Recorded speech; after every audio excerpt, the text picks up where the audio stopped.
you on. All right, going on from last time, where you guys dug deeper into the Caves of Hunger after you had been meeting some unsavory creatures, some problems with a vampire, and from what you could ascertain, a beholder. Not to mention that some kind of old aberration, some kind of demigod, got hold of both Velin and Onyx with various consequences. Onyx, technically speaking, did die and was being transformed into the image of this entity. But you guys managed to stem the flow. Velin chose to leave this plane with her new master. And you guys made the decision to go back to Bryn Shander, trying to save your friend. Or should I say, you got a finger and the rest was made into dust with a little bit of help from a toe, sorry. Made with a little bit of help from two goddesses. And after a discussion on what should be your next plan, you decided that going back to Bryn Shander, to your home, and trying to do a ritual there was probably the best bet. And so you did. The ritual was, in itself, successful, and the victim willing. However, Onyx was changed. No longer a warforged, but instead came back as a Duergar dwarf, which he was not overly happy about. He was a little bit angry. Gave some stern words to Adriel, and we'll see how that goes on. Furthermore, you guys fail to recognize Jack being there, waiting for you guys, along with a female twin whom some of you at least assumed would be dead. As a matter of last words during the episode, she conjured a hero's feast for all of you. All of you attended, except Onyx, who was down in the basement doing God knows what. Basement things. So Onyx things. That will be where we start, as you guys sit around the table, enjoying the hero's feast, which is, by all accounts, freaking fantastic. And even though I'm full, I still like eating it. Hey, just keep on eating, boy. Yeah. I'm fixing it now, Onyx. Calm the fuck down. So the hero's feast says we get 10 HP to our max and, normal for 24 hours. Plus we get wisdom saving throws with advantage for 24 hours. And anything else? We got maximum HP, and didn't we got saved and changed. Temporary immunity to points. poison. Yeah. Huh? Immunity to poison. Immunity to poison. All right, that's good. Yeah. But we also and to get frighten. Yes. That's pretty good. Okay. Also For 10 24 hours. temporary hit points. We also got. Not temporary. Didn't we? To maximum. Was it only okay? No. It is 10 hit points, but not temporary hit points. Oh, okay. It's 10 to your current hit points and 10 to your maximum for 24 hours. The reason why that's important is because temporary hit points don't stack. So if your spell gives us temporary hit points, yeah, 2d10, right? Yeah, 2d10, but he rolled a 9 and a 1. Oh, okay. So we got 10 HP. Yep. So we got to remember to take that off after 24 hours, sadly. But yes. Okay. He has a new character now. Oh, he's so cute.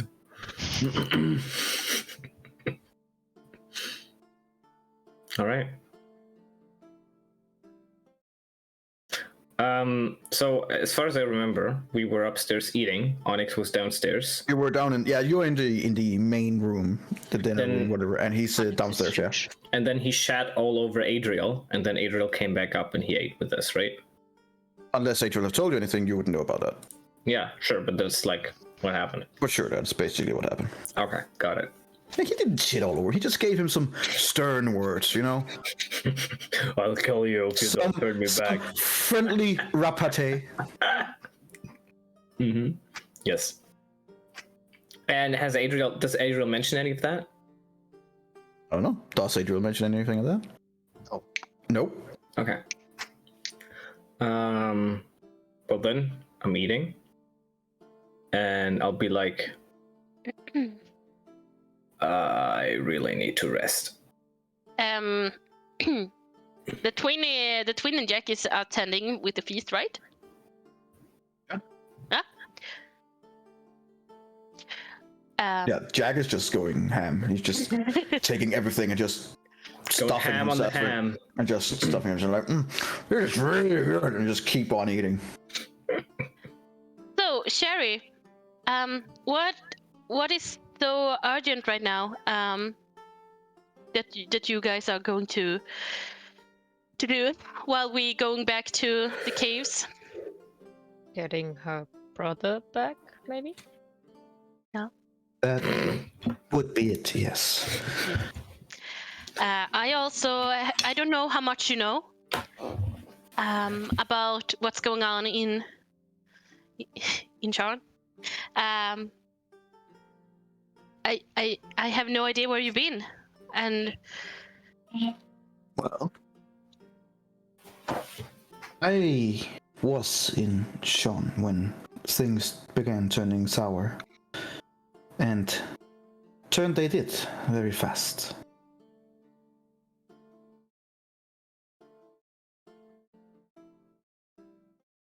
For you, those of you who don't know, I believe you have had some of the information told. Well, Sean is now part of the second Mournland, as it's being called. Most of its inhabitants are dead or have fled.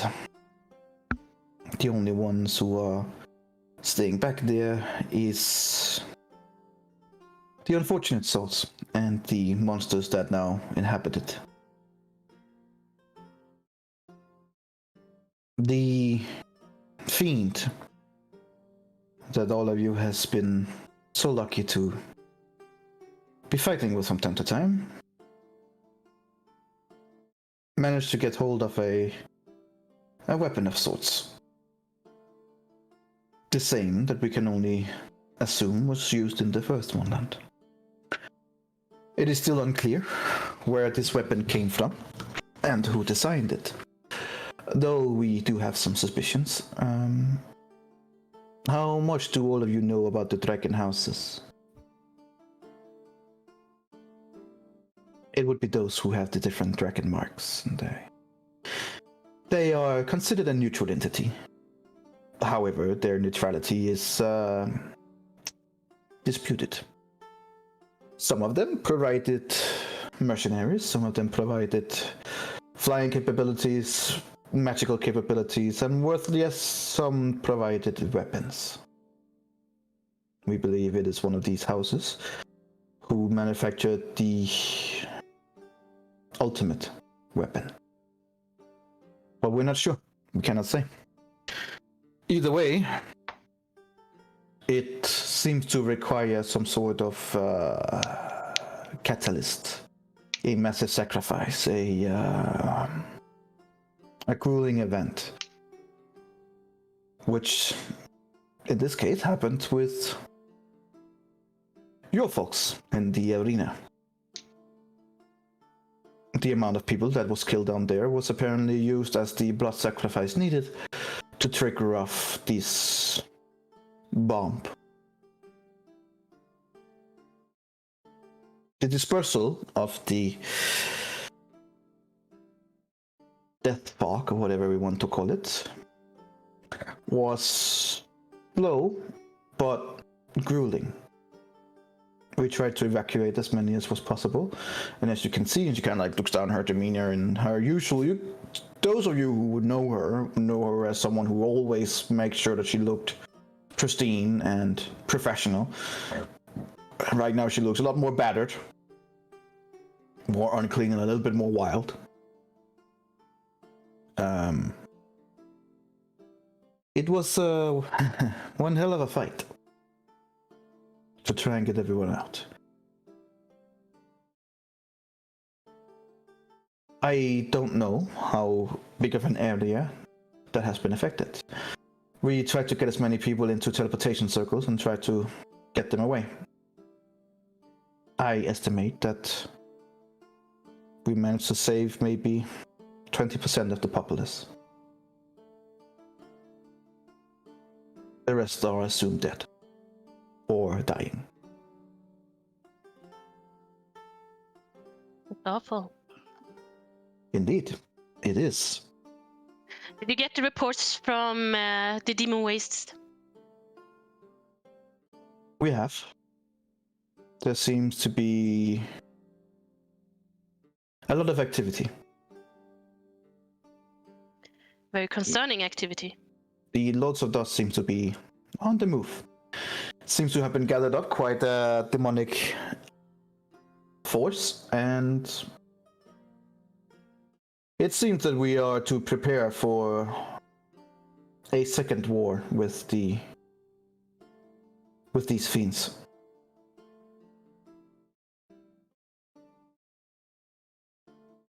Luckily, this time they don't have any overlords, as what we can see at least. No Dalkira either. However, I'm sure that is something that they're working on.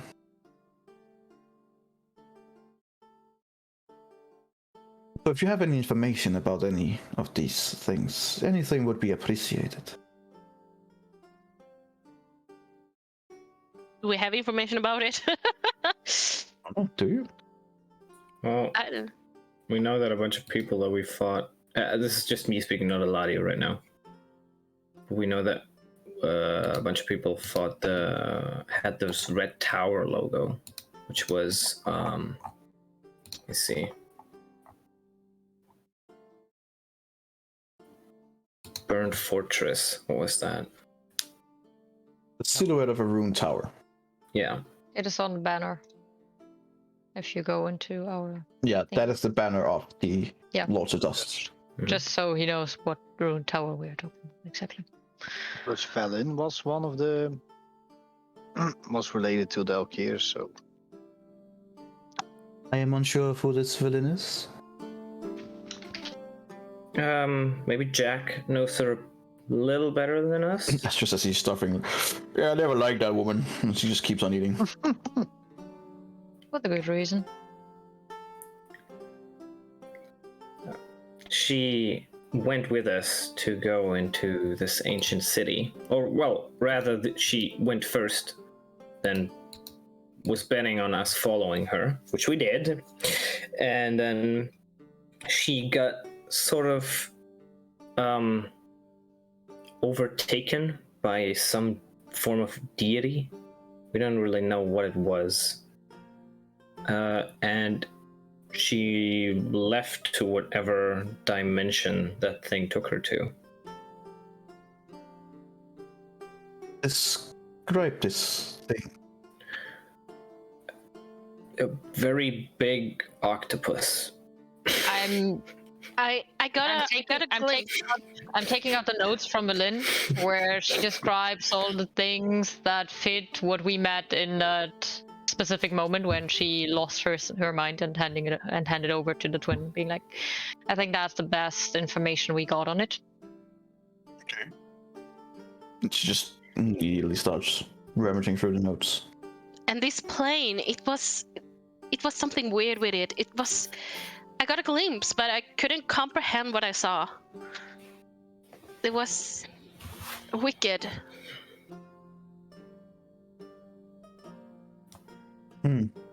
Well, that is disturbing. And she kind of like just rummaged through the notes and a few times kind of like pause and takes her own notes. Well, If my understanding of these Lords of Dusts are correct,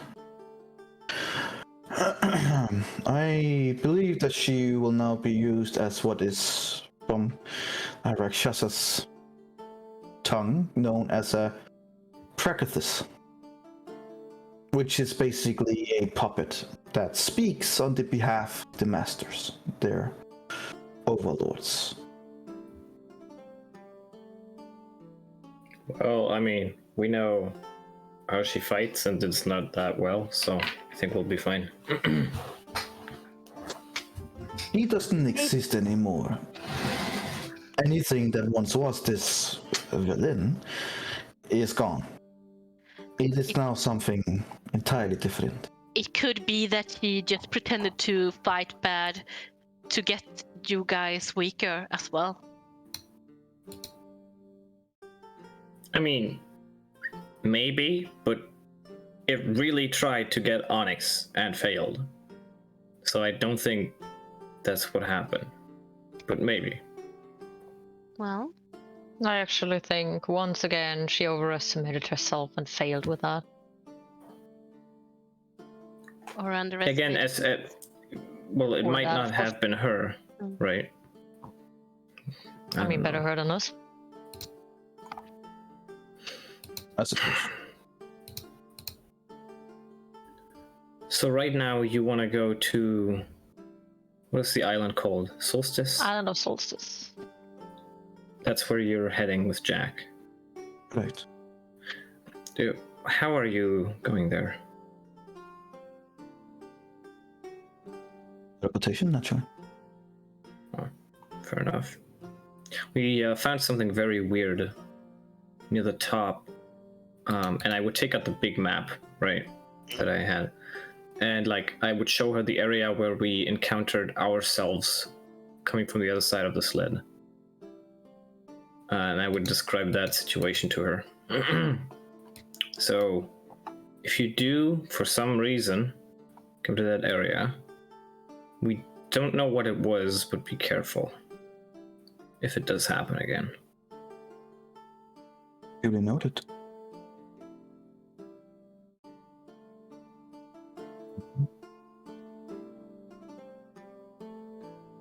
Okay. So, what is your plans? To rest and go back. So you intend to go back to this caves of hunger? Well, we Yes. started something unwillingly. And I Also- think we need to stop it. There's like a white tiefling that's also trying to get in. So also the plan is to whatever there is in this ancient city, we'd like to find it before the white tiefling does. Because I wasn't really she, right? She wasn't really kind so far, so I don't have high. I spent some time with that group, and she really wants to get in there. Do you know why? Like specifically? Do I? Yeah, she wants to go. She believes that she can.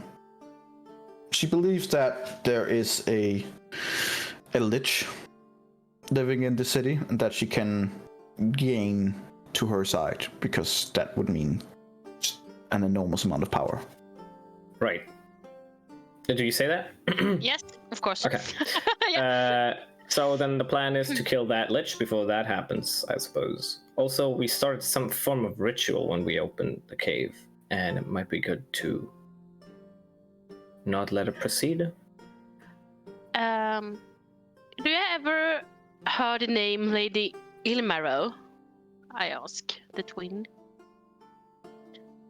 Does that say anything to you? Make an insight check, anyone who would be Oh yeah. looking at her With demeanor. complete disadvantage.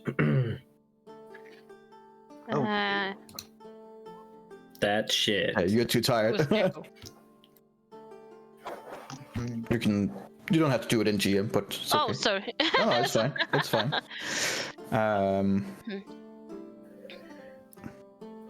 Okay. both Adriel and Eladio was like, she looks like you know her. She doesn't seem to be affected by it. You have a little bit more history with her, Lona, and as you mentioned the name, she does kind of twitch a bit, in a sense that is uncommon of her. She usually is very good at keeping her composure. So either it is something or someone that she knows personally, or someone that she might even be a little bit scared of. Can I tell which one it is? It's hard to tell with her. You just saw that the slightest of reactions. As she goes, I have heard it in passing.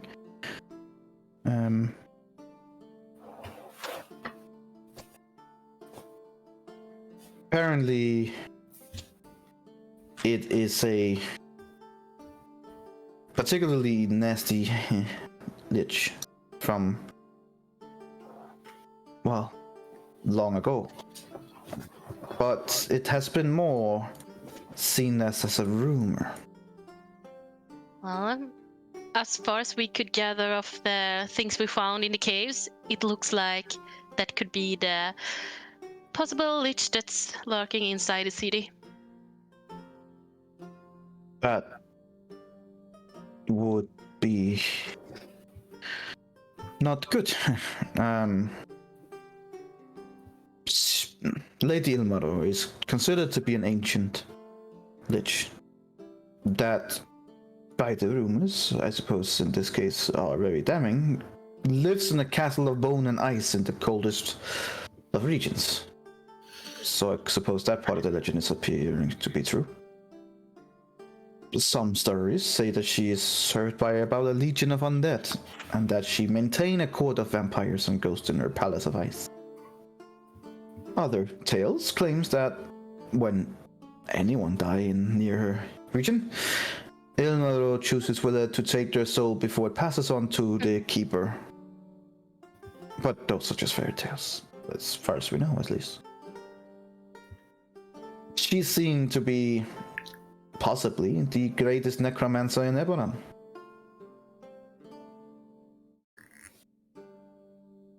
She is said to be the power behind the Order of the Emerald Claw. But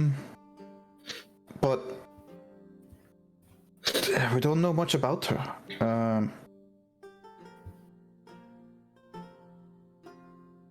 Again, if it's even true, she is a formidable enemy, and you would be well over your head, I'm afraid. While I am genuinely impressed by all of you, the skills that you have shown, the abilities that you have gathered, and the experience that you've gotten, an arch-lich is not something you just throw yourself at. So we'll send you a message when we're there and you come and help? If she really is true and you're inside her domain when you find her, no amount of power would be able to teleport in and assist. If you take this fight, you're on your own. So what do you suggest then? We Any way to, if it is true that she's there, whatever is down there, then collapse it maybe. Destroy the city somehow. Make sure that whatever is down there stays down there. This is look. We need all of you. The people of Eberron, not just Kovir. The people of Eberron needs all of you. More than ever. There's been a second morning. Millions of people has died. The Sharn that you all know has collapsed. Not to mention that war has broken out between several of the other states. A third great war might be on its way. It's true that some of the countries have just been waiting for this, so they can claim new territory. Others who are annoyed that they couldn't gain more that they did the first time out. So you don't think we could beat her?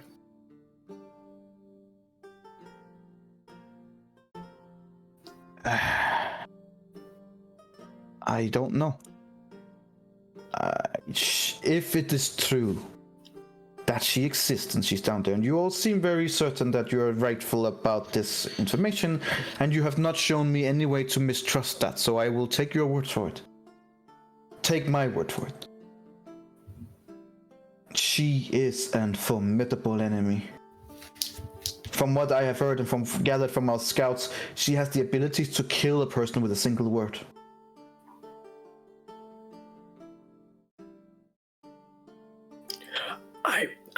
I should really be good at counterspelling, guys. I think you should give me a greater restoration. Just in case.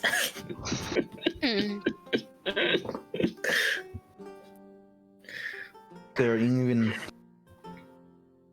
even been some reports that says that she has managed to find a way to stop time briefly.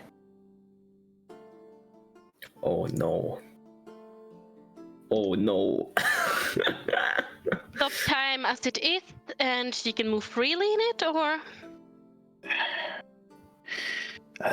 It's hard for me to say because it seems almost insane to say, but as I understand it, she has the ability to stop time for some amount of time, and in this, everyone around her within, I would say, 1,000 feet or more, time stops for them, but she continues on for a number of seconds, minutes, unsure. But even if it's just slightly true, let's say that she can only do it for 10 seconds.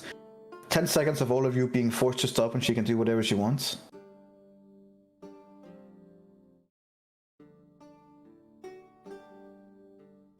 That would probably be bad. I think so too.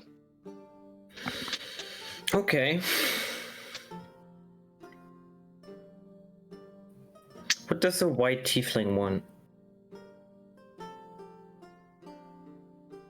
Sure, like she wants to have the lich help her with whatever. What is that? Whatever. What does she want? Hearing this, I fear that this white tiefling may be all over her head. Like, Exactly. how could you control a lich this powerful or trick it to do your bidding? I'm not sure. That seems extremely unlikely unless you have some kind of, I don't know, otherworldly power that can subdue her.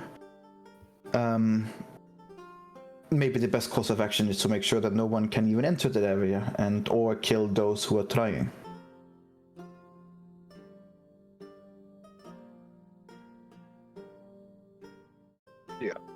Yeah.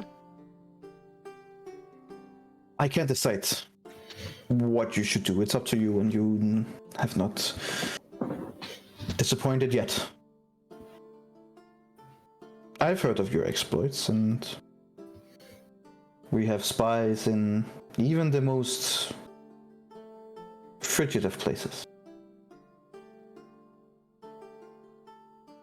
Ain't that right, Jack? Jack just kind of like stop eating for a few seconds and then just continues eating afterwards. Well, we do have one problem. Not only is Velin gone, and I would say that she wasn't a great help addition to. She did help in some situations, but now on top of that, Onyx is different, and I don't know how well his new body adjusts to his abilities. It might take him at least some time to get used to it. I would say that's probably fair to say, yes, if you have been living in another body the whole your life and then suddenly you are much smaller and different. So I think that is fair to say, yes.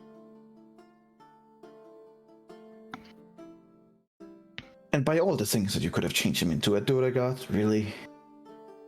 That almost seems harsh. No. And I understand that it's not really your prerogative, Adriel. It's chance, I suppose. But man, what bad chance. Nature works in mysterious ways. I If suppose this- that is good. If this is what nature has intended for him, then this is the life he shall take for the rest of his life. Spoken like a true keeper. True. Personally, I would say, screw that, but hey, I'm not a druid. He can always kill himself if he wants to do that. That's awful. We could also maybe not go down that route. I know that nature is full of surprises and very capable, but a body and a spirit can only take so many resets before it goes insane. When He well, might there- have survived this time, and you already have one in your party who has also lived through death. Yeah. Twice. There is a limit to that. Not to mention that there are some factions and some, and she kind of like looks up in the roof, deities, who looks at revival and such with very displeasing eyes. Thankfully, they're not as powerful in this domain, but nonetheless, trying to trigger that might have unforeseen consequences.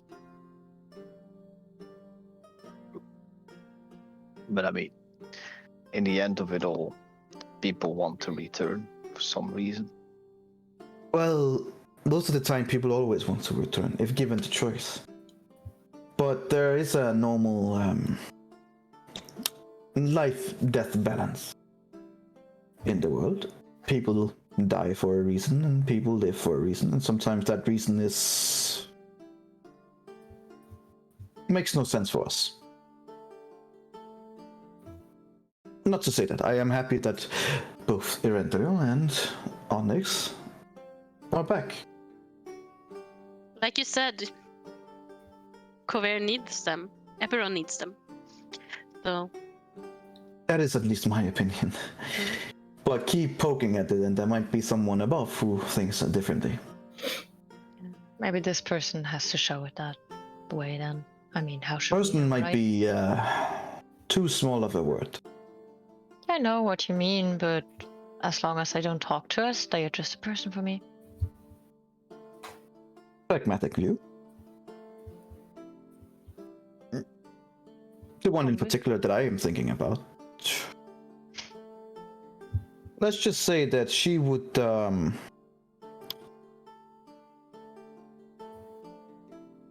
be very familiar I assume so. to some of you, or at least those who watch over you.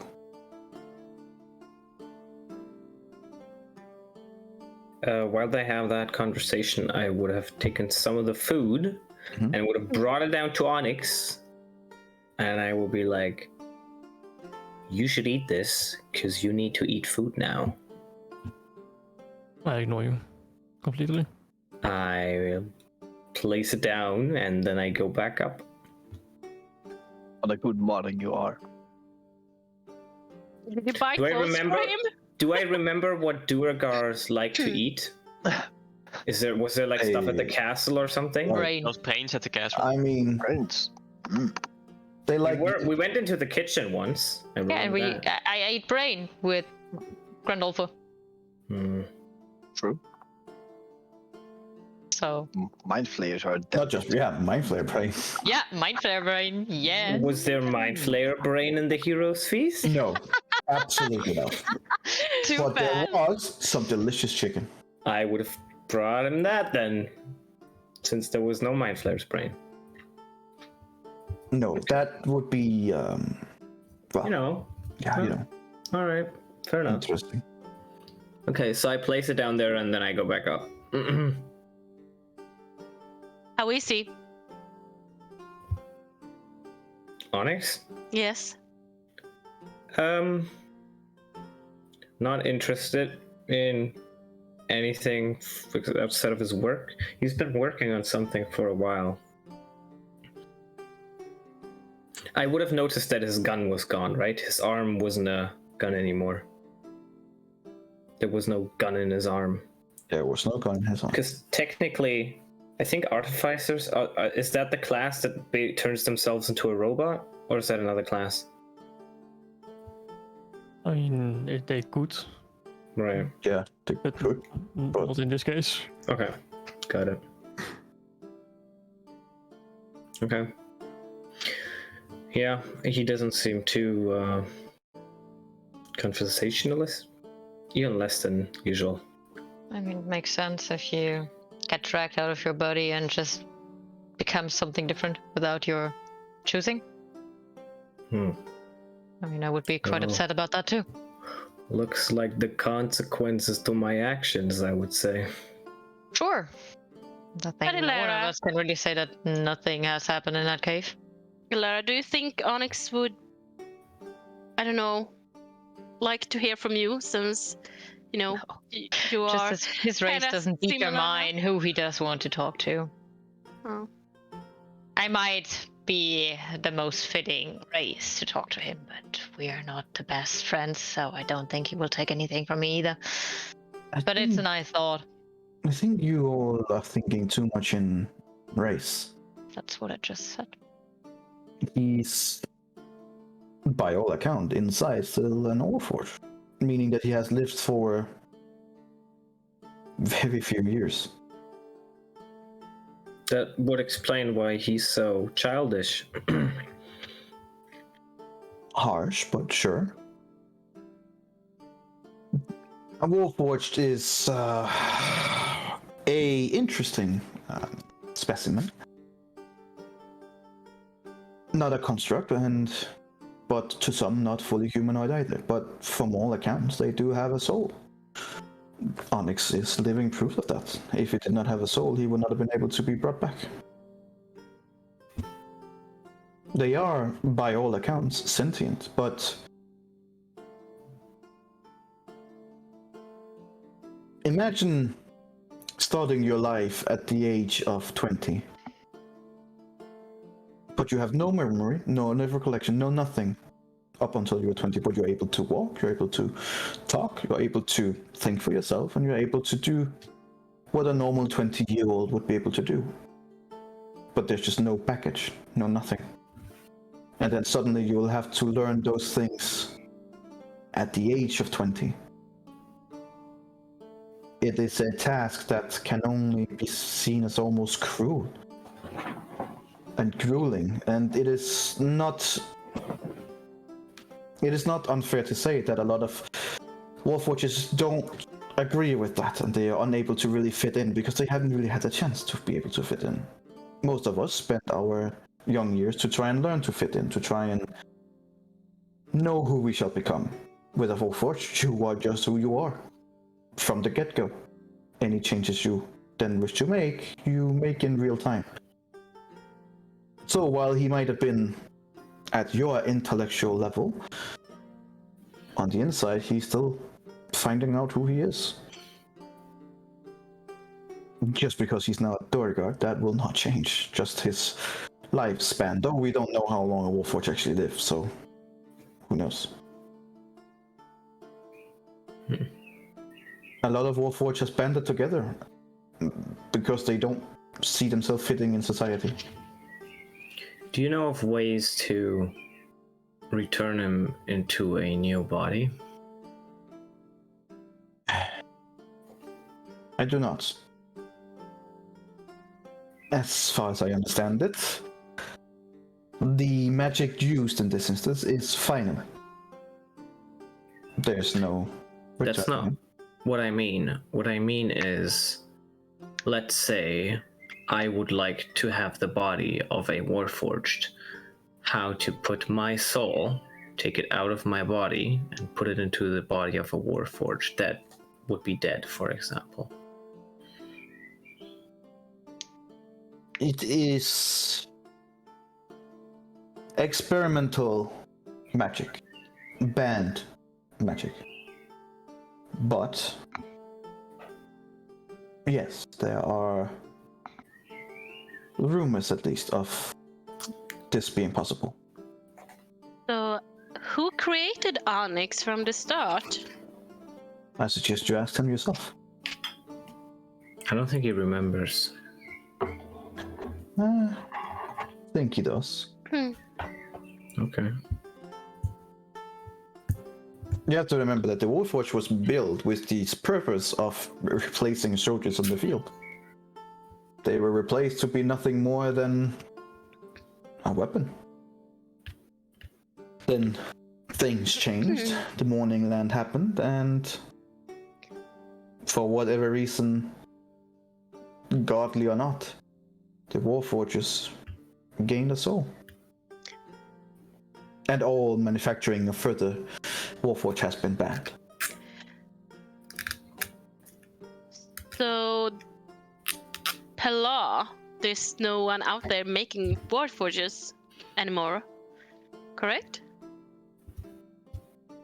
Well, By law. by law. And do you know Well- anyone who's still making some without the soul, just the body? Rumors. Rumors where? Rumors and heresy, which I guess is primarily what I work with, annoyingly enough. How convenient. Within the Moonland, the first Moonland, I suppose, there are rumors of a creature known as the Lord of Blades. Was that the guy that he brought in from the fucking dimension tornado? He is a Warforged warlord. And Oh. he has more or less established a nation for his people deep within the Moonland. The original Mornland. Yes. No one knows what the Lord of Blades plans with his followers, but a lot of people, rightfully so, fear that he intends to build a legion of Warforged zealots, primed to march from the Moonland to unleash destruction on their former masters. And how would he react if a group of people came and they said that this Duragar was Warforged and would like a new body? Well, I don't know him personally, but had someone come to me and said the same, just different words, I would probably, yeah, not well, probably. Yeah. Yeah. And the thing is, like, Shit, I have to change battery. Hang on. only because the Lord of Blades, gather his people, does it mean that he builds or have bodies just as a disposal? And who would be able to even make this magic to move Well- the soul? I mean, I How could about a find out on the powerful way. lich? Yeah. I mean, I could. She's a necromancer after all, isn't she? I'm sorry, I spaced out for a second there. That's good. That's very good that you spaced out there for a second. All right, nothing happened, guys. Continue. I'm changing battery, she shits. Oh no! Oh no! Oh no! Oh, this is gonna be exciting. Oh god. Okay. Why do I do that every weekend? Okay. I think that should be an open goal. It might be that Onyx gets used to his new body, but I mean, maybe we I- start with trying to talk to him and not just Talking asking about him to do stuff. I think we should wait until he starts talking to us. I don't So know, right first now thing, we just maybe? demand him to eat, demand him to be here.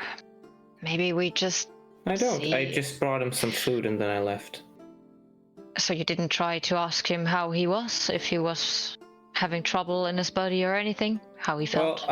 I know what he would answer. He would either ignore me or he would just say, fine. But at least would know we never that- try. There's not the answer that's That's important, true. it's That's the not true. question. We never try. We never try to reach out for him. And now is a good reason to do so. Even though he did a lot of stupid things, maybe he did them because he didn't know better. And trust me, it's hard for me to say it like that. Don't get me wrong, I think finding Onyx... Well, I don't think we can find him his old body, but maybe a new Warforged body. And maybe finding a way to get him back into one should be one of our priorities, not If the that's priority. what his want. Because it's also up to him. That's true. He chose to come back to life. He seems to have a mission left on Earth in the living. So whatever that is, it's also up to him. Well, do you want to go down and ask him? Well, consider I'm the outsider. I'm not sure he would confine to me, but sure, I can All try. right, let's say, do we want to go down and ask him? Maybe precisely because you are the outsider. He doesn't owe you anything. He doesn't judge You you want to? for Go anything, and try. I think. We could go together, or you could go alone. However you want. Well, just I'll talk with him. Good luck. I give her a budding inspiration.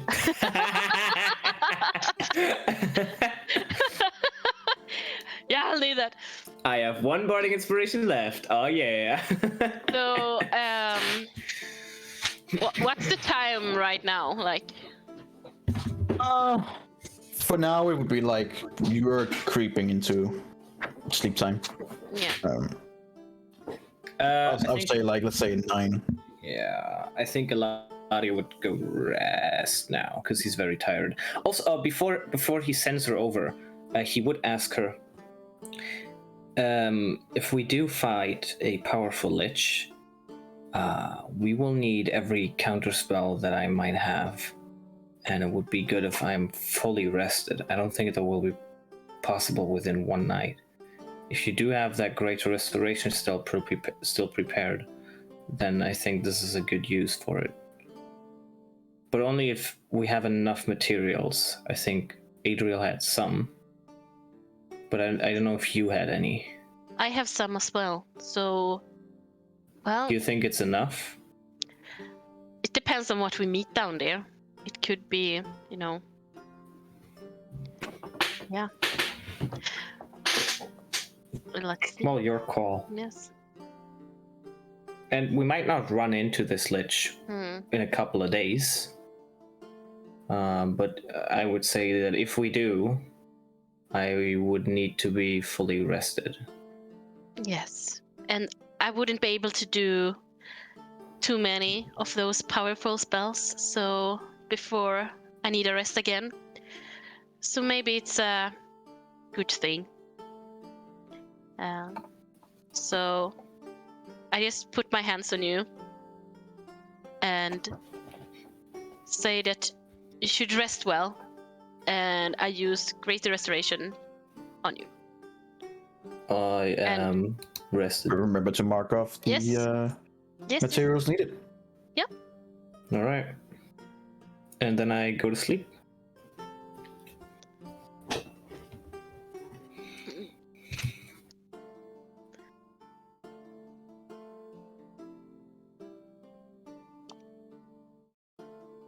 So, what are like Sherry and Jack? What are they gonna do? They just gonna go and Thought you were heading down. But right now, just sitting and No, looking no. at you guys, depending on what you guys do. I just, kind of. Okay. I was still Just thought you would do it now. Oh no, yeah, I was still in the room while I was Bardic going. inspiration only lasts 10 minutes. Okay. If you do use it at all. Yeah, Probably not, but we'll see. yeah.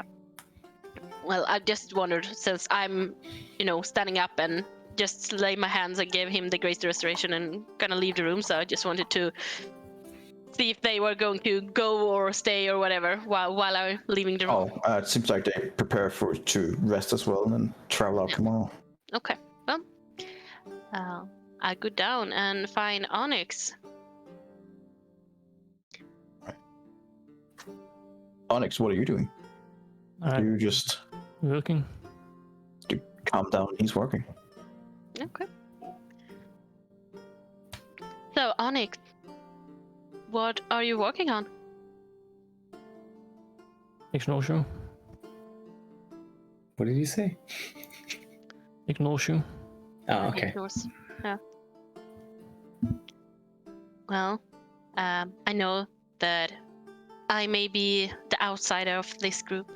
You don't really know me, and I don't really know you. So, I just wanted to let you know that we consider that this may be tough for you. Everyone is worried, actually, and well, we had the idea and asked also for possibility to, give you a Warforged body back. If that's what you want, there's something that can be done as well. I don't know. I can't assume how you feel, but if you would like to talk or so, I'm here to listen. And I guess whatever you need is also gonna be what you need. And we just want to help you and guide you through that time. Is he still ignoring me? Yep.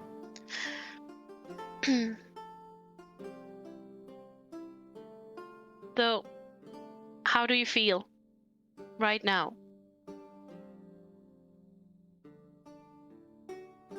He starts working faster.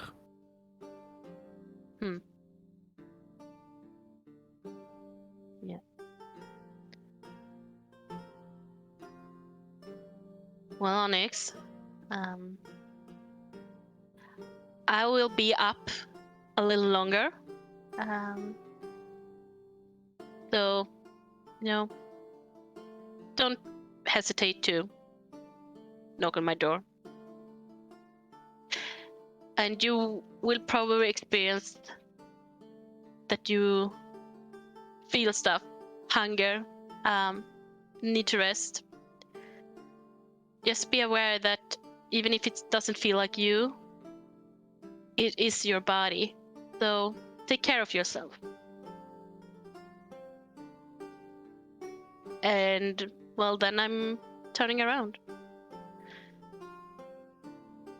I'll leave you to it, but my door is open, and then I go up.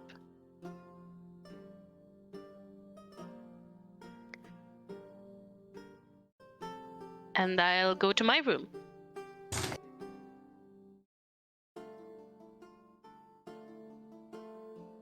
All right. The rest of you guys, what are you doing? I think when Eladia went to his room, I think I just joined him and went up too. All right. Yeah, I went to my room as well. Placed down the bear trap behind the door, and then Like you do. Little paranoid, is he, huh? I will know why. Anymore at this point. True though. and then I went to sleep. Yeah. I also go to my room and I put my sword in the bag of holding and go to knock on Alessa's room. Get out the bag of holding. I'm asking you in. Here's a few arrows. You'll probably be needing those if you encounter that beholder again. I thought so, huh? Couldn't be too bad. That's true. How are you feeling after all that today? It was not easy. I mean, yeah, Valen told us there might be a beholder, and I never saw something like that before, so I don't know how to properly process what I saw and experienced there. I'm not gonna lie, that was a lot. How about you? Didn't see it myself, but well, vampire sure wasn't comfortable fighting. No, that's true. That hurt like shit.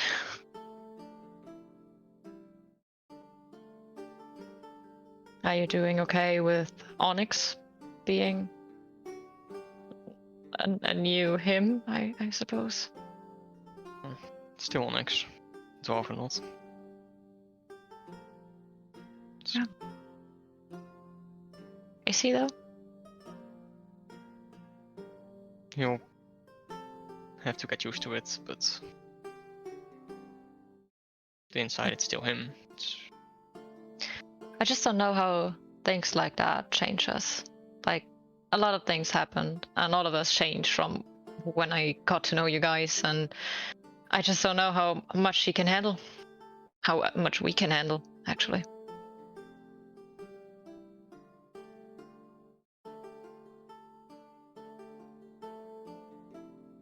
Well, no, Onyx a bit longer. I think after he's a bit used to it and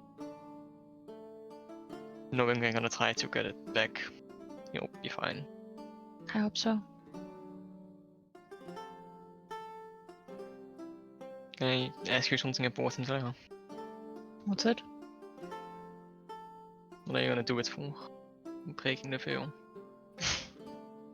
What are you talking about? Pretty sure you know what I'm talking about. But how do you know? Little birdie whispered it in my ear. Is that the only reason you came here? No, Seems a bit so. Is it so important to you to know what my plans are? Or is it more that you want it to be our plan? Otherwise, why should you know? I don't have any plans regarding it yet. Mostly just first want to find out what it would entice doing such a thing. I mean, I guess that depends on who you ask. Some would say it wouldn't be too great. Others would say it would be the start of something better, bigger. I believe so. I have someone that's watching over me, and she's in dire need of that thing being on to get back to her power, because there were things that don't make it that easy for her right now. But I don't want to bore you with religion. I know you're not that kind of a person, actually. Not my realm of knowledge, no. We could change that. I could tell you a bit of stuff. Maybe you would understand why I would do certain things in the future then. Enlighten me. Well, let's just say that Char, who is right now my biggest protector in all of this, might be someone that people think is the bad thing because some other goddess chose her to be the bad one. But there are reasons that she does certain things for, and she's not just evil as people tell. Darkness does not have to be bad, you know that yourself. You can hide in it very well. You can do a lot of things in there. Light don't always have to be the good thing. History is written by the victor. That's right. She is the one outside of the whale. She is the one that lost her power, somehow. Not all of it, luckily. But I think it is just unfair to keep certain gods out of this realm while others have the chance to work here. I mean, isn't it just cruel to decide that certain gods aren't as good as the others and therefore have to be trapped outside? And don't have to be able to play in this world?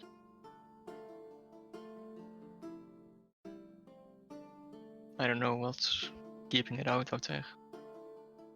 Well, something or someone created the veil to keep them out. And right now, what I just know is if she wants to get in, I'm trying to. Because I don't see any bad reason to not do it.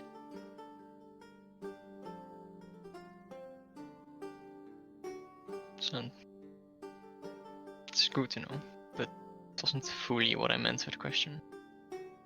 Well, some answers don't always give you what you want. Maybe we will come back to it at some point when you figure out a bit more about religion. Wasn't I'm really gladly thinking helping about you the with that. religious aspect. Well, that was I more think about. you need to. It's not that I'm just Yeah. going and destroying the veil all by myself. That's not how that goes.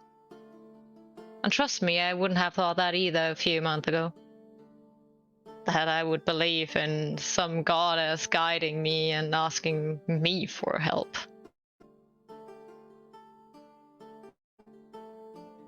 Yeah, I know what you mean. But trust me, the things she already showed to me, I'm quite sure that our group is capable of more than we sometimes think. But that also means some certain dedication in some regards.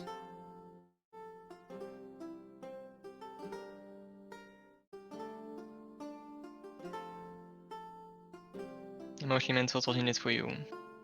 Why I is know. it so important for you? I don't know. Actually, I can't answer that specifically. It's not that she offered me something. It's more that I think the only thing she really offered me was hope. And trust me, I lost that on the way.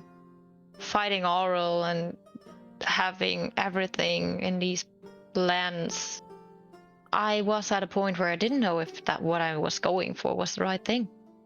I mean, think about it. I don't even know why I'm here, why I'm with you. No one ever told me. They just decided I would be your partner. And now I'm here, fighting at your side, and one of the biggest thing I'm trying to do is just protect you guys. Because I don't know what I'm doing on the other end. And I think Char just gave me a reason. She gave me a goal. And I think maybe that is the only thing that is there for me.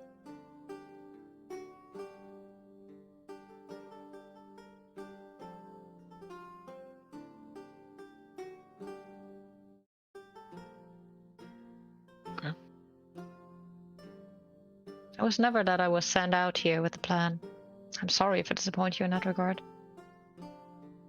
No. I did wonder why you joined this wayward group of people, but wasn't that I had any expectations.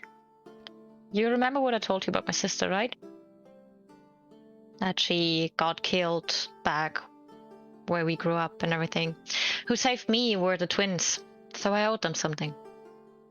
And I don't know why, I don't know what exactly they decided was my value in all of this, but they decided that I should join you. I don't know, they maybe know something more about me than I do. But that's all I can tell you. And I owe them, so I will stay at your guys' side and I will do everything to fulfill whatever you guys are planning to do. Whatever's your goal is mine too now. If ever that goal was just clear. Apart from just faked actions. Sometimes I don't know if we really know what we are fighting for. Fighting for us. Do we? Or do we just fight for others? Think of it, when did we ever do something just for ourselves?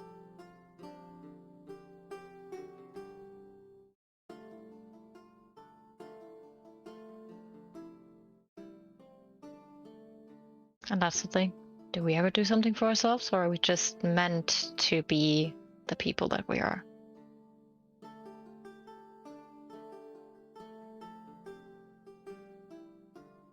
I guess you're right. I think we just have to accept our fate and work with it. I think we will be fine. It helps to have something to believe in, I can tell you that much. Hmm.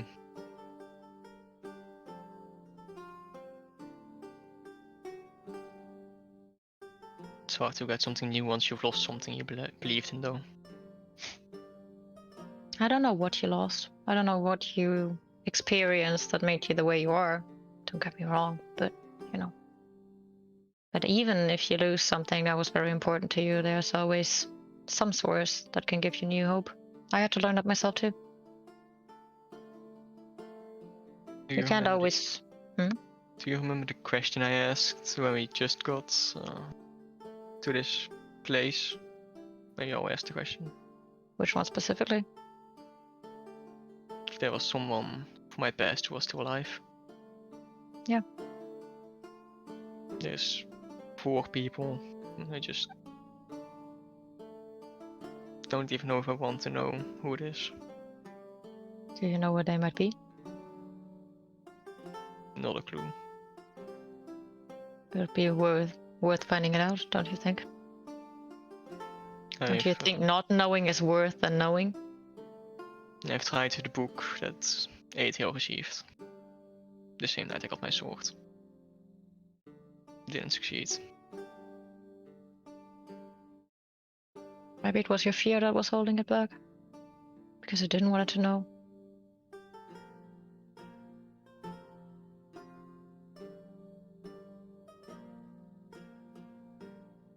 Maybe we should try again once you, I don't know, understand that loss isn't the worst thing that can happen. That it can also make you grow.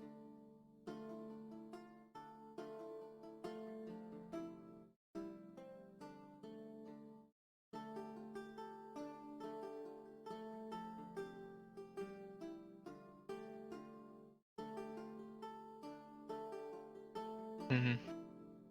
I think we can work something out in that regard. Your wounds just need to heal. And you have to let them heal.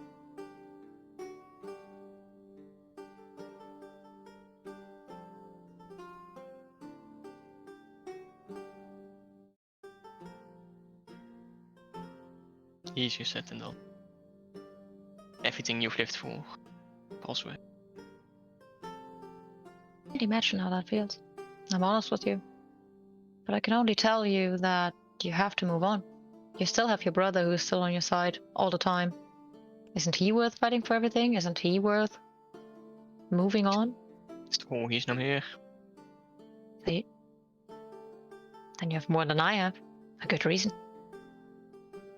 And even I came out of my pity. Just need to accept help, I guess. Not always been the greatest at that. Trust me, I know that. But with a bit of help of your friends, and trust me, you have a few of those, we will get away with that.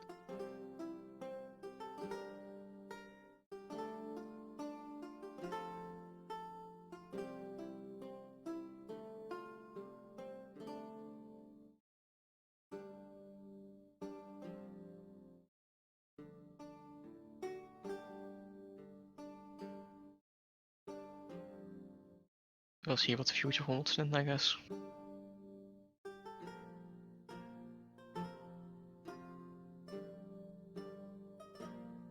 I leave room. Go to my own.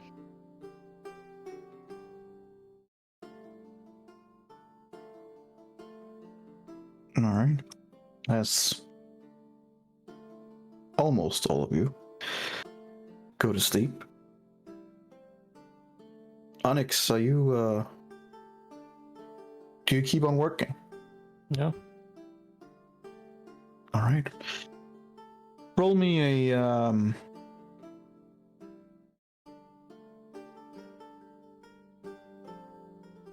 Tinker's 2 check. Just a normal one that you usually do.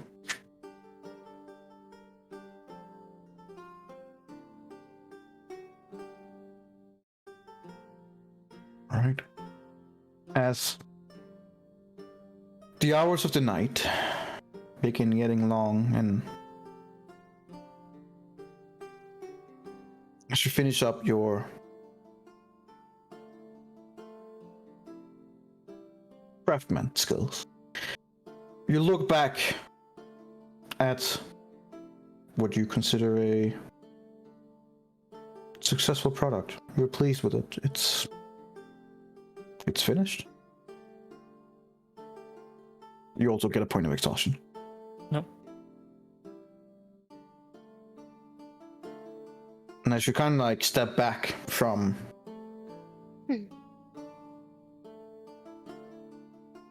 what you've been creating, and you like your eyes begin like drying your eyes, and you feel this hole in your stomach that you're hungry, and lots of these weird feelings that you have that you're not used to. As you turn around, sitting on a chair, seemingly just been watching you for who knows how long, sits the female twin, just with her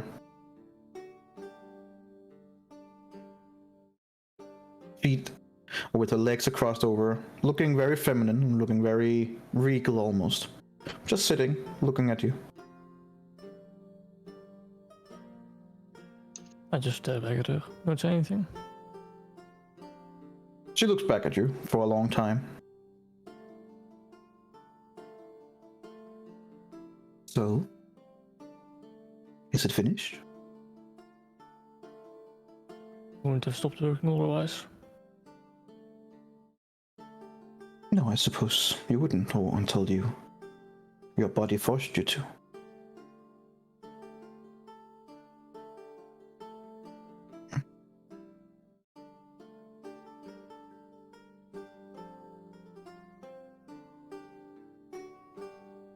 I cannot say what has happened between you and your group. You are all very individual.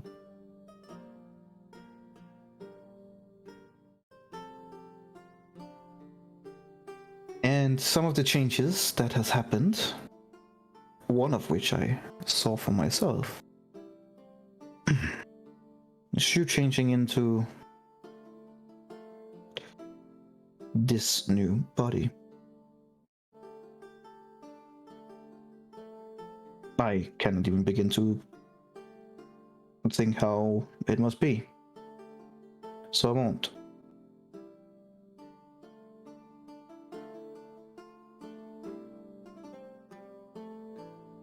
You know,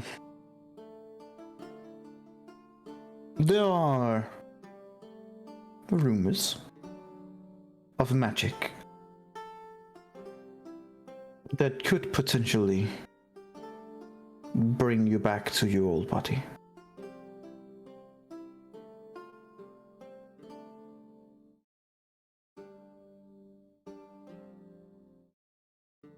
If you wish. I believe my body was burned down. Yeah, but where there is a will, there's a way. For the last hundreds of years, magic has seen us propel into areas that we recently thought impossible. Magic that touches on manipulating of time and manipulation of the soul itself. New magic, I should add. As with your companions, who has managed to find something outside of the veil of Eberron, things also come the other way in, and are beginning to manifest itself in Eberron. New magic, interesting magic, magic like dunamancy, for example. Other forms of necromancy, other forms of life-altering perception, and more.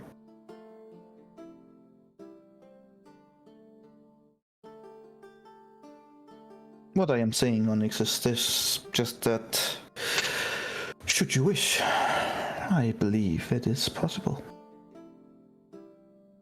We'll see. Fair enough.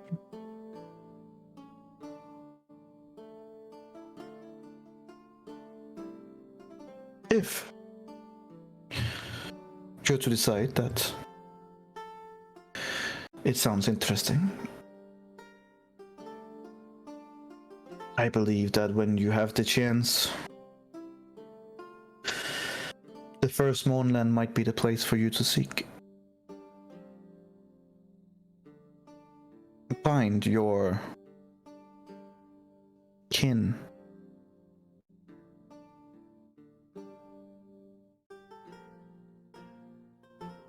I was already planning to visit it.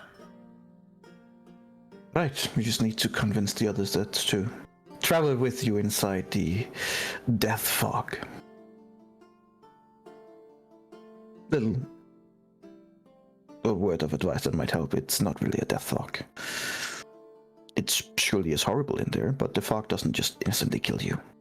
We have sent several scouts in there with varying degrees of success.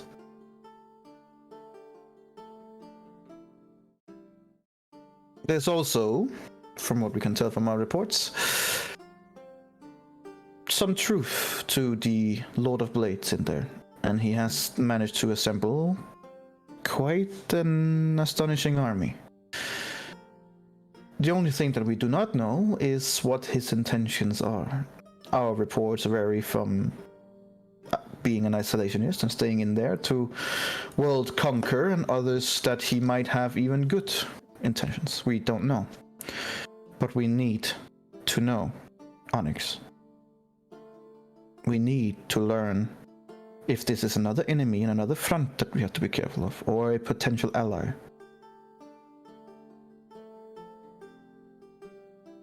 I'm sure it can be both. Oh, I am sure as well. If anything has taught me about life, it is that likely allies can turn enemies and vice versa.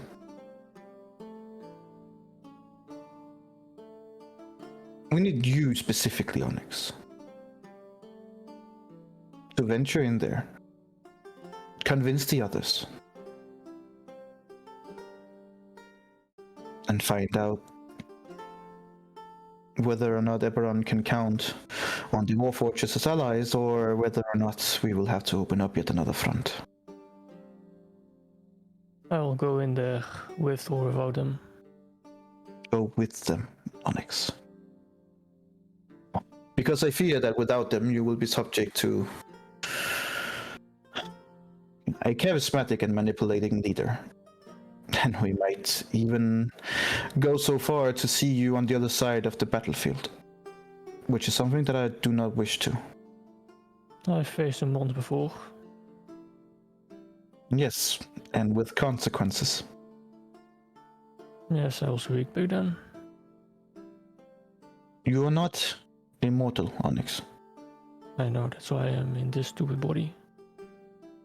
Yes, you are in this body due to mistakes. Mistakes happen. What you don't have, like the others have, is that you don't have many years of learning from your mistakes. You don't have experience in the same way the others do. You are practically learning as you go. I may have had less time, but my consequences were way more severe. You have learned it the hard way. Is it fair? No, it is not. How can anyone expect in a Warforged who has lived for a couple of years to act like someone who has been here for hundreds or 20 or 50 years? It is an unreasonable goal.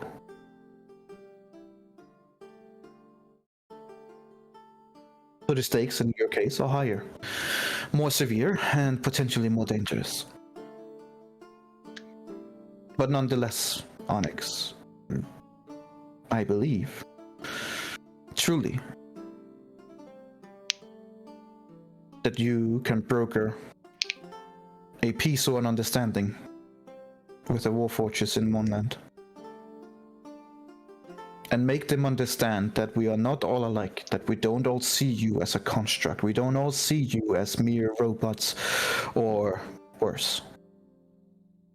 As far as I'm concerned, you are as much as a humanoid as me, Eladio, and the others. Unfortunately, the majority does not think that way. No, the majority has not been around you enough.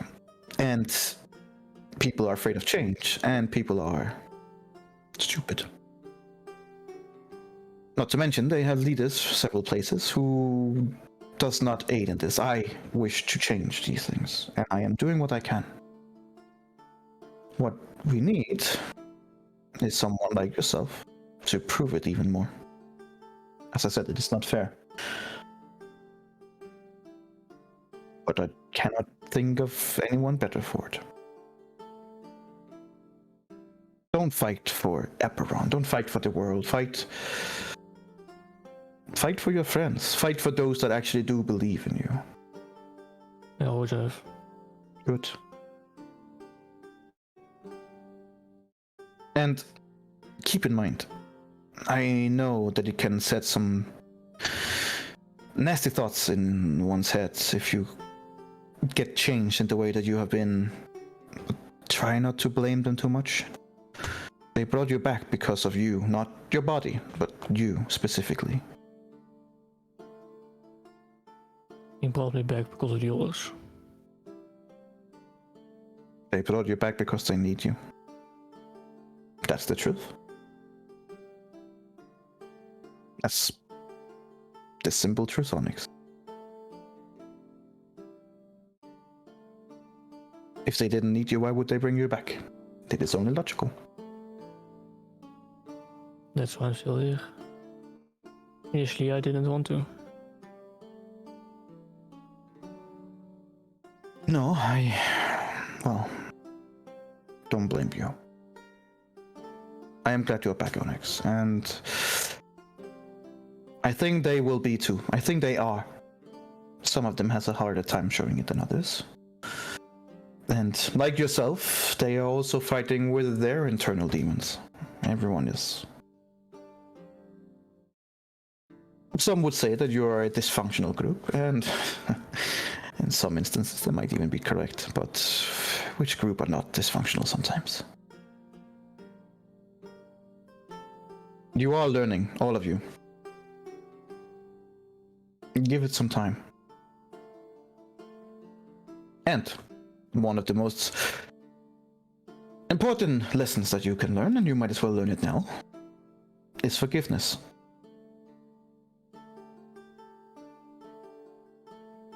It sounds cheesy, I know, but there's truth to it. Learn to forgive and move on, and give rest to your anger and hatred.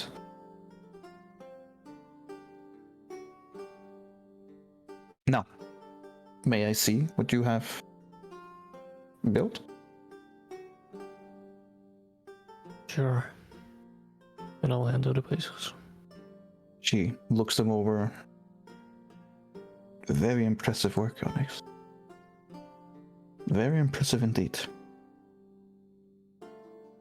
She takes out a small, very sharp knife. And you see that inside the bracelet she just makes a little mark. And say a few incantations. You can see as she says it, like her eye flares up for a few seconds and the mark sparks a single time and then fades away again. And she hands him back to you.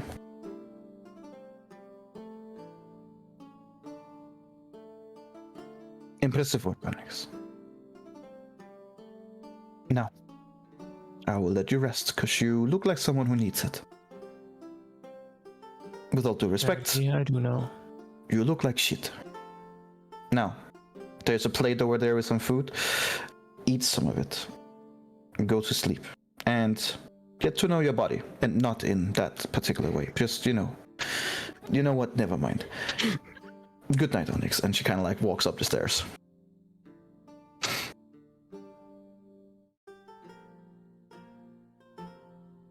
And I will go take the sleep for the however long it's still left.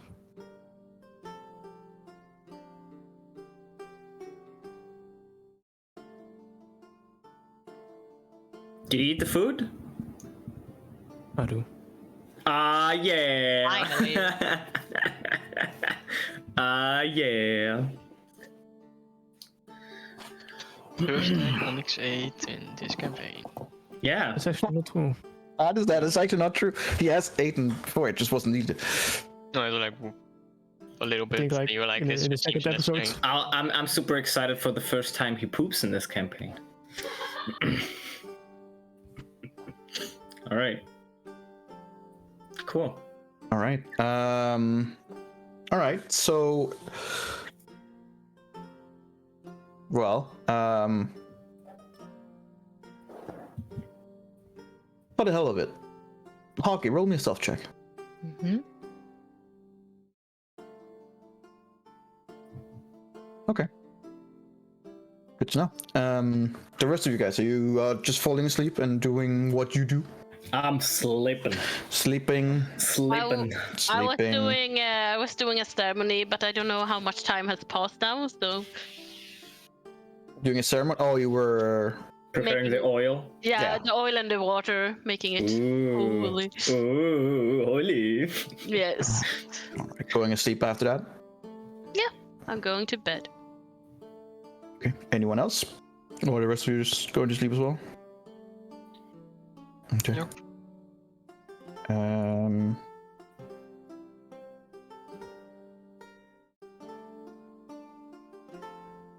Sure. All right. Give me a second. I will be right back. Oh no, what is she doing? We're all gonna die. I'm You gonna. never know. I'm just gonna. Just kidding. Sneaky. Ooh, I like where this is going. I like to have the mission get Onyx body back. Yeah. And then Nice. and now we're gonna go into the fucking Mournland. Yeah, this guy who's a Duergar, he's actually a Warforged, and they're gonna be like, sure he is. Sure he is. That's gonna Yeah. be great. Yeah. Oh man. It's gonna be I fun. like that idea as well. Well, Lona likes it, but she doesn't know about it yet. Oh boy. Alright. Does Onyx have any armor? He doesn't, right? No. Right now. That got burnt with him. Yeah. Okay. In other ways, But did you brought him clothes, or when you were out shopping? Oh, they have You- clothes. Huh? Oh, they have clothes. Yeah. Okay. Shirt. Yeah. Okay. Perfect. His Yeah. loincloth. No, So- it's quite the opposite. So your AC is like what, 12? 13. 13. Nice, dude. Nice.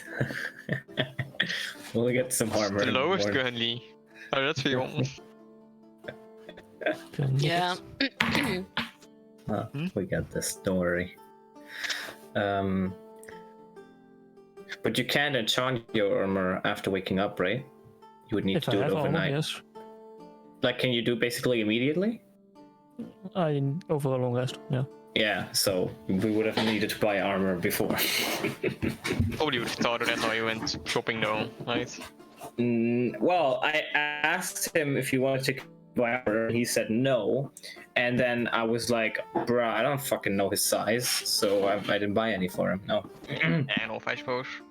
I think I even asked him, do you want me to get some? So, and he's just ignored it. So I didn't buy any.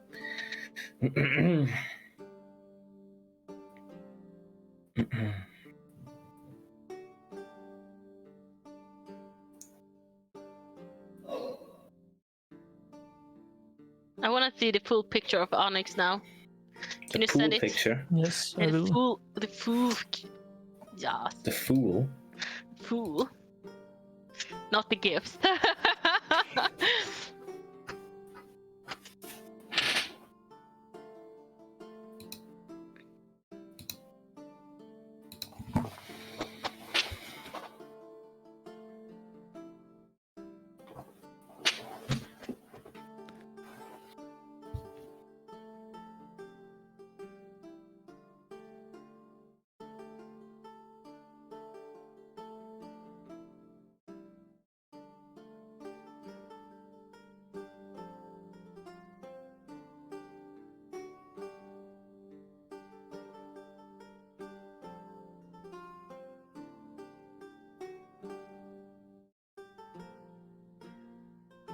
Look at that!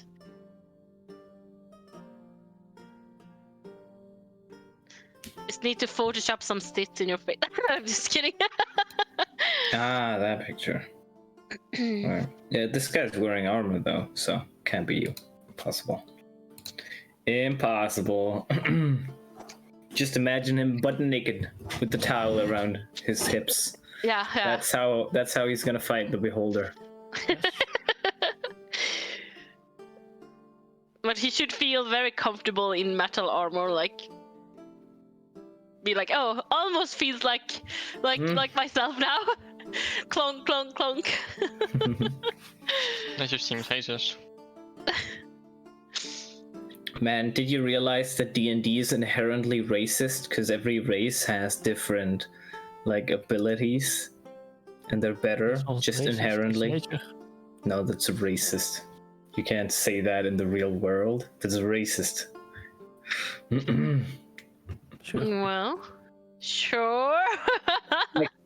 If you said in the real world white people are smarter than black people, Yeah, but that's not really race, because human are a race in Fair enough. itself. It would be more like, oh, human knows how to, I don't know, cooking in the kitchen, while a dog knows how to fetch. Like, you know, that's compared. I Humans can. understand what you're saying. Yeah, But like, with the word race, I understand. So like, humans in D&D are one race, right? Yeah. So there's no black human race and then white human No. race in D&D. But the way that we use the term, Yeah. I mean, they don't have different abilities. That's what I mean. They all have the same ability score, improvements. But what I mean is, as the term is used today, right? The black people are one race, white people are a race, Caucasian people are a race, so on and so on. So that's different races. yeah. But So D&D is racist. Dwarf, like the dwarf, like real life dwarf. A real life dwarf. All right, now we're getting to the point. Yeah, I mean- okay. Yeah, I mean, All right. I don't. Now we're talking. The real life dwarf. I mean, yeah, whatever. No, A they're real back. life dwarf would be sturdier than a It would not be real me. life dwarf. It would be me. I'm considering myself as a hobbit with less Big hairy feet, feet. Wait, if Yeah, you big consider hair- yourself big as a hairy hobbit, what feet. am I then? You gnome? are No. No. an angry gnome. I can already see that wow gnome is. When you said gnome, her mouth went like, is he gonna say elf? A gnome. Yeah, sure. As if I expected you to say elf. Yeah, No, but you but don't you, have that big ears, by the way. So that's, But I'm also Ella- not. Well, I don't know And if they're she not has any pointy. ears. She's also I've not never 3 foot seen her tall. ears. She might not have any ears. yeah, exactly. We only. I've never see seen them. Yeah. oh, yeah. No, but Kira, you have a very elvish look, so you could be a pygmy elf. oh yes, I'm a tiny elf. Yeah, tiny elf. All right. Are we ready to go? Yeah. You guys wake up during the morning at different times. As you guys wake up, Onyx would still be asleep. Consider that he went to bed a lot after. So unless you want to wait, Do Duragards need a? Oh, you know what I would do? I would go down and I would check what armor size he has. Like I would check how big he is. Can I like take out a measuring stick and measure Yeah, him or measuring something? tape. Oh no. he is, from a technical standpoint, considered Oh, medium no. size. All right. So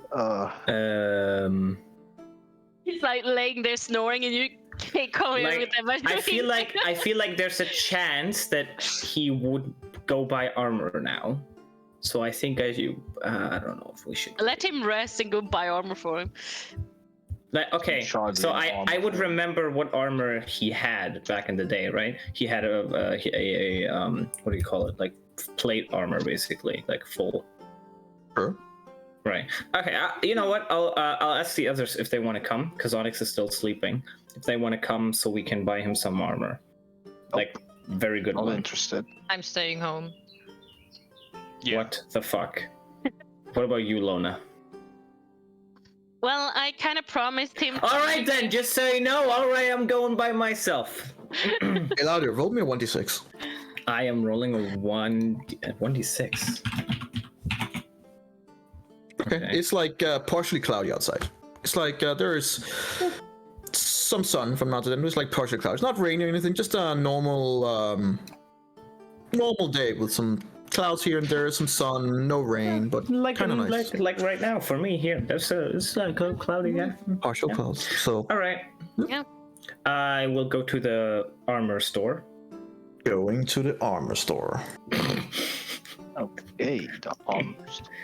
I would also tell you guys, if Onyx wakes up, tell him to come to the store because I'm buying his armor, and if he's not there, then I'll buy without him, I guess. So we'll see. So if he wakes up, you can tell him that I'm over there, and I might even wait for him until he's there. Fine. All right, then I go. Yep. And I go to the armor store. And you go to the armor store. Okie dokie. Sure. I mean, to come over. What store are you going for?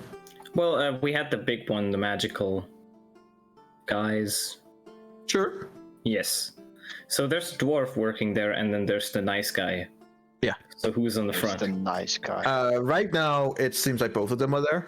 Okay. The dwarf seems to be working, Mm-hmm. and the other guy just seems to be like standing on it. Good morning, good folk. Come here, come by, and just like trying to catcall people into coming over. Okay. So I'm called there, and I go over. And As you come over, you just, good morning, returning customers. So happy to see you. So, I need some armor, but not for myself, for a friend of mine who is a dwarf. Is he about his size, the dwarf size of the guy who's the dwarf? Yes, the dwarf is about the dwarf size of Yes, the dwarf. so I would say about the size of you. And then I would point at the dwarf. You're kind of like mid-hammering as to just say you. He's like, I have a name, thank you very much. He just keeps hammering, not telling you what it is. I will make a history. I can't remember his name. And I will just continue to say, what kind of armor do you have? I don't know. It kind of depends on what you're interested in. Should he be looking good? Should he be looking fierce? Or should he be ready for combat? I think it would mostly be about how efficient the armor is at protecting him. Right, so you just managed to answer it by not answering it at all. Impressive. So what I mean is, it doesn't really matter if it looks super fancy. It should just be effective at protecting him, like the most effective possible. Right. Oh, we do have a couple of things. I don't remember a dwarf in your party last time you were by, though. Have you got some new friends to play around with? Let's just say yes. Kind of a weird answer, but okay, sure, yes. We'll go with Are yes. you looking for anything in particular? Something like, are we talking a scale mail, maybe a chain shirt, or something sturdier like a breastplate or a half plate, perhaps? The most sturdiest armor with the most protection that you have. Well, that would be a heavy armor, of course. A heavy plate armor would be able to protect from top to toe. It is, of course, also more expensive. Would I remember if that is what Onyx was wearing? If it was heavy plate, or if it was just... I don't even Plate know what armor. Onyx was wearing. Onyx half plate, right? Yeah. I think so. A half plate would be considered medium? Yes, it's best. Yeah. That's me. So I wasn't sure if he had the ability to wear heavy armor. Sure, roll me a, Because I've been with him like a year or something, so... roll me a history check. With advantage, because I know him so well, and he's a good friend of mine, right? Maybe? Then you wouldn't have asked me those questions of what he was wearing. No! What's going on? You're not really sure. Like, it could be either or. Oh, no. It could be both medium armor, it could be heavy armor, maybe even buy both just to be sure, Oh, no. Well, I actually don't really remember what kind of armor he wears, I just realized. So that's unfortunate. Let me think.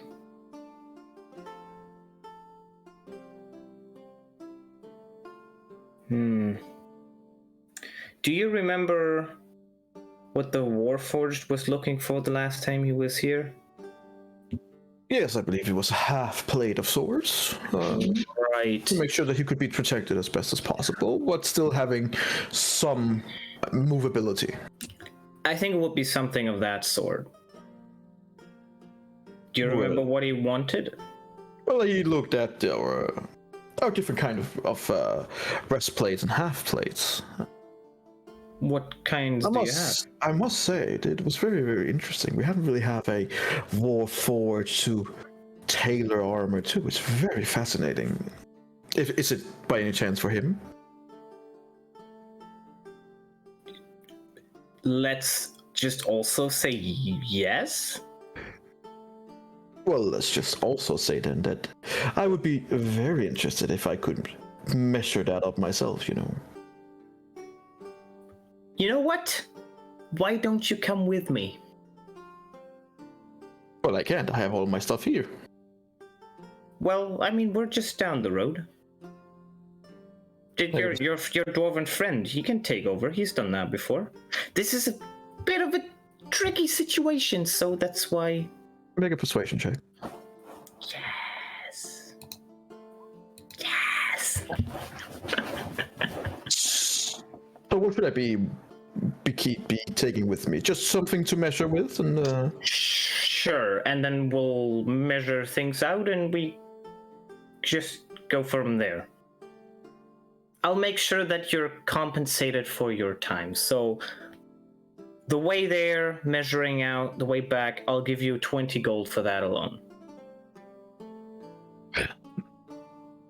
I am not gonna say no to a handsome man inviting me home. And he just looks around at his at the blue goblin, like, you got everything here, right? And he just walks along with you. All right, so I take him to the place. That is the place. All right, well, you bring him home. As you come in home, most of the people there, except Onyx, are sitting and eating breakfast, including Jack and the female twin, who are just sitting and eating. As you come in, they're all like, hi, morning. I'm gonna remove the 20 gold right now, just so I don't forget. Let me do that. Is he still asleep? Onyx? Oh yeah. Oh yeah. Do you know, by any chance, does anyone know when he went to sleep last night?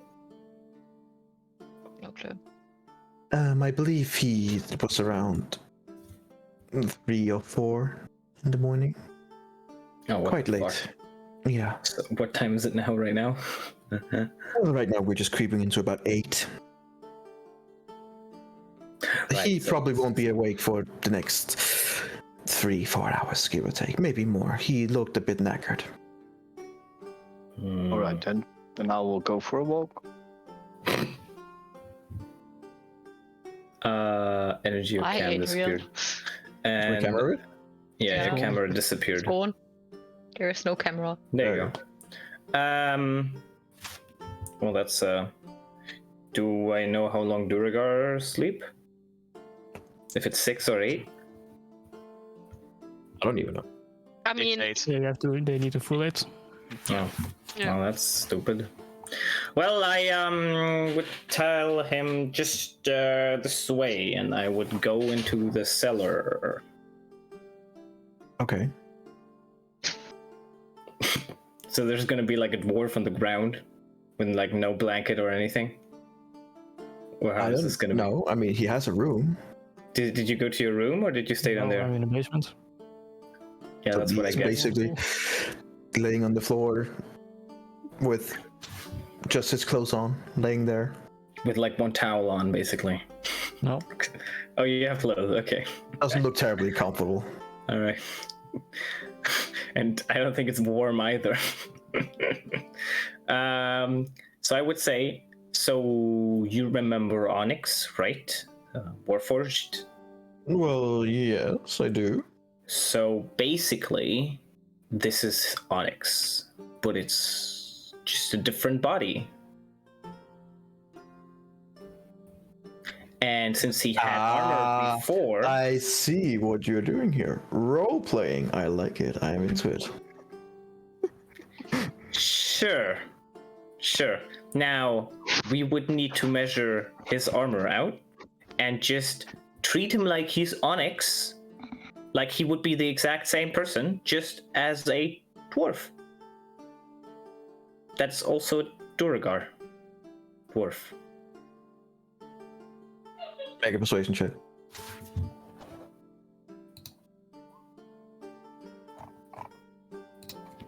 Well, okay, if you say so. Then he begins taking out his equipment and stuff like that. Onyx, roll me a Constitution saving throw with disadvantage.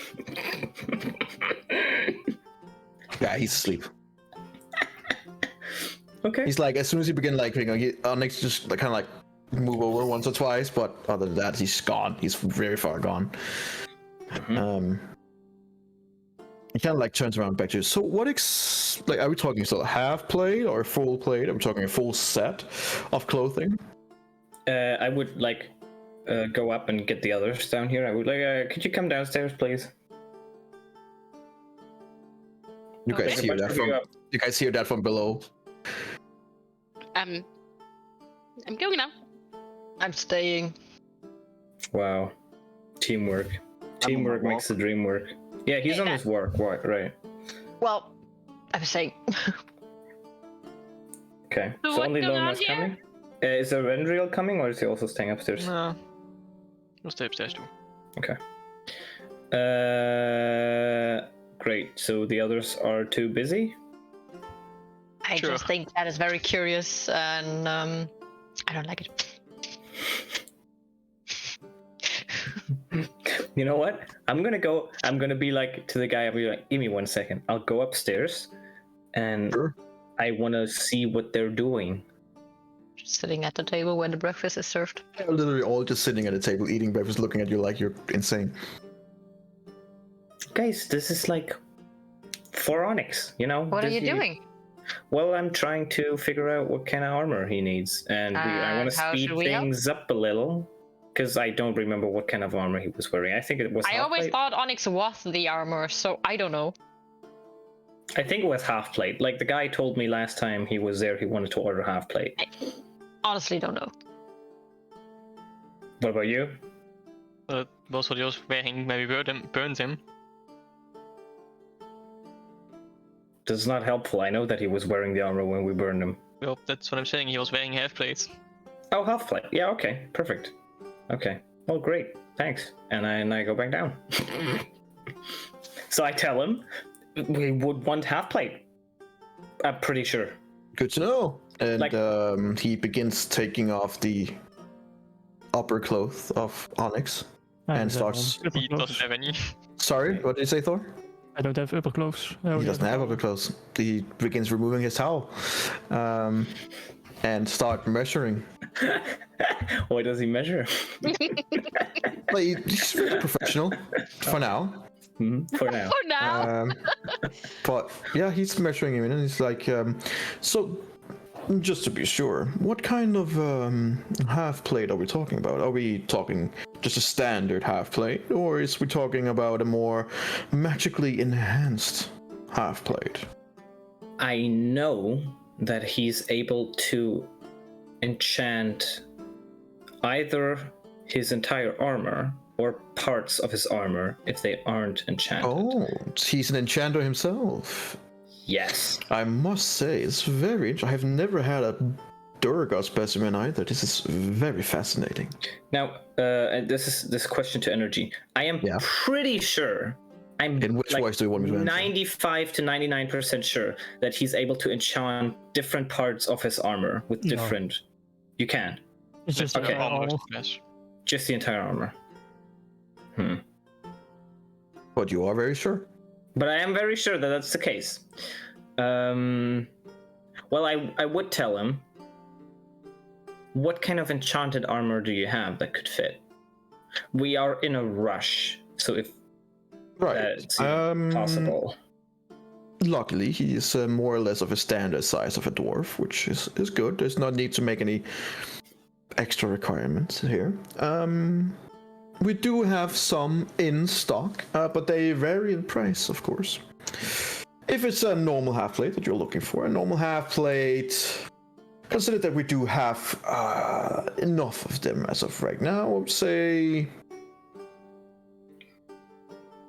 maybe 500 gold for a standard half plate. If we are to magically enhance the half plate, it can be done in different ways. You can have a half plate that is resistant to a specific type of attack, or you can have a half plate that is more generally just more enhancing. We like to call it a half plate +1, for example. And how much would that generally more enhancing armor cost? Now, when we're beginning to go into the magical area, it does, of course, raise the price. I understand. So a half plate +1.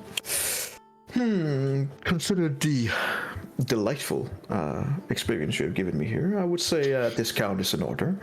And you are returning customers after all, so... Well... I would say 900 gold. For a half plate +1. Naturally, we can also create a half plate +2, but then the price, I am afraid, does increase quite a bit, since it is a much harder incantation. And how much would that one cost for recurring customers who give you a great experience? Well, even those fantastic customers, it is a very difficult armor to actually procure. With the discount, the need to still get a living wager for us. We're reaching up at around 5,500 gold pieces. Maybe more, depending on the specifics. But if we're saying a half plate +2, which would take at least a day to complete. So 5,000. from now on, 24 hours. Yes, from now on to 24 hours. It would cost you 5,000, 6,000. You can see he's like calculating in the air. And it's like discount. I am going to have to say that it would cost 6,250 gold pieces. I see. I think the price could be possible, but it's the time that we don't have. Fortunately, having to create something like this does take time. We do have some in stock, but they would have to be magically enhanced, and this is a grueling process. If we didn't have anyone in stock, it would take up to up to a week, maybe even more. But as it so happens, we have someone who will only be able or have to enchant it itself, which takes a small amount of time. However, I'm afraid that if you want something here and now, the half plate +1 would be the one that I can offer. I will take that. And if he doesn't end up wanting it, I'll take it for myself. It should fit somewhat well. Well, I can always take your measurements if... I wouldn't mind that at all, but I can also adjust if necessary. No need. And he begins taking your measurements in, very thoroughly, I might add. Yes, very nice. Hey, we're recurring customers. We'll give a great experience. He writes everything down, both in terms of Onyx and yourself. Alright, so when should I expect this to be picked up? I'll just pick it up right now. That's fantastic. And then he begins going up the stairs and... Okay. So I'll I guess on the way there, I would ask him if he has a breastplate +1 as well. We only have the stock breastplates in. It can be magically enhanced to... I already have a normal breastplate. Right. If you want it enhanced from those we have, it would probably take a day or two. I see. That's, again, the problem. All right. I will keep that in mind for next time. We will make sure to have it ready at your disposal should it come back in the future. And then I will buy the half plate +1 and go back. All right. So mark off 900. the gold. Yes. And let me just see here.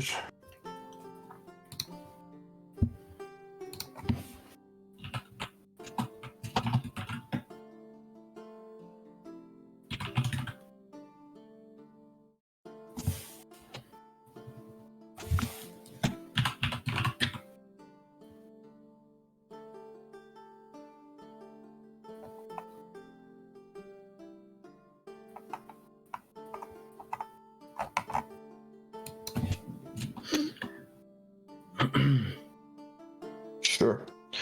All right. As you come back to the store, you get everything you pay, and he hands you the armor. Yeah. And then I go back. Remember to come back to the store anytime you Always. want. And to help you with your memory, it does say on the outside of the tent and stuff like that, they have a sign. Where it just basically says Baylor and Guilfred's goods. Baylor and Guilfred. Yeah, and with your Baylor is a nice guy. even with your shitty history, Baylor was the dwarf. Okay. All right, got it. Baylor and Guilfred's goods. Okay. Well, then when I get back, I'll just realize that Onyx also had a shield, and I will go back. Okay.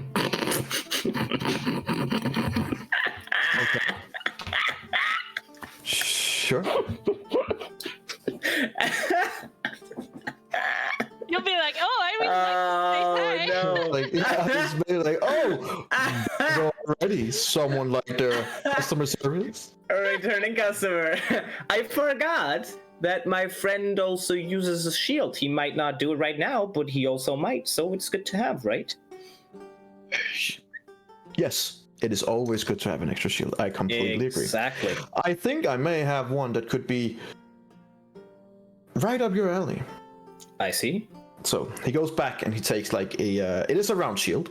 It's beautifully adorned, and it has, as you begin looking at it, it has all these markings of different kinds of arrows, bolts, arrows, and all kinds of missile-like drawings into the shield itself and into the frame. It seems to be a very, very, very, very beautiful stock wood, sturdy frame. Not sure what kind of wood it is, but it looks to be extremely sturdy, with some kind of metal, you're not sure what, Metal?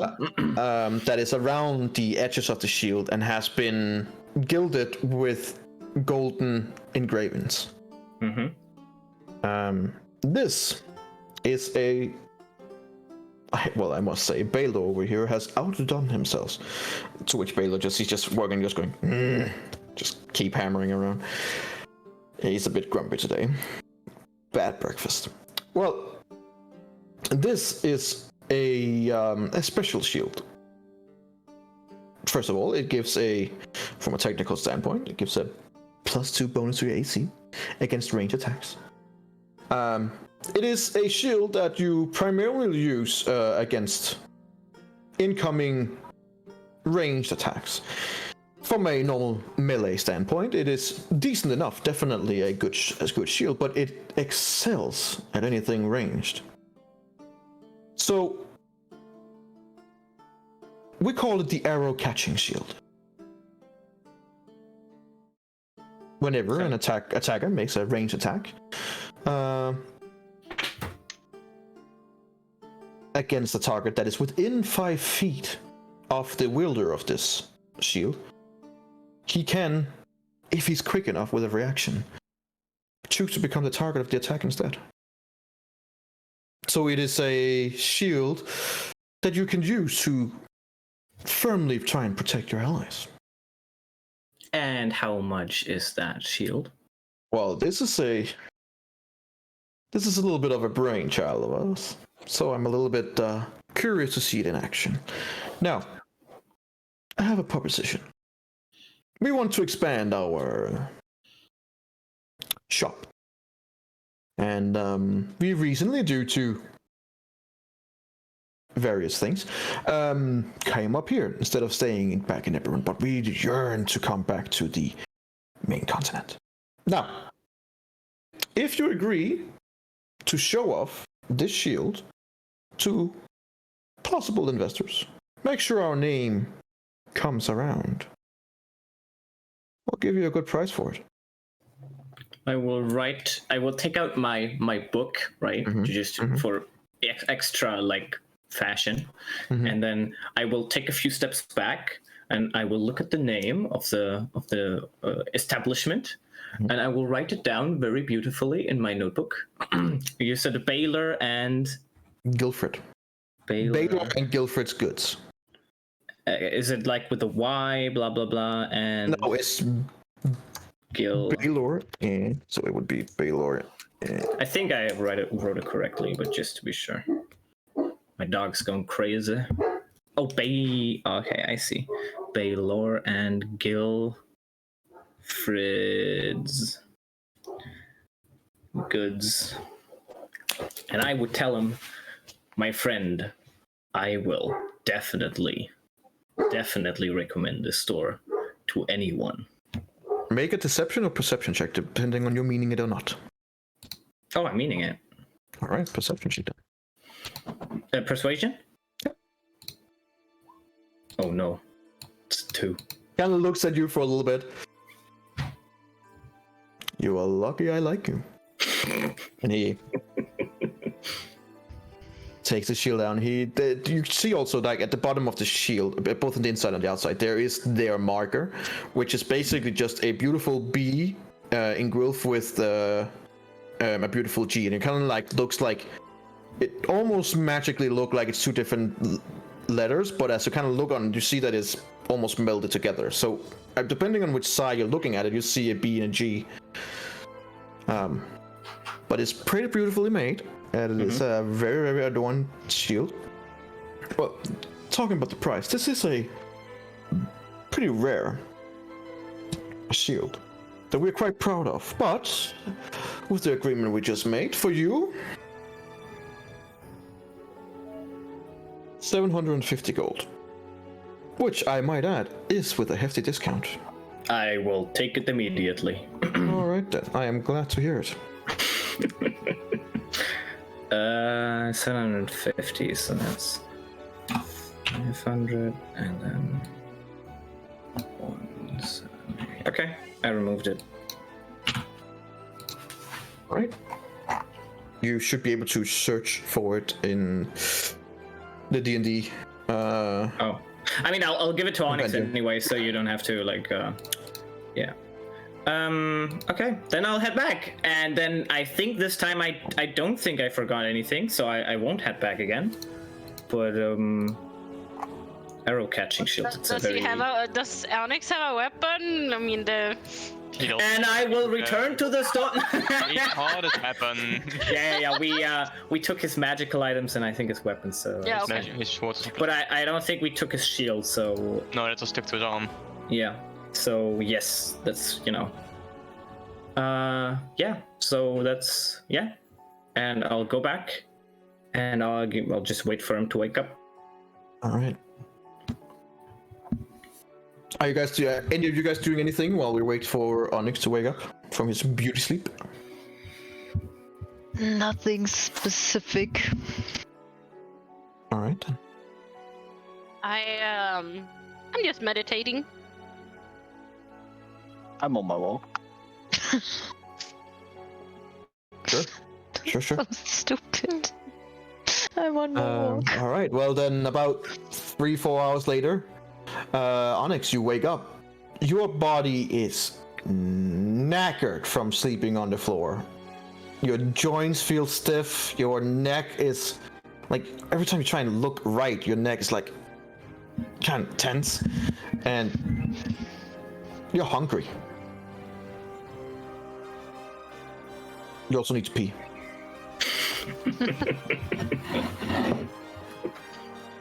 Stupid dwarves. Stupid dwarves. Yeah, I'll find a place. Does he go to the corner of the cellar or something? No, Or he just pees directly into the furnace. It's like, whew, it's gonna be real rank down there. I'm gonna be in my own domain. What is your dog? As Onyx comes up from the cellar.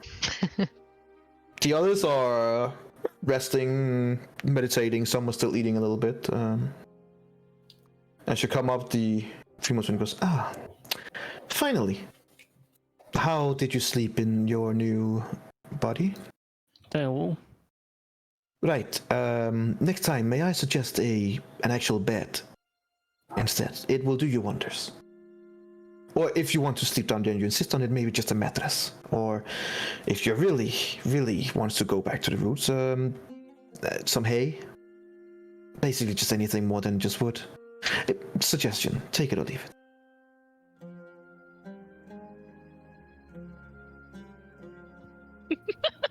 You're like, sure. I would like you all to sit down with me here before Jack and I will travel on.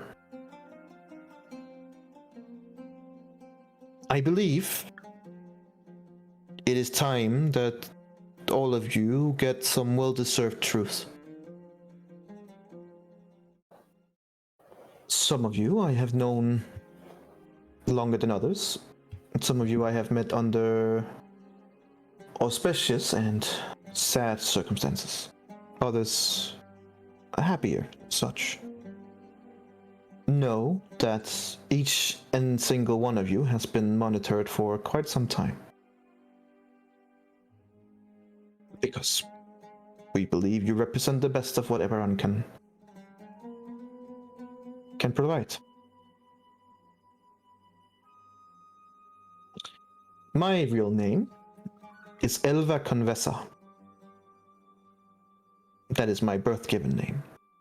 I have had several others. Some of you would have known me some of those. I do apologize for the confusion. It is not normal that I give out my name. It is a well-kept secret, especially since Convessa stems from royal blood.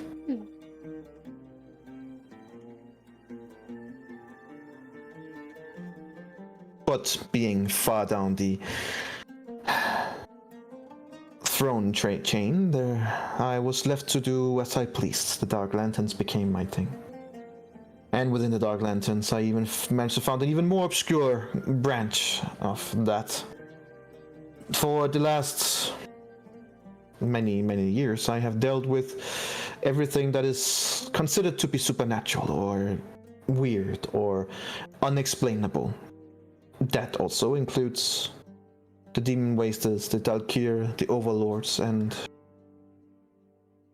foreign gods or goddesses. Anything that seemed that the rest of that Black Lantern seemed too weird or too far-fetched to even spend time on has been given over to my branch. It is my understanding now that that branch seems to be in high demand, considered all this shit that is going on.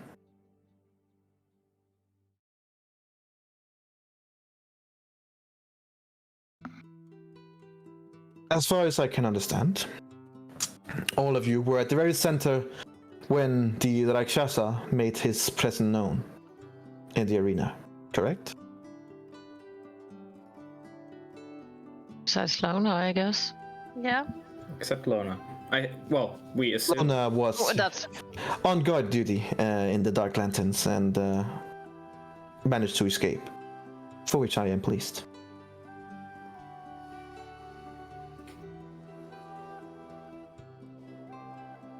The reason that I am also looking a bit flabbergasted and a bit drained is because it took an immense amount of magic and power to stem the tide of what was released. I'm sure you have all had your suspicions. I have a few tricks up my sleeve. And I am one of the few high sorceresses in the Dark Lanterns who are able to, without supervision, use magic at a very high level.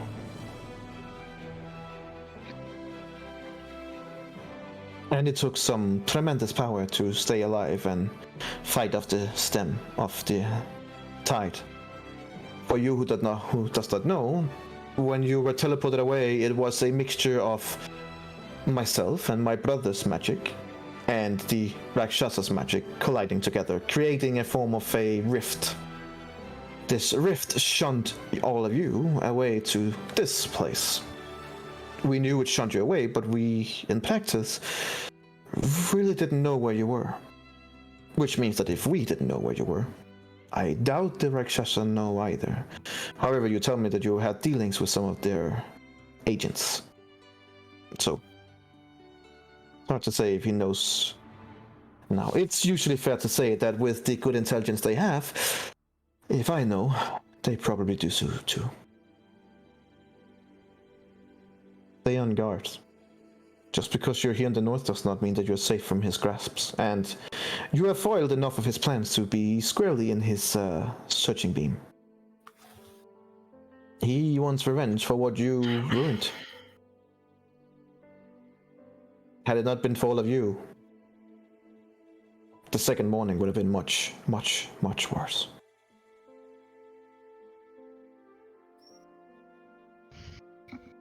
It is my understanding that the creature that you saw inside the cave of Hunger, I believe was the name. Is that correct? The big octopus. Oh. Yeah, the big octopus. Unfortunately, that big octopus has a name. And usually when they have a name, it's a bad thing, because then they are known. It is indeed, under my understanding, part of the Dalkirs. More specifically, this one in particular is known as Dyrn. Dyrrn. Dyrrn. A malicious... He's known as the Corruptor, the Stealer of Thoughts, the Slithering Lord. All of which fits fairly well with what you have explained and saw. It's part of the Dakir. Indeed. It is said that Dyrn plants thoughts in the weak-minded, and then seeds of terrible ideas begin to fester and grow until they take actual root. He's also a master of twisting flesh and thought. And to make it worse, the Mind Flayers, of which you have some experience, sees Dyrn as the Overmind. As you can see from what I've just told you, it's bad news, and he is not to be trifled with. However, he tried to get a hold of one of you, and you managed to stop him from that. I don't have much information about this villain. I have some. I know that she was part of the magical group, which we have infiltrated as well. This albino tiefling concerns me. I don't know what is down there in the crypts in that city. I genuinely don't, because we have not been able to go there for thousands of years. You will probably be some of the first to go in there.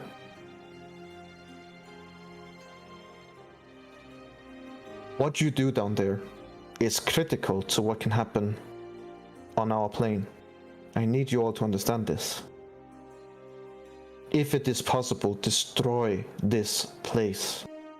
It is a place of corruption. If not, seal the gates. Break it down, make it tumble down, burn it. I don't care what you do. Make sure that others cannot get in there. And if that is not possible, then I ask you to dispatch of those who would wish to enter. I have sent orders to our king and others in the countries of Eberron, and they will be sending some of their finest elite to guard the gates. they will join in the illustrious organization known as the Gatekeepers. The Gatekeepers, whom at least one of you, when she points over at the Erendril, should be familiar with. The Gatekeepers do have the task of keeping alien aberrations and evil at bay, just like those near the demon wastes. But it will take some time before those find themselves where they need to be outside of the opening.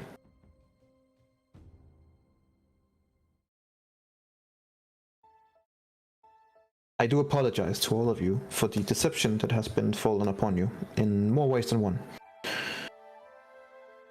Especially to two of you, Lona and Ilara. I apologize for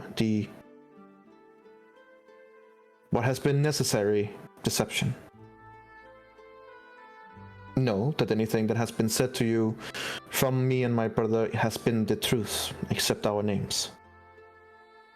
Everything that we have seen in you, I'm happy to say that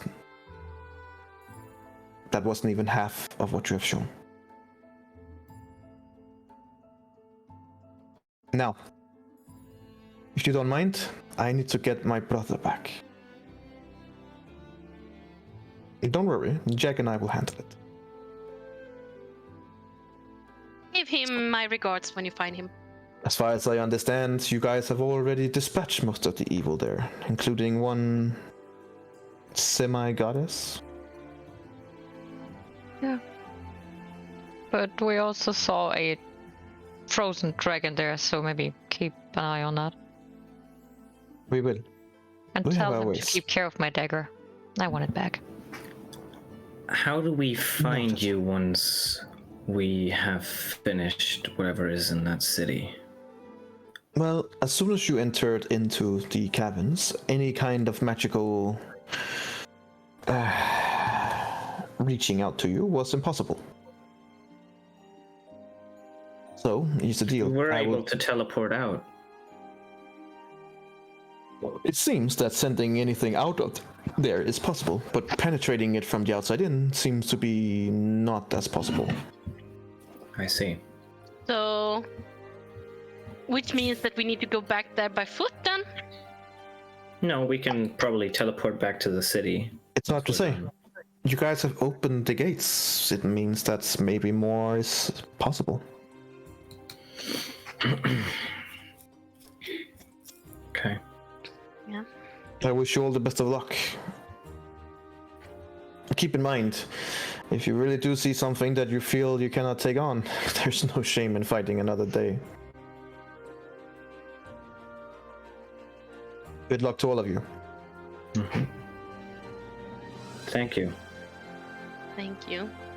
Also for that meal. Use it well. It should help you a little bit towards those who wish to meddle with your mind. And remember, if this really is Dern, you can practically trust nothing in there.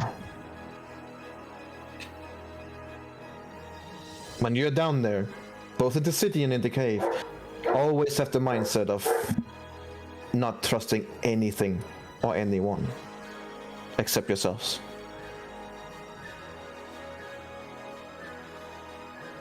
Right. She looks over at Jack. Jack, should we get along? And he just goes, "Oh, I'm just waiting for you, lady." Right. She takes Jack over to the side, takes what looks like chalk, and writes down some runes and a circle, and begins saying the incantation and goes, "Best of luck to all of you. You too. And we'll see each other soon." As the gate opens for about 6 seconds, and both of them are gone. You're standing there by yourself in your house. Did the chalk drop on the ground that she had? No, she took it with her. It's unfortunate. Where did they sleep, Jack and her? Good question. Fair enough. Okay. Well, I don't think we should waste a lot of time. That meal is definitely something we can use. Onyx, I bought you armor. I don't know if it is exactly what you want. Thankfully, it's armor that I can wear myself. So if you don't want it, I'll just use it myself. And then I would tell him that one armor piece is just half plate. That's what it's called, right? Yeah. Yep. Yes. Yeah. It's a half plate plus one. I would also say, I know that you can't enchant armor that has already been enchanted. I thought I had remembered you trying to buy one of these a couple of days ago before we went out. That might be wrong. You could certainly just buy a normal half plate. That should probably take you 10 minutes.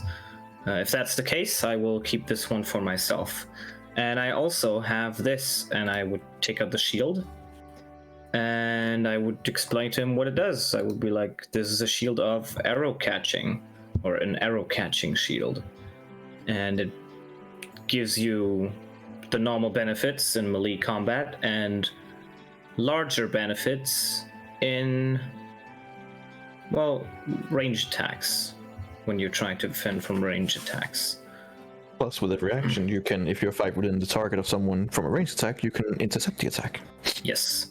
Unfortunately, I prefer to get hit by a sword. That I will also and the shield. I generally don't stand next to someone. Maybe that could See, change. You're the good thing about these items is While you guys debate that, I'll go pee. Be right back. Yeah, I would say the good thing about these items is I'll definitely keep them for myself. So if you want to go out again and buy something for yourself, you can do that. Do you know of any other items he has along these lines? Along, Plate shield. I know that he has a half plate that can give you resistance to certain types of damages. I thought that was very specific, and since you like to choose a certain resistance, whatever we encounter, depending on what we encounter, I thought that might be a worse idea. He also has a half plate plus 2, which would be in the range of 6,000 gold, which would be payable if we put some money together, but that would take 24 hours to do. Aside from that, I don't know if he had a different shield than this one. He definitely has normal shields. I remember him asking about different shields a couple of days ago, and he said it would be something that would need to take time to build. So I think he has the basic items. He might have something else magical that you could be interested in. I bought this to save some time, but if you're not happy with it, that's all right. I can keep these for myself. I will definitely use them.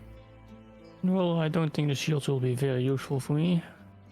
And Okay. Considering that you will get hit more likely by ranged attacks. I can Correct. keep that one. Okay.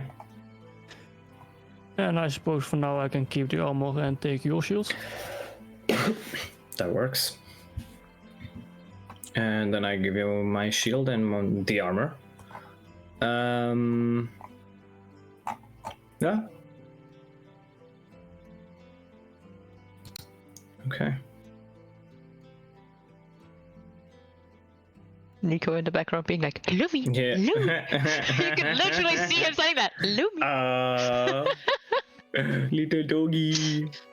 And I know that he can hear us because he has a headset on. Yeah, but the best thing was just being him in the door and being like, Lumi. Just wanted some attention. Close the door. Does the shield need It does. attunement? It does. It does. Okay. So it'll take an hour for me to do that. And he's gone again. Guess Doco had pupil. You? Oh, okay.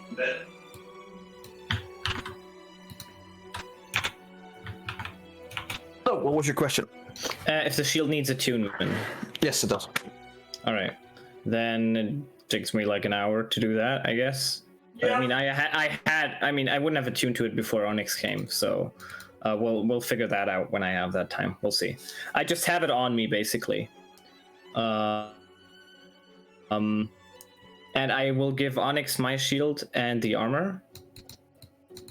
And then I would say we still have this, and I take out the mantle of spell resistance.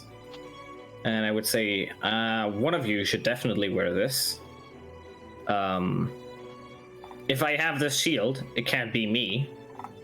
If someone else wants this shield and not the mantle, we can figure that out. But I think someone should wear this. What did the mantle do? It gives you advantage on saves against spells.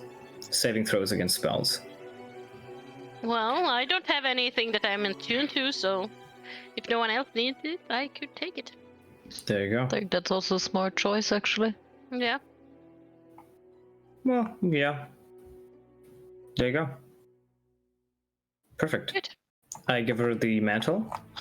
And yeah, it takes also an hour to attune to, I think, but I don't know, we'll have that time. What was the name of the mantle? Mantle of Spell Resistance. I'll post the name. Just and so I'll remove that from my inventory because I gave it to you. And I'll add the arrow catching shield to my inventory.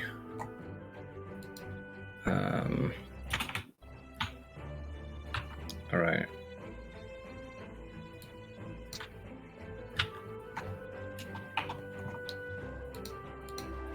And there we go. Okay. Is there anything you guys need to do before we leave? No. I am all set. I would check how many rations we have in the house and pack them. Energy. In the house? Nothing. You guys What? haven't been there forever. But we had like a ton. Would I have known that before? Because then I would have just bought some on the market. Oh, we can see you. How many would you buy? I would have bought like 10 per person, something like that. I have enough. I don't need any. Oh god. Yeah, dude, I just buy them 10 per person. I didn't fucking ask I don't you. want to carry all this shit around all the time. All right. I So did 10 buy. 10 per person. Let's say that you get them by just by sheer. If there's that amount. many, even if there is that Sure. many. No, we'll say that you scour the whole city for meat and fresh vegetables and every kind of things, and you manage to get them into, let's say, 50 rations Sure, in that's total. super cheap. And due to the amount, 30 gold. Sure. That that fits actually perfectly because that was an 80 and now it's a 50. and we just say 30 gold now. It's fine. But I have actually created like a 9-page of all kinds of things that you can buy and what the prices should be, price ranges. One of those is common meal and market produced food. So let's just see here. Let's just see. Market produce food. Okay. Yeah, maybe it's 1 silver and I save a shit ton of gold now. Yeah. Let's see here. Yeah, okay, so let's say it's from a merchant. You can get a bacon and egg sandwich. Not bad. I would like stuff that You can doesn't go get bad. You can get bloodhawk eggs, bacon stuffed bread, frittata and herbs, You have 9 pages, yeah? boar ham steak and eggs, truffle omelette. I won that! Menu. How much did that cost? Truffle omelette? Yes, I won that. It costs 2 gold alone. I'll take one of those. One of those. All right. From And then let's- the rest is, can just be Okay, garbage. let's say that you buy for what you could get. Let's say it's about 6 rations for all of you. Sure. So that's about 36 rations. 36. So how much gold would you spend on those 36 rations? Then I can tell you how much you get for everything. You know what? I'll take one of those fancy omelet things and then I'll just squeeze the rest in. Squeeze the rest in. All right. Yeah, so we don't die of hunger. So you will have both some commoners, both some merchants, some noble. You will have some different things, and it goes everything from a meat stick, which you're pretty sure is a rat, to bacon stuffed bread, to truffle omelette, and there is also 2 boar ham steaks and eggs, and Ooh. other kinds of really nice one. And for the vegetarian in the house, there is a frittata and herbs, which is very- Frittata and herbs. Very I'll nice. put that to the side for Adriel. All The right. frittata and herbs. very nice. Yeah. And so when I'm back home and after I give Onyx the armor and my shield, I will give Adriel the frittata and herbs, and I will also have give out the feeding other to eat rations. I will also give out the other rations so that everyone has 6. And if anyone doesn't want any, like for example Lara, she can now speak her mind and say it. Keep him. Sure, I I'll keep have. them. I still have 10 rations. He I comes think I back and put them on the table. All these kinds of Tabs. different rations, and there are all kinds. There's also there's a mystery one called the Adventurer's Steak, which you're not quite sure what meat it is, but hey, it might be good, it might not. Who knows? There is something called a boar tenderloin. There are baked goose breast, a few grilled salmons. They do like fish here. There is also one that is basically just a box that is called shellfish platter, which if you kind of quickly look and you can see different oysters and shrimps and all kinds of nice things. Yeah, that's gonna last for a long time. There's I like the idea. there's one called Hunter's Pie, which seems to be just a meaty pie. There's smoked meat, just standard smoked meat that can last for a longer time. There is one called a Tasha's Hideous Stew, so keep that in mind. Oh, Tasha's Hideous Stew. Tasha's Hideous Stew. I think I read about this one before. Hey, you read about the book? I read about the book, but No. No, I read about it. And- I think. And for some of there are a few premiums in there. One of them being, for example, the truffle omelette. There is also an owlbear steak and eggs, which is very premium. What is the other? Owlbear. I don't know what that means.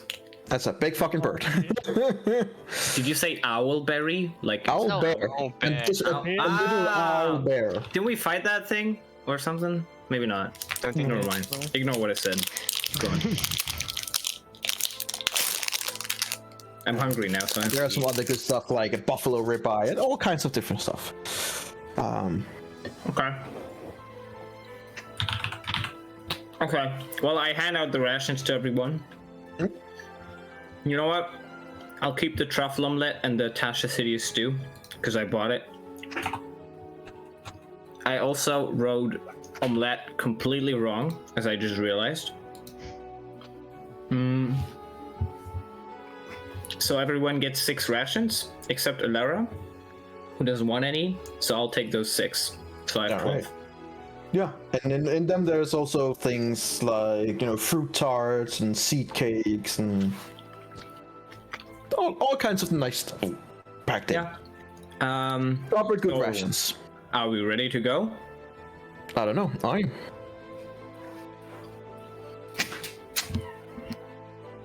Wouldn't completely mind looking at the shop again, just in case. Sure. Sure. We will speedrun Onyx over to the store. Just cast little legs. Speed run with Is his everyone tiny dwarven legs. going? No. I think it's just Onyx. Yeah. Okay. Well, you come over to Guildford and Baylor's goods. Baylor seems to be working. Guildford's not there as you come, and Balfour's just working. He's like, yeah, what can I do for you? I'm in need of a shield. An enchanted shield. Well, that's a little bit vague. Do you have some more preferences? Hey, +2 would do. Would it now? That's not just something you craft, That's takes it time. actually is. It's the whole thing you do. Why would you? You know what? Never mind. Who am I to ask? Sure, a shield +2. We have other kinds of shields. Should you be interested, we have an orb of shielding. We have a sentinel shield. We have a both shield +1 and +2. Sentinel shield? We have a shield of expression. Should you want that? It's a bit weird. I think we had some better plans with it, but it turned out a little bit. Do you know what? Never mind. We also have a shield of missile attraction. That seems like something you would not want to be attracting. Yeah, I'm pretty sure it's cursed, but we hadn't really figured it out yet. I think the +2 will do. All right then. Just see here. Shield. +2.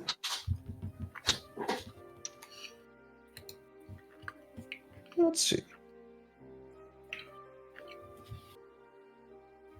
I will put it in the rare compartment. Normal shield +2. Sure. I believe there's something about you being a returning customer and you should get some kind of discount, so... Totally agree.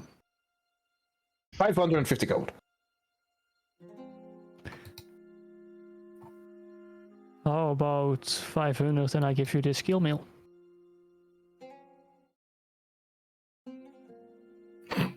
Kind of like takes the scale and looks it over. Not the best handiwork I've seen, but... Well, it's been on me for a few years. Oh. That's why it stinks. Probably. Make a perception check. Persuasion check, sorry.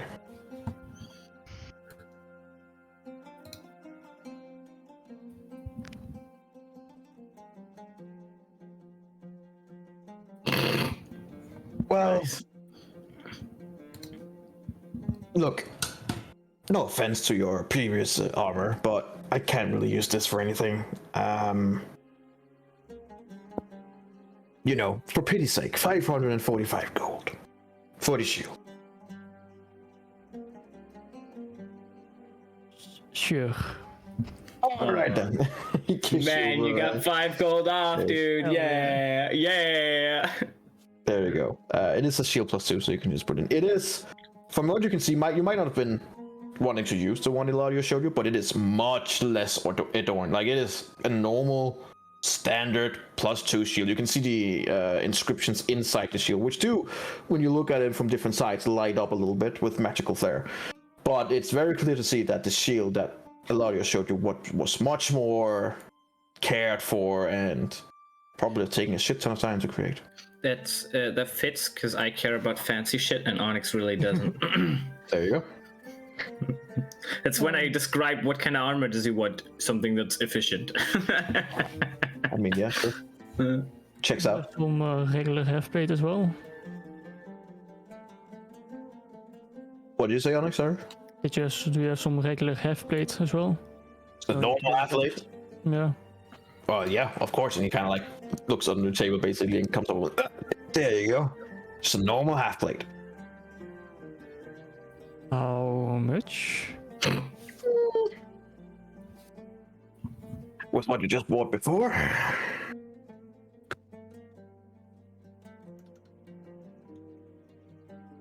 $400 gold. How about 450 and I give my skill mail?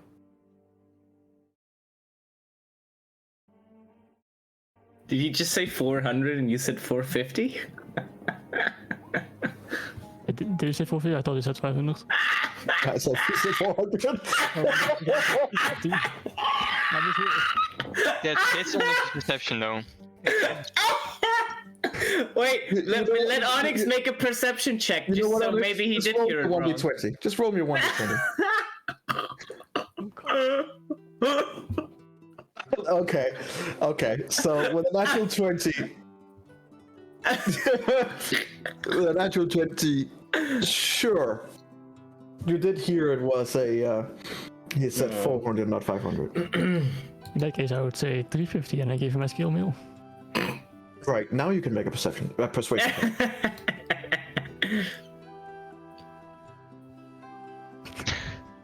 Yeah, I mean, this going You great. gotta look This at it is, like, you know, I couldn't really use the scale mill before, and I still can't now. Well, I appreciate the attempt, but I think we should keep it at 400. No, zoals we try. 400.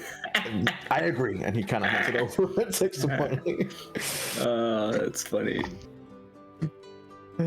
He said 450. I was like, well, okay, I mean, sure. And I'll go back.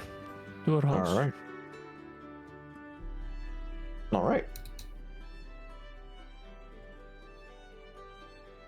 So you guys are now gathered in the house. And I'll What? give Gladio the +1 half plate. Yeah, I'll take that and I'll put it on even. Good. Now So is disadvantage on style. I do, He does. but we'll have that big thingy anyway. I roll shitty anyways, so it's fine. So let's see. Can you do it? How does that work? Can you put that in my inventory and then it Yeah, you can automatically does the stuff? Yeah. You can just search in companion +1 half Right. plate. Okay. Just take it in. Let's do that then. Can I put my breastplate into the bag of folding?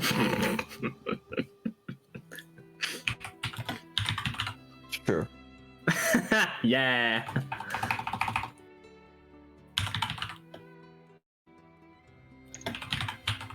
I can put a half plate in my pocket. Oh, maybe it was race. Never mind.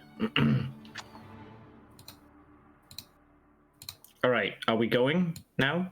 Have you put Finally? in your half plate? I will do that in a second. Because my roll 20 is your lagging. armor class is horrendous. Yeah, because I just took off the breastplate. It was a half plate +1, right? Yeah, my roll 20 is lagging. I Yeah, can't I'll do anything. I'll just add it to your half plate +1. Okay. So while Onyx was gone, what did everyone else do? Were you just eating downstairs? Waiting, basically. Okay. Because I would have went up to my room and got my stuff, and then on the way back, because I'm not wearing the half platelet, so I don't have shitty stealth, I will go into everyone's room Okay. and I will go to their pillows and I will take a piece of hair of every single person. That's an old cavey. Yeah, That's- and yeah. that's it. Just normal things. Roll me an investigation check. I would, but I can't because my roll 20 is. So maybe you can do that for me? I can. And I definitely have advantage, right? That's a big old 9. That's a 9. Yep. Pretty You can, shit. you That's can a choose, 9 in 2 ways, Gecko. You can choose 3 of Three. your companions. Okay, so I would really search for Onyx hair. No, I'm kidding. For Lona, because I don't know her that well. You go looking for the head. I would go Distraction. for Adriel, and I would go for Elara. Interesting. Yeah. Yumi, Yumi! stop fucking my fucking pillow! Yumi! All right. Good dog. Yeah. So that's what I'll do, and yeah. All right then. Cool. Did you roll a stealth check about it? No, I don't need to. I'm just walking upstairs. I mean, And I mean, he's opening our doors. I would say with your guys' passive perception, you would probably all of you except Lona know that, and they, yeah, you probably all kind of know that I he mean, was up to I something. wouldn't. You don't know I exactly wouldn't- what, just that you know that he was walking around up there. Yeah, sure. That's fine. I would. So unless you would ask him to go up and be like, "What are you doing?" then, or you can ask him when he comes down, of course.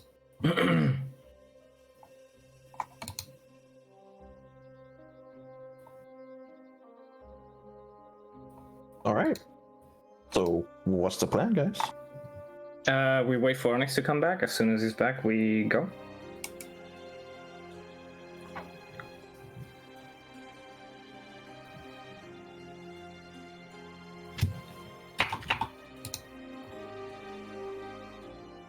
I mean, he's been there. He gave you the armor. Right. No. So I go upstairs. I get the hair from those 3. I come back down. We wait till you're back. You're back. We do the hell skedaddle. Then we go. Right. Yeah, okay. There we go. All right. So, what will you do? Are you gonna try and teleport in, despite knowing that it's a bit chance? Or you're gonna take the long road to the front of the entrance? What are you gonna do?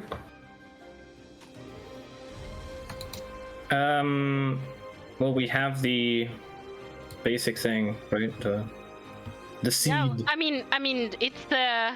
We go to the seed. Well, it's Adriel that knows his stuff, so I guess we turn to him. And so, how does it work? Like a teleportation circle. It's basically how it works, but different because it's druidic. So normal mages can't use it. Okay, so do we need to go to the?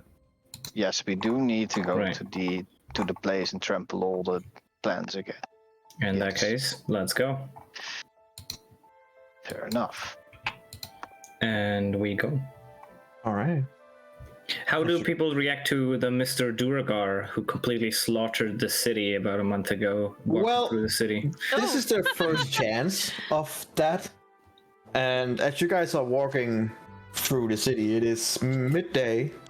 There's still people around, and they all give you guys a wide berth.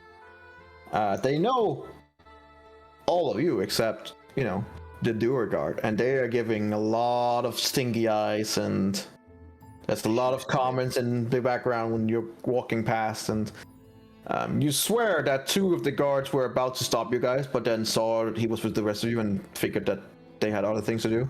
Mhm. So you're not stopped or anything, but yeah, one of you in particular are getting some sting eyes. Well, someone uses that. So, No, there's like a whole new level of stink. And I. Yeah, before it was more like, ooh, what's that? To like, oh, the fuck is that motherfucker doing here? Alright. So as you trample some more green seeds, most of them have been removed because Ladio has been around buying it all for your rations, so... Yeah. Nothing to trample anymore. You see one of the farmers just counting money over the side, being like, real happy. As you go to your seat, yeah, do you start the ritual? Sure. All right, I need you to roll me a 1d100, please. Oh no. 100. Oh no. Who knows We're gonna where we be end up? randomly teleported in some portion of the cave. Oh no. not Elysium. Let's just hope it is the cave. 36. Oh no. We happen yeah, to it is be also- inside the other side of that dimension thing. Oh no, not the island. Oh no. Thank God he didn't roll a 1. Suddenly you're standing in front of the female twin, like, why are you here? Hi. Wrong seat, sorry. Boop. The island wasn't seeded. Yes, it was. We No. teleported away. No, we teleported away, but we didn't. You planted a seed I- back then, you said at least. I No. feel like killing an evil ice demigod would be a nice little, I also vaguely feel that you planted a seed there. But Oh, weird. whatever. But 36. Oh no. oh no. Oh no. So,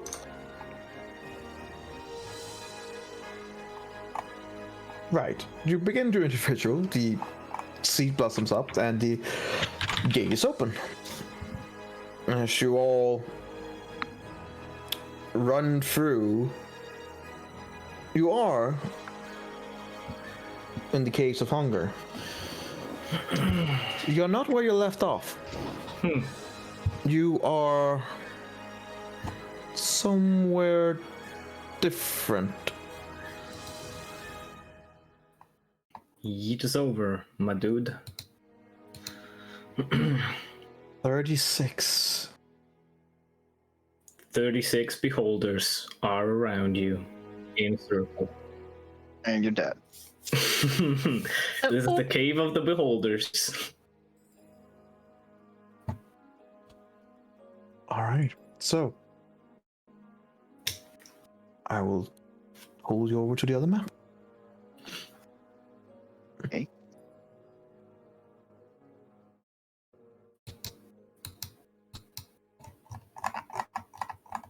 As you come back to the caves of hunger,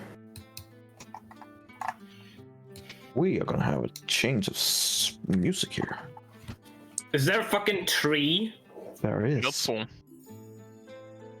Jeez. Rare. Oh no! Don't change music to combat music. Don't do it. Oh, by the way, Energy, could you change my dog vision Absolutely. to 880? Do what, sir? 880? Yeah. Did you say 880? No, 880. Just 80. Okay. No, 180. Yes. 80. Yes. 180. Why do we have 180? because my 100. Googles. They Do add they? another That's an 60, expand. yeah. Yeah. If you already have dog vision, they add just another 60. Oh Jesus. Okay. Oh, also, I would have given you your monocle because I did take it. I mean, I assumed you did that all the way in the beginning when you gave all my stuff back. Oh well, I gave it to you at the table.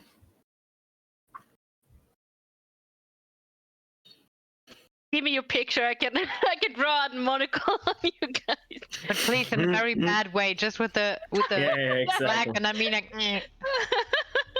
maybe also just paint him a mustache, just for reasons. And thin. Over his actual mustache.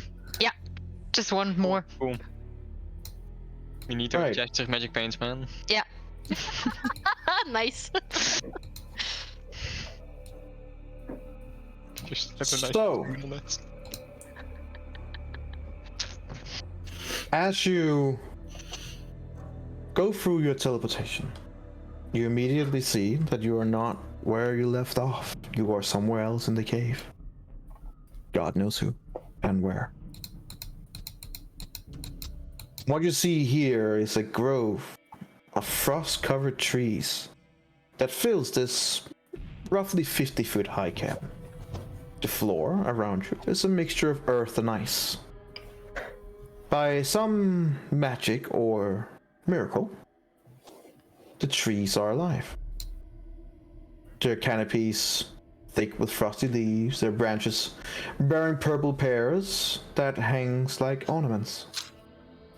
A low wall, broken in several places, threads its way through the grove, which seems to be surrounded by 6 exits.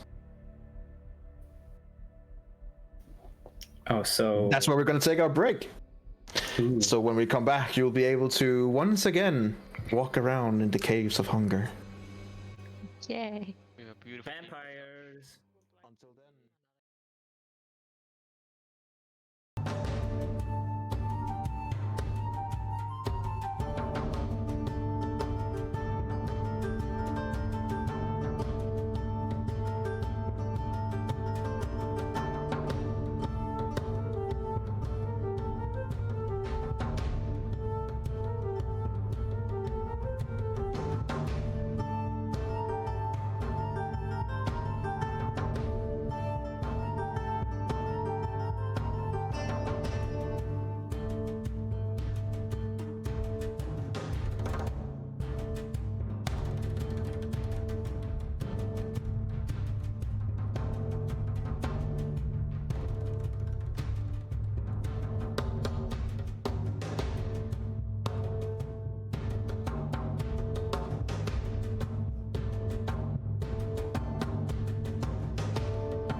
So, you're at this weird place.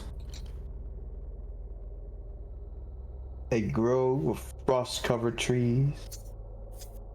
Of some of them, purple pears are hanging off.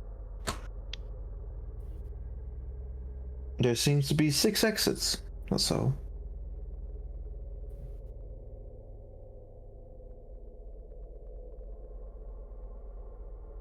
So what do you do?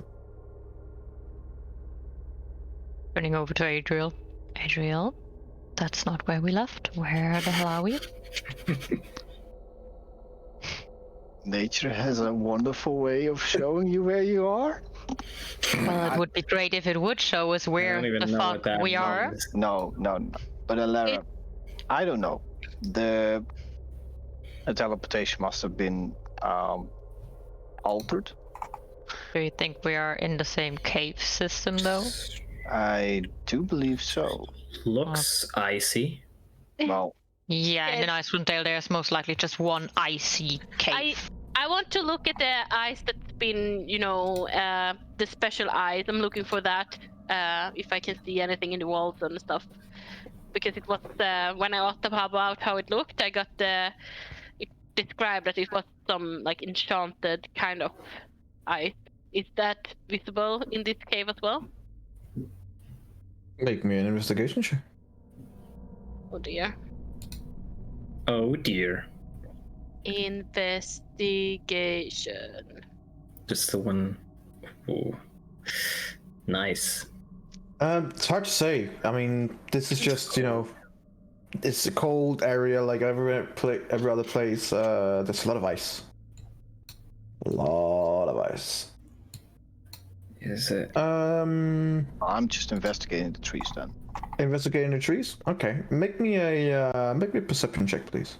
Jeez, my roll 20 just completely crashed. Yes. Hang on.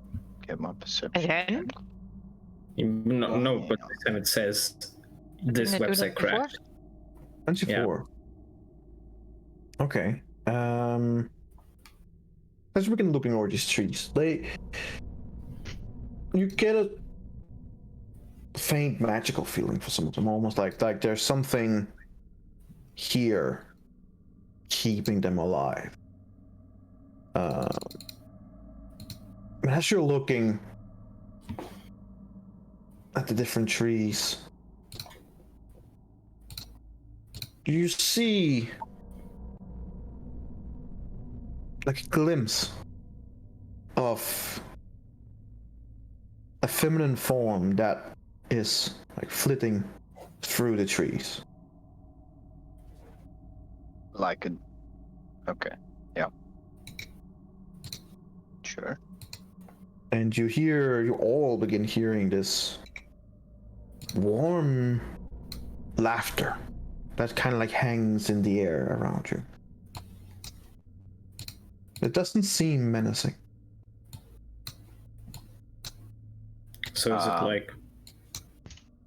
is it like creepy, or is it like actual genuine funny laughter? Like a Someone's teenage girl having a laugh. great time. Yeah, it seems like this just warm laughter of a female giving you an overly infectious laugh.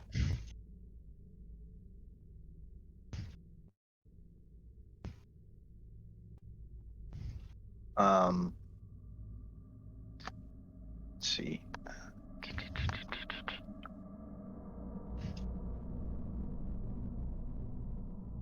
I'm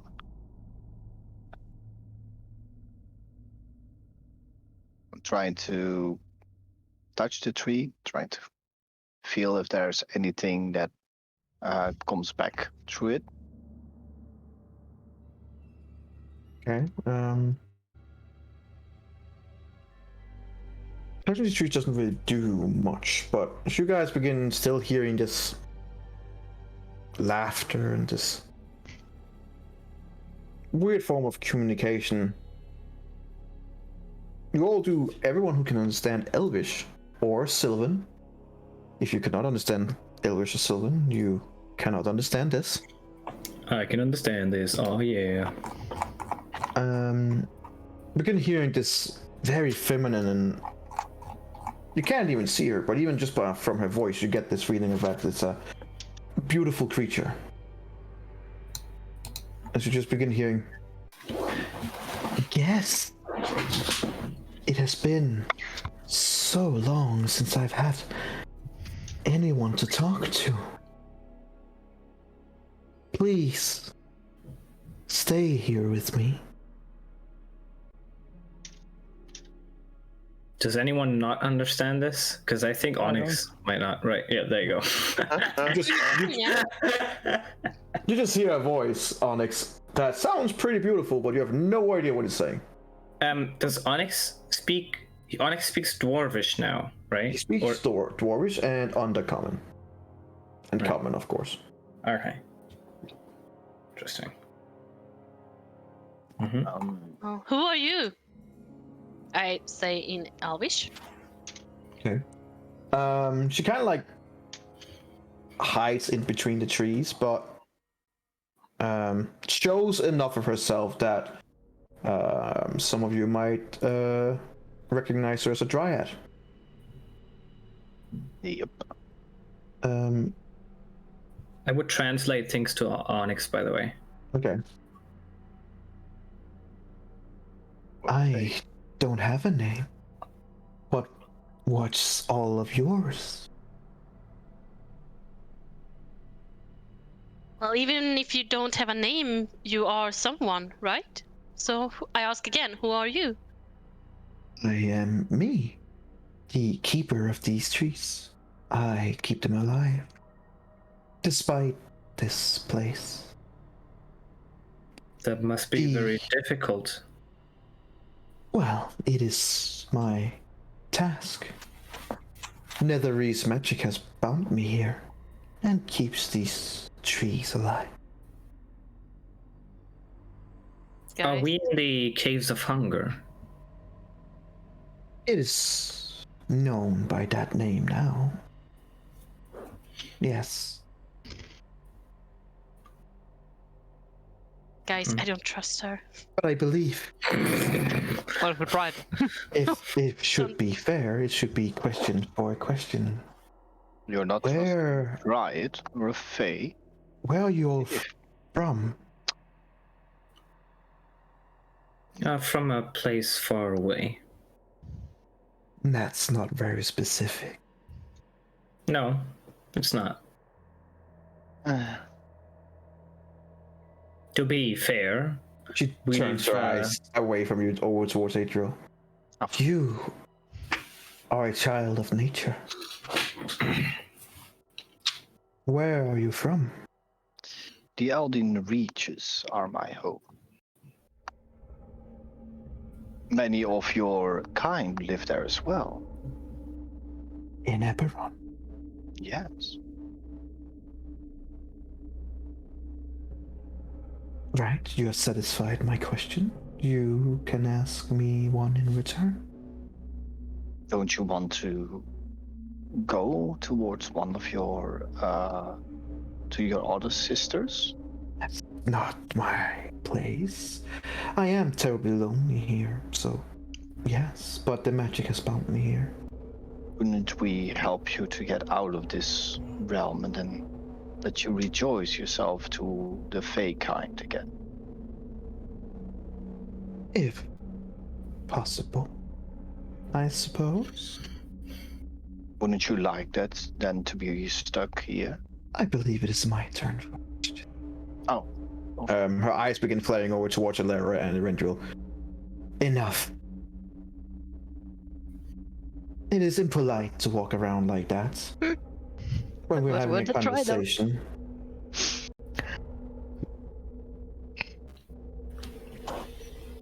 I gaze upon Alara and especially Rendril.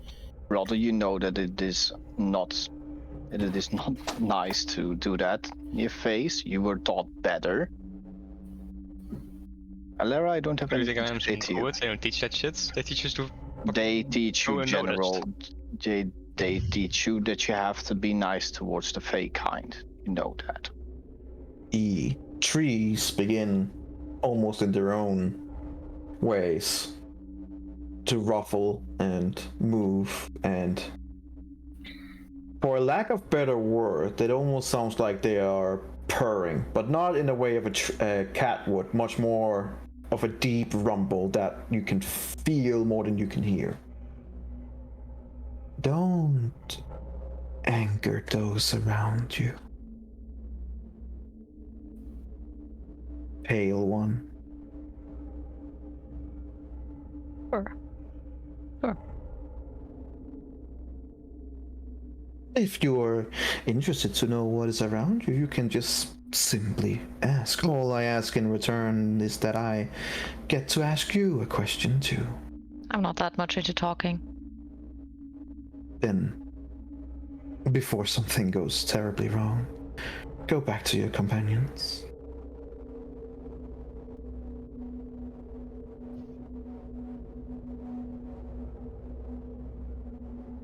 You guys, both you and Eberron, can like literally feel the rumbling coming like closer, almost like the roots are beginning to reach out towards both of you. It's smart. Stick with us. You don't want this.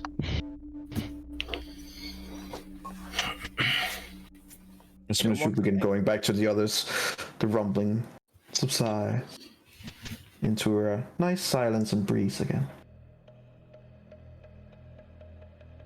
You wanted to ask a question. I believe it is your turn to ask one. One of you guys can answer. Ask what you like, and I will help in the ways that I can.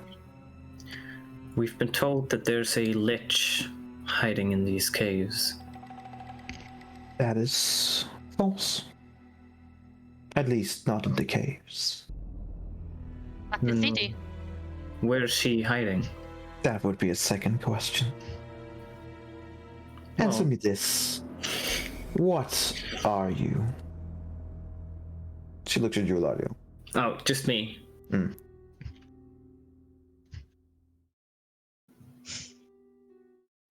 I'm a changeling. You see from one of the trees looking deeper at you, almost like a little cock to the side, almost like when a dog hears something it doesn't understand. I will change into her. As you do that, the trees begin ruffling again, but more, not in a dangerous way, but just like if there was a heavy breeze. Mm-hmm. And then I'll turn back.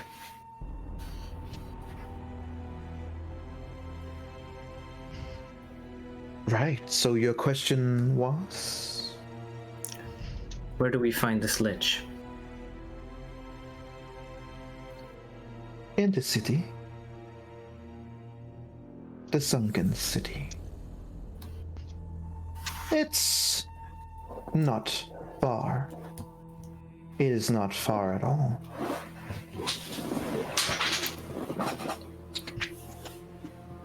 I was very honest with my answer. I think you could be a little more specific.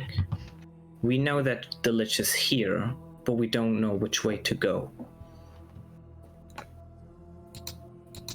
Would be a new question. She looks over at Eberron.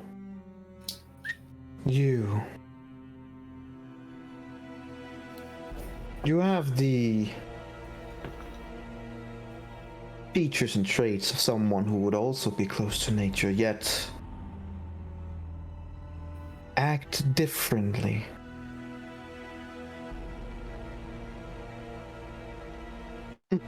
What do you stand for in life? Good? Evil? Or just yourself? None of the above. That's not an answer. It is. The answer wasn't in between your options. I gave an answer. Fine. You want answers that are coy? I'll indulge you. Ask your questions. Don't think I have one. Anyone else? What keeps you here?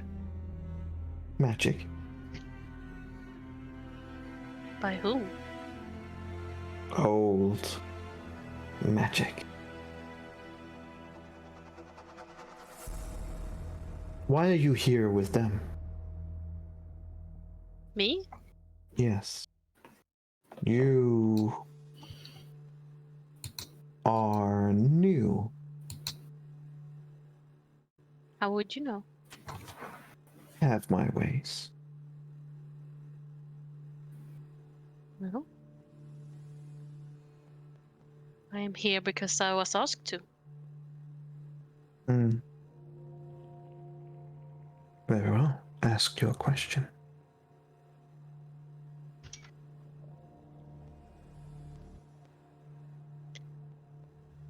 So there's many ways here. How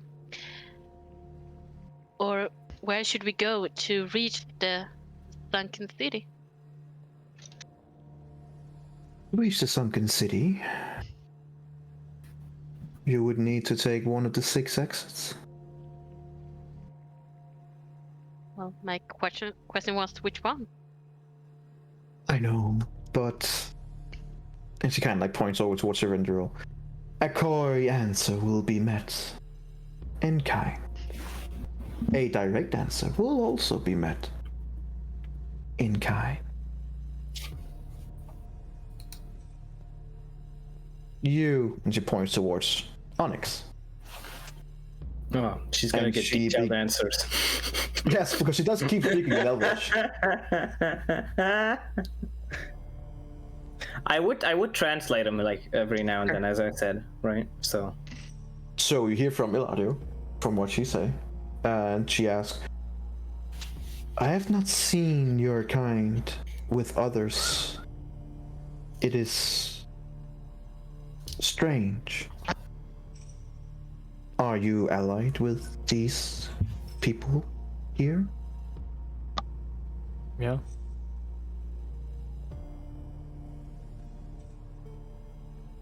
Fair enough. Ask your question. Can you speak fucking common? I would translate it. Unfortunately, no. I only know Elvish and Sylvan. She only knows Elvish and Sylvan. Useless. I don't translate that back. Right. That's a smart thing to do. Well, you have all... I would ask Onyx, do you want to ask her a question? I would have translated him the previous questions that we were asked. Like, for example, which way do we need to go? And then she wasn't very specific, blah. I mean, I asked if you can just speak fucking common. Oh, fair enough. Precisely, that's what I understood too. Yeah, got it. I understand. Debit. Well, you have been indulging me in some more than others.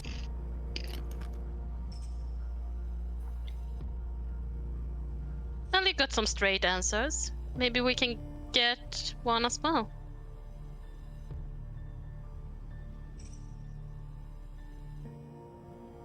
Very well. So I ask again, which way would we take to reach the sunken city?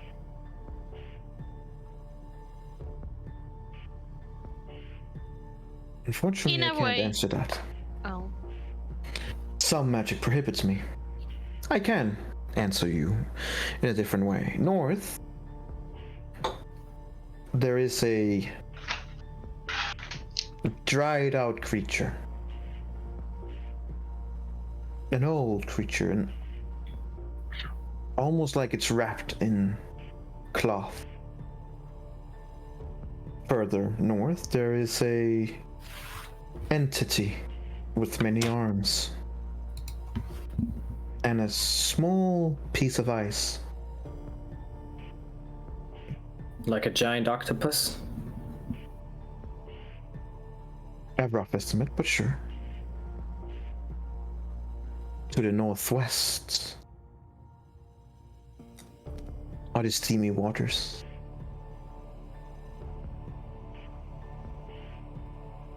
To the southwest is the passage of which the 3 dark elves have passed through on multiple occasions. What did she say? The 3 Dargales? 3 dark elves. Dark elves. 3 dark hills. I was like, is that a monster or? I haven't spoken to them out of fear, but they have passed through here on multiple occasions, always going southwest. And she kind of like points over here to close to where Lara is. Was it recently they passed?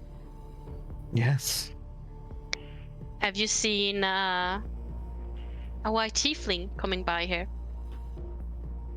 No. No? I have not.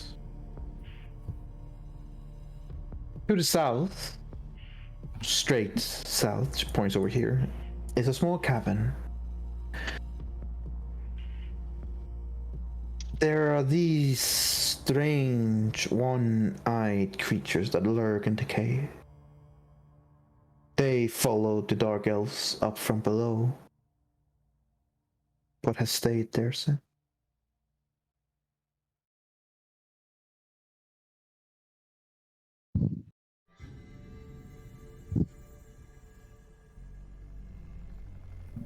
Energy, you said there's 6 ways to go, right? And she described...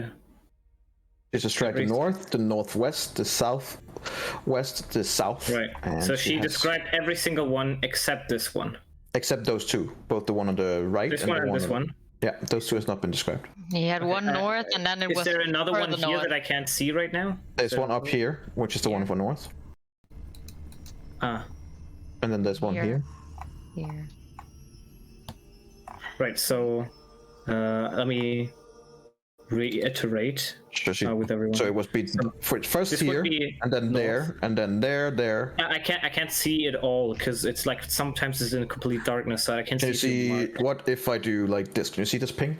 Yeah, I can see that ping. Yeah, Yes. that's the north one, the first one she talked about. That's the north one. That's That the goes first one she to talked about. North, an old creature wrapped in cloth. Yeah, and Yeah. the other creature. Right. Okay. it- So there it splits somewhere here. It splits supposedly. It just goes. She just says north, which is in that direction. Okay. The northwest, which was the steamy waters, would be Right. up here. Yeah. You're right. Okay. And then southwest. Southwest. It would be the 3 dark elves. Yes, and then And straight south, which would be the 4 weird Eyed one-eyed creatures. creatures. Yeah. So. And she has not talked about the east these and 2. southeast. Okay. Got it. Does she continue talking, or is she? No, she stopped after that. Okay. Alright. What about the other 2 roads? Can you give us some? I can. You told us a lot. Do you have any questions? One. And she comes over to the nearest tree to where you are. She's still, it's almost like she's part of the tree, moving in between them. And from what you can see just there, she is like very, very beautiful and very, very feminine forms. And she plucks one of the pears and hand it towards you, Eladio. I'm not gonna eat that. Please, accept this as a present. Not accepting a present would, of course, be seen as a slight. I will accept it as a present. You should taste. I don't trust you. You basically hear, like, really, like, drawn in. Like, how dare you? Your destiny. That looks tasty. May I ask what it is? What kind of fruit this is? It is a pear. It is ripe and ready. And she plucks another one, hands it over towards you.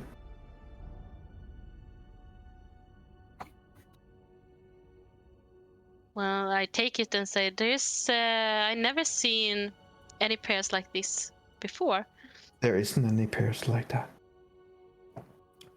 You should taste it. I'll take one. She plucks one for you, since it's a bit higher, and you're not as tall as you used to be. No offense. But she hands it over to you, and you don't understand what she's saying.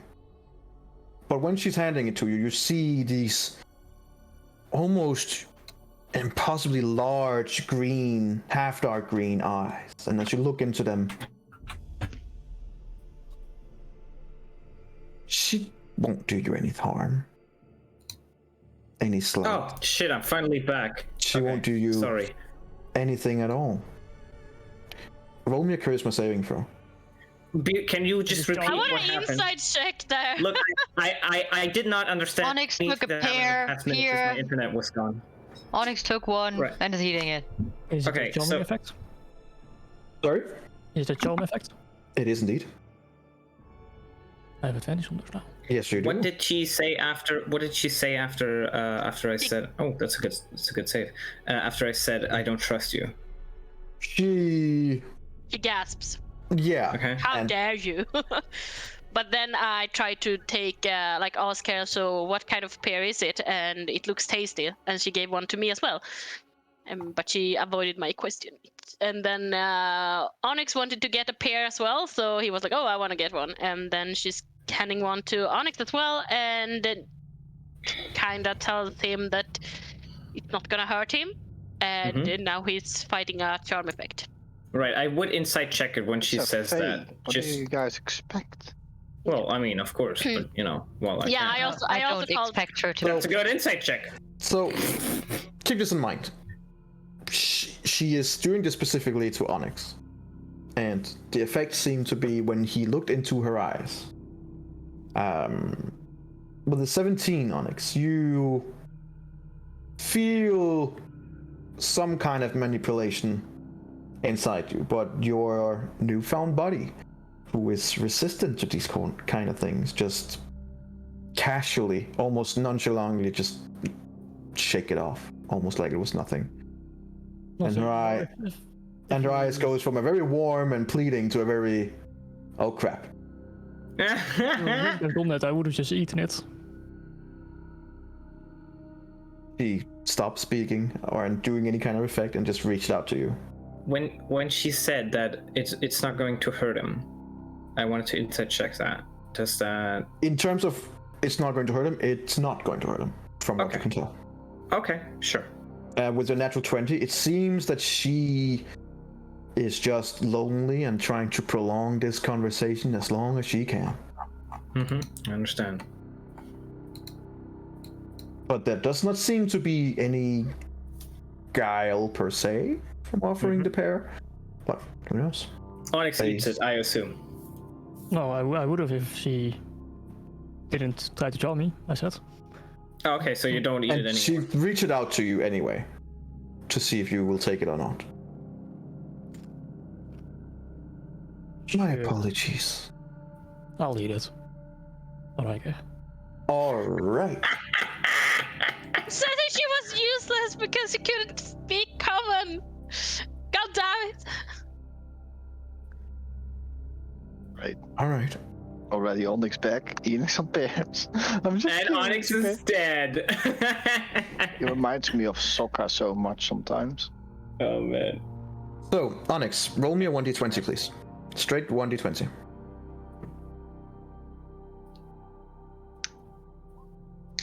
9. Alright.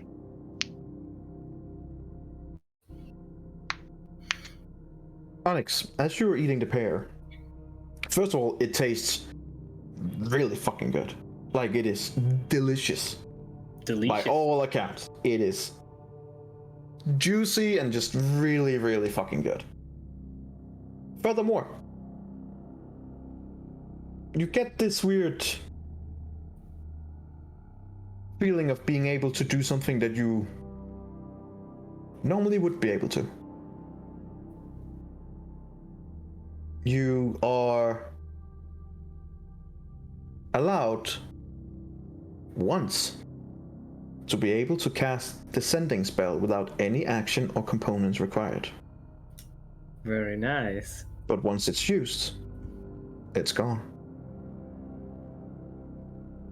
So you gain a charm of sending. A charm of sending. Do I see if Onyx has like turned against us? You just see that he eats it and was like, super. But other than that, seems very normal. There's no change in demeanor or anything. I look at the Dryad. Like, does she look pleased or like? Oh, very pleased. Very. But yeah.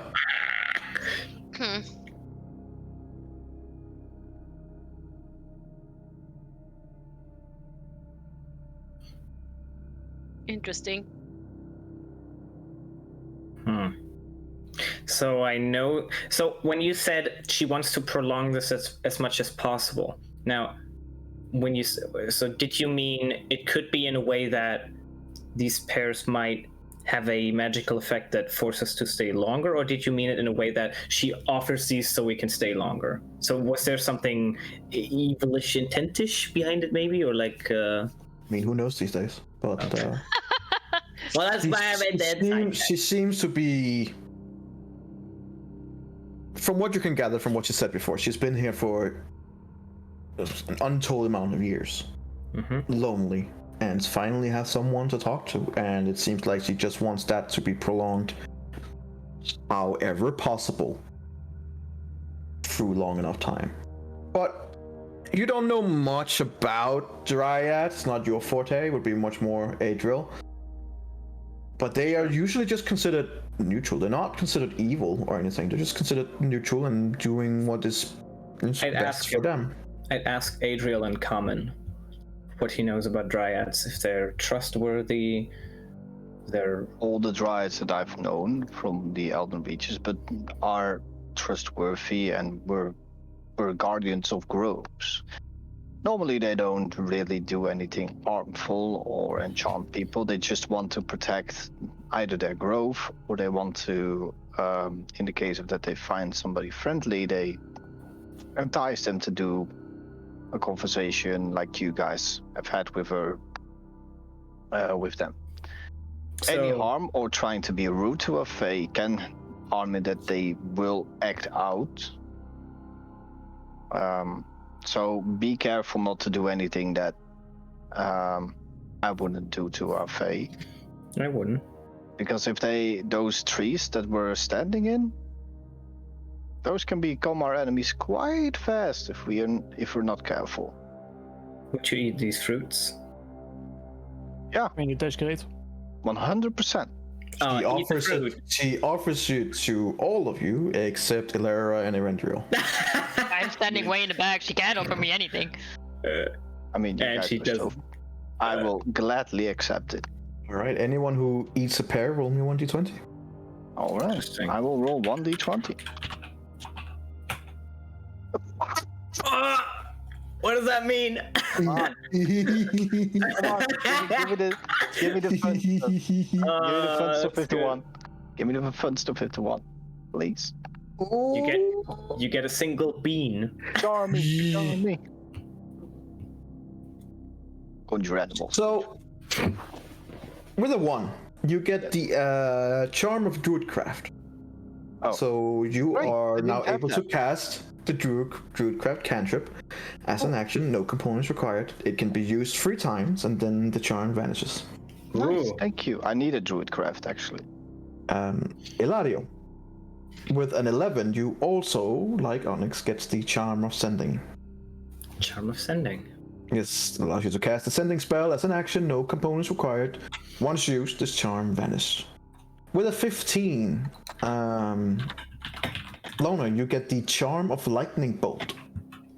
You are able to cast the lightning bolt spell, no components required. Once it's used once, it's gone again. Yeah, baby. That's actually a good spot. Lightning bolt. 86 lightning. God damn. That's Yep. bam. I Right, can tell you this much. Had anyone roll a 20? Yeah. Oh. Oh yeah. Oh boy. You get some cool shit then. Like, yeah. Hmm. Yeah. Yeah. Yeah. Yeah, it would basically be a greater restoration for free. Very nice. It's But pretty you good. guys got your pears. As soon as you've eaten them, the rest of the pears kind of like not grow into the tree, but they kind of like go out of reach. Ooh, range unlimited. I like that. I have this for the rest of my life until I use it, right? So you use it. That's good. It's really good. That's really good. It's a one-trick pony when you one day have to send that important message. Yeah, exactly. Wait, you remember that job of sending I had 3 months ago? There we go. Yeah, and me and Steve will be like, shit, I did. Fuck, what was that? Ah, god damn it! Why did I give them those fucking? I'll put that in my inventory. I'll just call it Charm of Sending. Yep. I'll remember that way. All right, cool. Very nice. All right. Yeah, I mean, she's just, Is there any? Can we try to free you from your bonds, or do you think that's near impossible to do?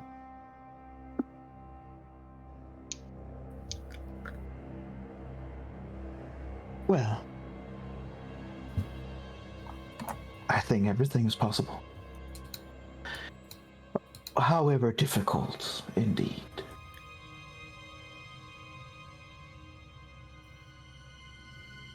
What would we need to do? But maybe the ones that look like her, and she points over towards the lever, would know more.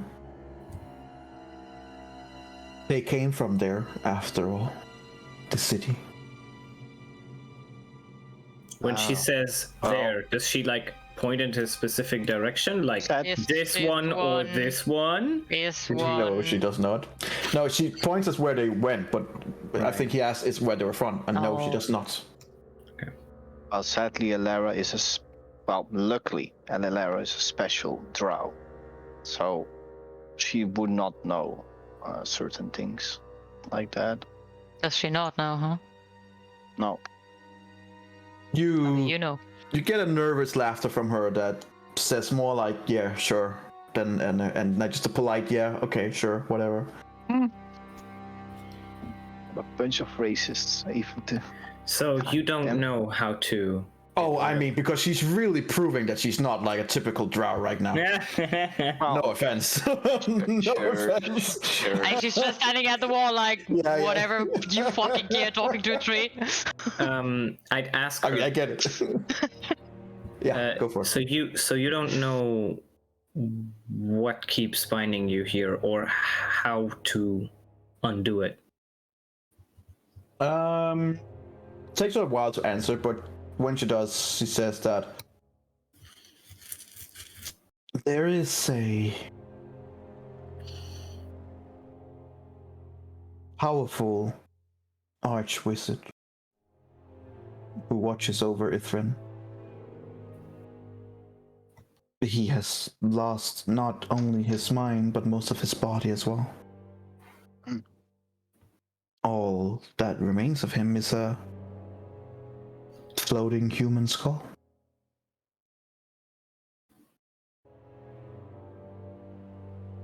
So a floating human skull. Yeah, And where do we find him? I don't know. Couldn't So we just simply dispel the magic that was cast here, or? You can certainly try.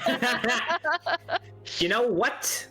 I will certainly try, and All right. I will cast this. Can I? I want to see.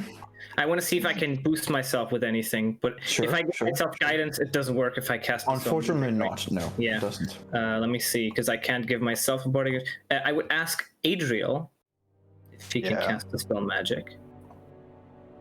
Yes, I could.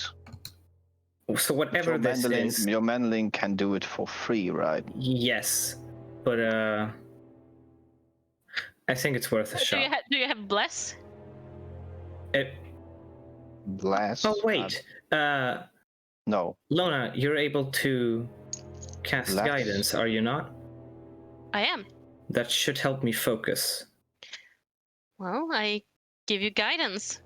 And then I cast the spell magic with my mandolin, which is What a third exactly- level. What exactly are you casting the spell magic at?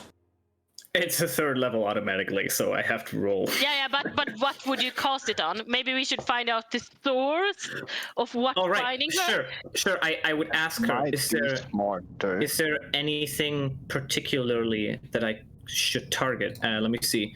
I think I can target it. Or a magical effect. So I guess I can target her. Well, you sure about that? I would ask her: Is there something specific I should target?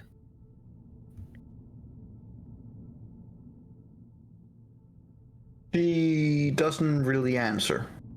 It's almost like something is Right. keeping her from answering. Yeah. So I would ask her: Is something keeping you from telling us this?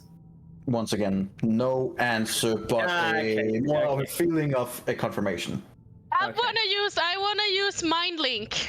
I wanna try to talk with her. Okay. And I would in my head talk with her and ask the questions, I'm gonna try this and see if it only is the verbal thing that prevents you from giving up this information. As soon as you set up this mind link Yeah.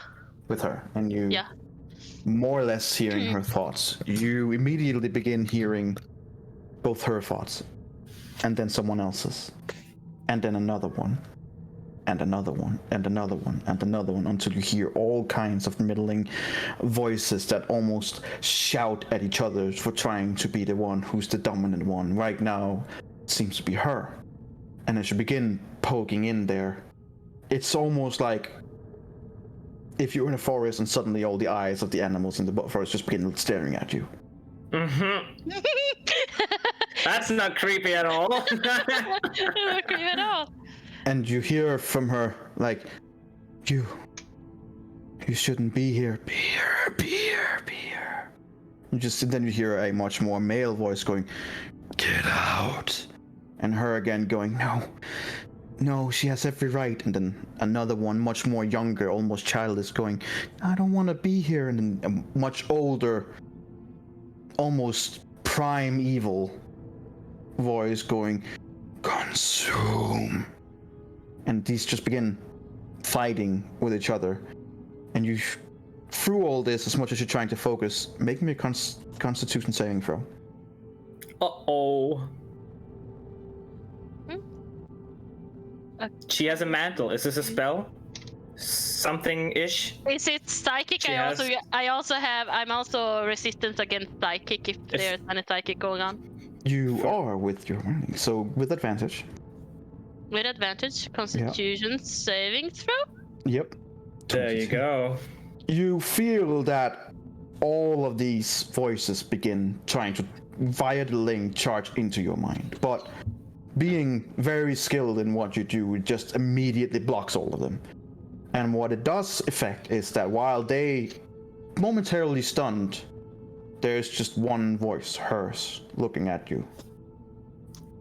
And she just goes, please, he has to die. Help me, help us. Who has to Kill die? the Grand Wizard. Where can we find him? In the city. In the city too, and then immediately you hear all these voices come back. And it become way too loud, so you immediately cut the link. As soon as you cut the link, the Dryad also immediately dissipates to one of the further trees and seems to just draw away from you guys. You can almost physically see in the trees that they don't wither or die, but they almost physically become smaller, almost like they are protecting her, trying to go into themselves a bit. It seems whatever happened, she has no wishes to. Luna is holding her head and And you guys can see from Luna that a little bit of a nosebleed has formed after her straining. guys, Time to move on. What happened? we to help everyone that's in here. There's so many voices. There's so many people stuck in here. To help them to help them, we need to kill the Grand Wizard. We need to dispatch him, and that's the way we can help this Dryad and everyone What? that's locked in here.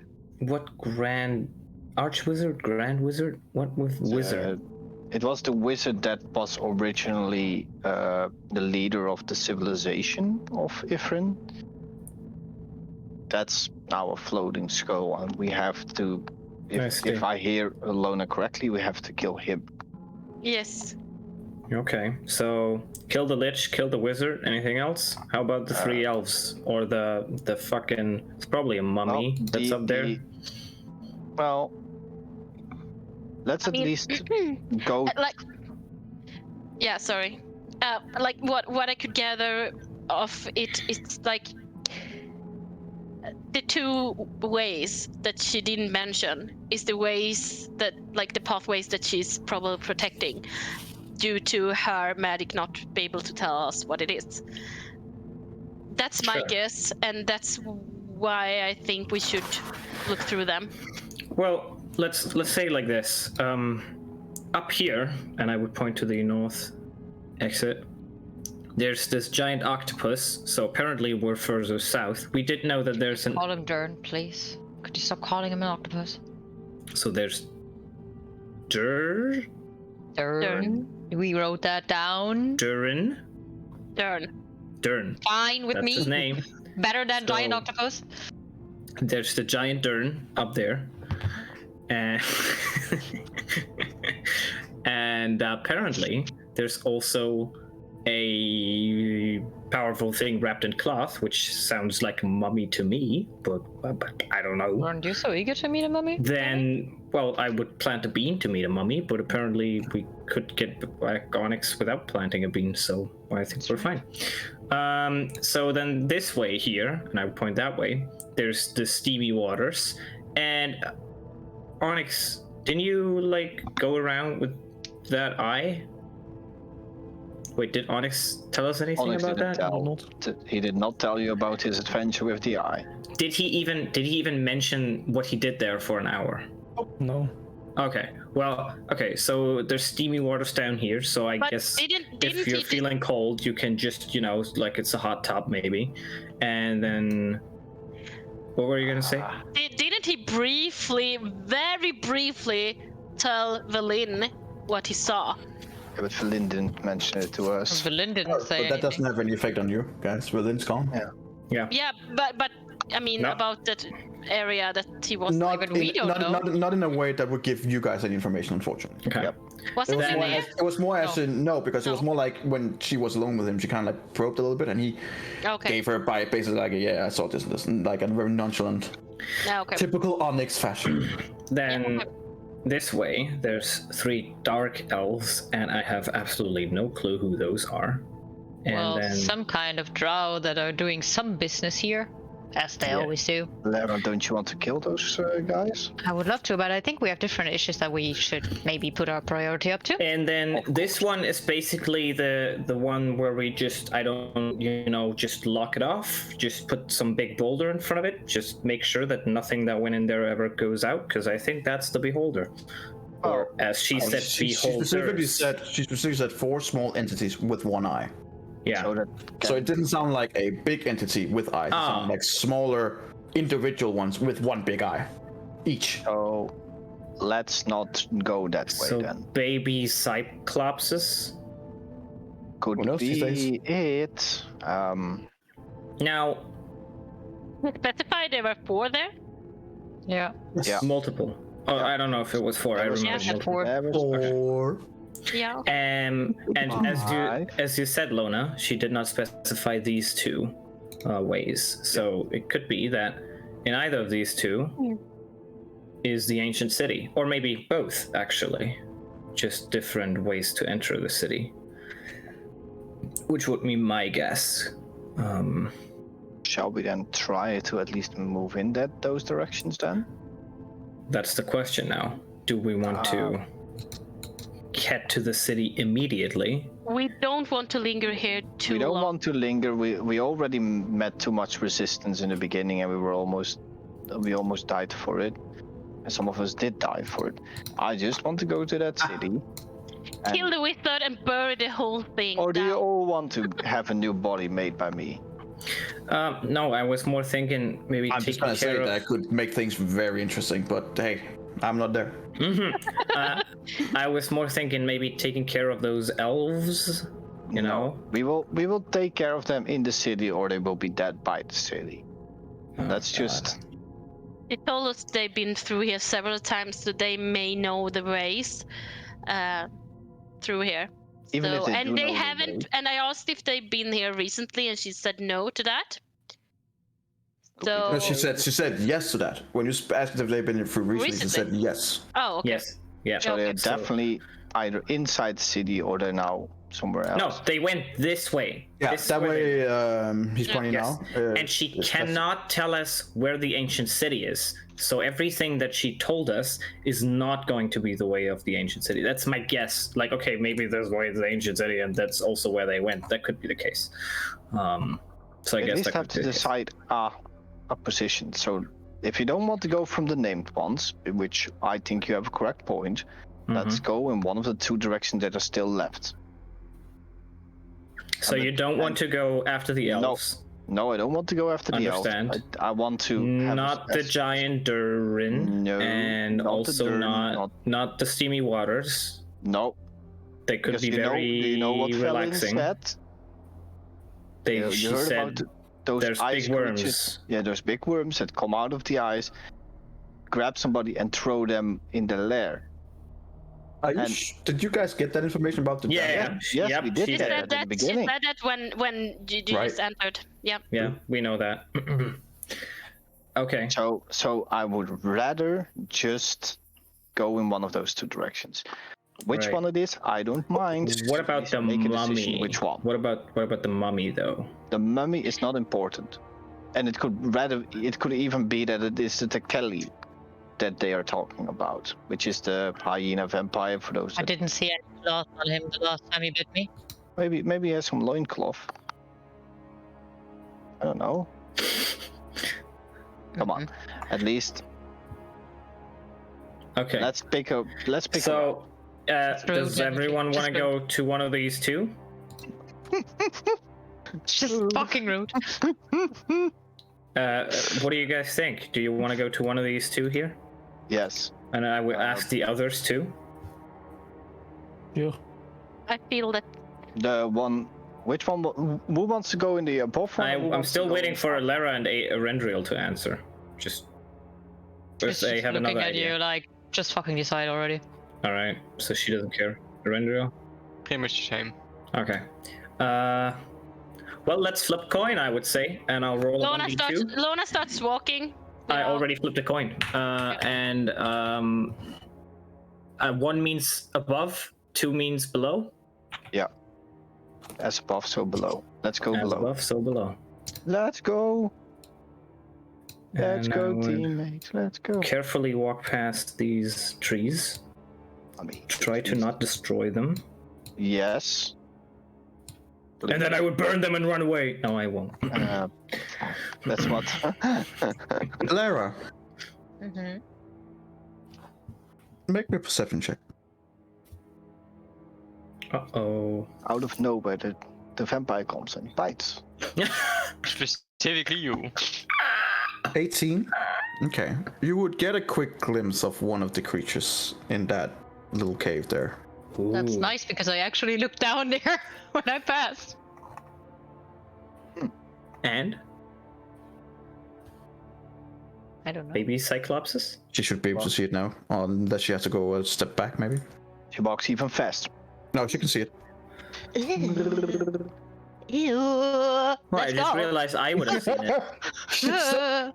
Lara kind of like turns back and is like, ah, fuck that. Just pushes the Randriel aside. Roof. So, Get out of my way. as you're looking in the cave, Lara, you see a baleful eye that kind of like peers out from the darkness, looking back at you, and it is a huge It is. eye. Yeah. It kind of gleams with a weird kind of intelligence with it, but also an almost unnerving malevolence. Like it almost, just by looking at its eyes, like it just oozes evil. but it's just watching you, and you are very, very sure that it has definitely seen you. Yeah, with that eye, I Basically don't made doubt that. eye contact, haha. But doesn't seem to be doing anything about it. Just keeping an eye on you. Keeping No pun intended. Keeping its eye on me, yeah. All right. It is. Roll me a history Velen? check. Roll me a history check. See if you would recognize what kind of creature it is. Yeah, there you go. You have never seen this before. It is fucking weird. This cave just has Hilara like, what the fuck? What the Yeah. fuck is that now? Yeah. Is that a beholder? Yeah. No. A baby beholder? And realize that this is not looking. Yeah, it doesn't look like a baby beholder, but it looks like it's fucking weird and shouldn't be here. Does it look cute? Have you played Half-Life, Hawkeye? No, I did not. Okay. To the rest of you who has played Half-Life, just to give you an idea of what they look like, you can meet those creatures that kind of walk on two legs and has a giant big eye. Yeah. Looks a lot like that. Oh, that one. Actually, a fancy creature. So they are cute? No. No. Very cute. Oh. I haven't played those Half-Life. things. I would be close. behind Lona, and then let's go. When I walk into that cave, after what I saw right now, I'm placing a cordon of arrows behind me. All right. Yeah. Good to know. Just in case. Very fair. Good to know. I have some safety distance from Lona, just in case like she runs into a trap and triggers it and something explodes. So. What a gentleman. Looks like. Also, I don't know what the others are doing, but I'm at least trying to stay stealthy in the back. Yeah, I have my staff booked. I need Right. He passed without trace. That's without all trace. of you to make stealth checks. Some of you with disadvantage due to your armor choice. Oh yeah. Well, So I do Yeah. disadvantage because of scale armor. Oh yeah. I don't remember. No, if you scale armor is fine. yay. Your armor is disadvantage. No. No, it is. Stealth is great. Disadvantage. Plus 10 is Oh. great. All right, never mind. Oh, that's a So good. disadvantage for stealth. Ooh. I can give you my breastplate. So 15, 18, 19, 30. and more. And Way too much. All right. I just realized Onyx rolled without Yeah. disadvantage. I have been doing that the past several sessions. Yeah, He has? Why it's gonna that? be Yeah. down. Why? Red. Because I have a feat. Disadvantage. You have a feat? Yeah. What is it? Medium armor master. Oh. It's Massive. actually a C as well. So you have 3 feet now. Oh Gott, na. Warum? What even caused me to go into a 9? Gear up. Gear up. Gear up. If something is so bad that it pushes me into German, then it's really bad. That sounded good. Gear up. Right. All right. So you guys are one by one going down the tunnel. My roll 20 just crashed. Nay, there you go. Okay, so if Lona stops walking, I will be like, "What do you stop? Why did you stop walking?" It looks like it's blocked. I'm not sure. Is it? No, it is an entrance, just not terribly big, but it is an entrance. Oh, Okay. okay. Well, So it's Okay, so The end of the map. so it is an entrance. How does it look like? Because it changed the cave look of it. So I'm like, what is this? Lona, I don't get me shall- wrong. I think Onyx should go ahead because he can, check for traps. And I would let him pass by me. Sure, but I also try to I don't know. What Don't do it. Just let him. no. He can No. do it. I just want to I'm not She's gonna let emancipated. it- I don't need him. I'm not You gonna do whatever let the fuck you it. want. All right, good enough. I understand. Right. Man. You were saying So, something. yes, I was. Yeah, so what's up with this thingy? Oh, there's lots up with that thing. Yeah.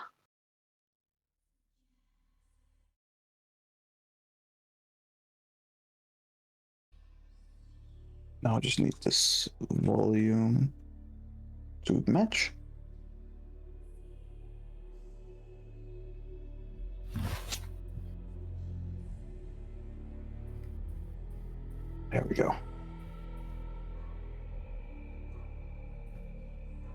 As you all begins going down this icy tunnel,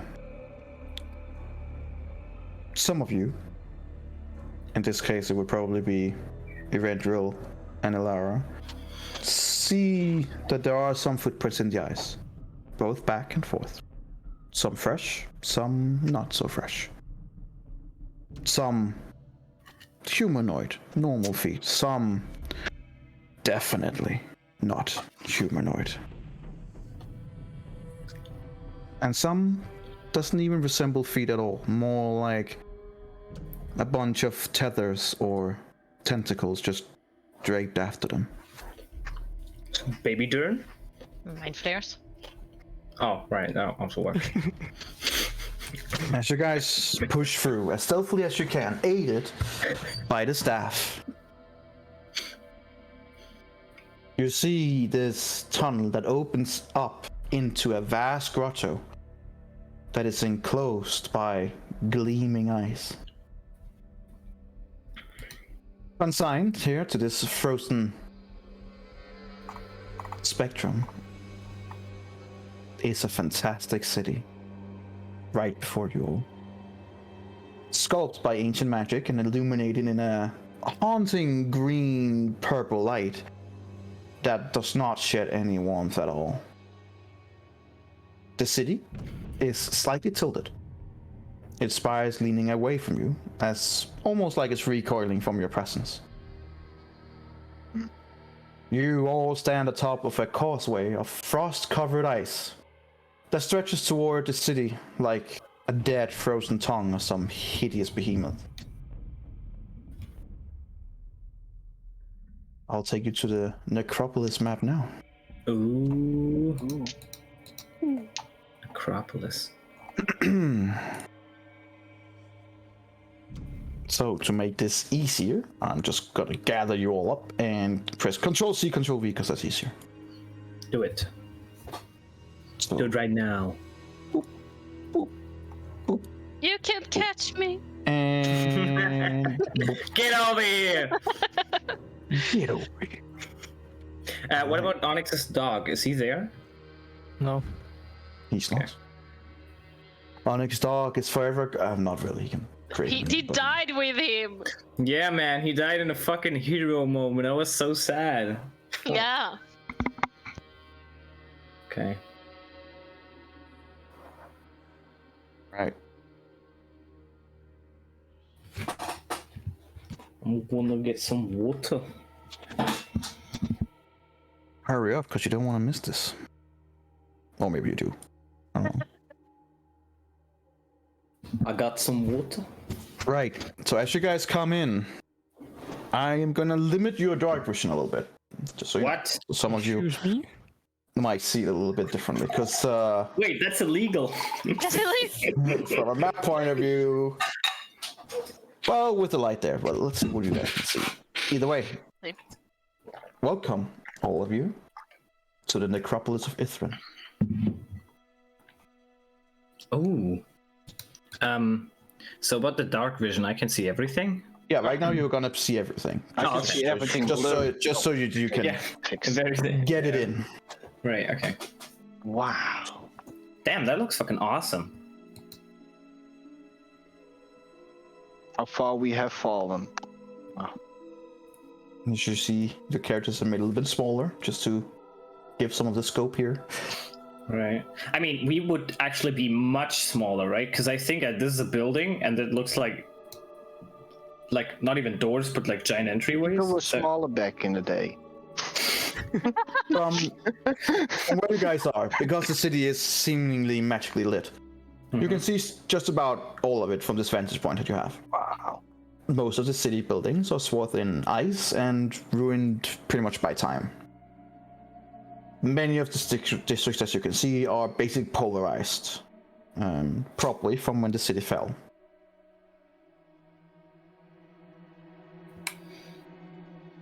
So,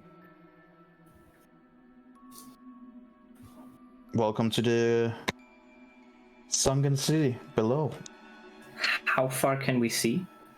You can see just about the whole city right now, mainly because you have a little bit of an alcove where you can see. You're like almost a little bit above it. Mm-hmm. So what's that thingy here? Can like? That's a lot of feet. Oh, you don't know. Is this Can we see correct? that? Like that? This if we like would walk over here, that would be like That's a let's say lot of feet. Yep. yeah. So this would be 708 30 Yeah, feet. if it we is want. it is after all a city. Right. Yeah. So yeah, it would. Okay. Okay, got it. So it's about 1,200 feet across, I guess. What is this? What does this look like?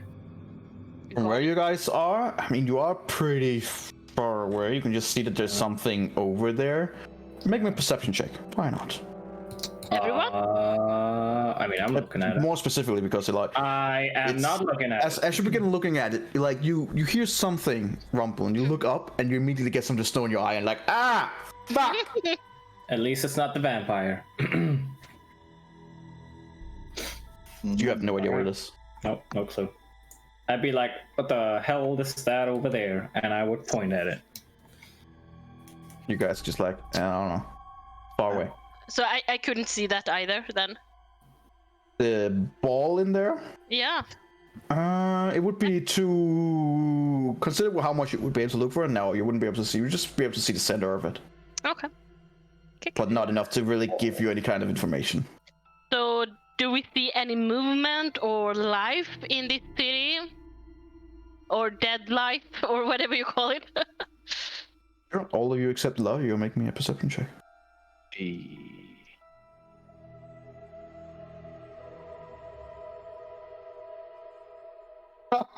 Okay, 2 or 3 I'm not having it. once. So both Onyx and Hawkeye managed to also get something in their eye, and all those with Eulalia just fuck. Especially Onyx, who's not used to getting something in his eyes, just really like what is this shit? What this fucking dwarf body is going on? Feeling. He's even getting more pissed. Adriel, Loner, and Eventrio. From your vantage point, you can see different areas and sections of this place. And you also see weird things that are floating and moving around in the city, but whether it's actually living things, it's hard to see. And you do see almost something they look almost human-like, and they are wearing an armor, and they are also wielding some kind of a weapon, and they seem to just be doing orders. You see one of them is walking around over to the northwest side, over towards where Eladio was pointing, and you see that it's going over to where he is specifically pointing, and has begun chopping down a tree, almost like it's a normal day.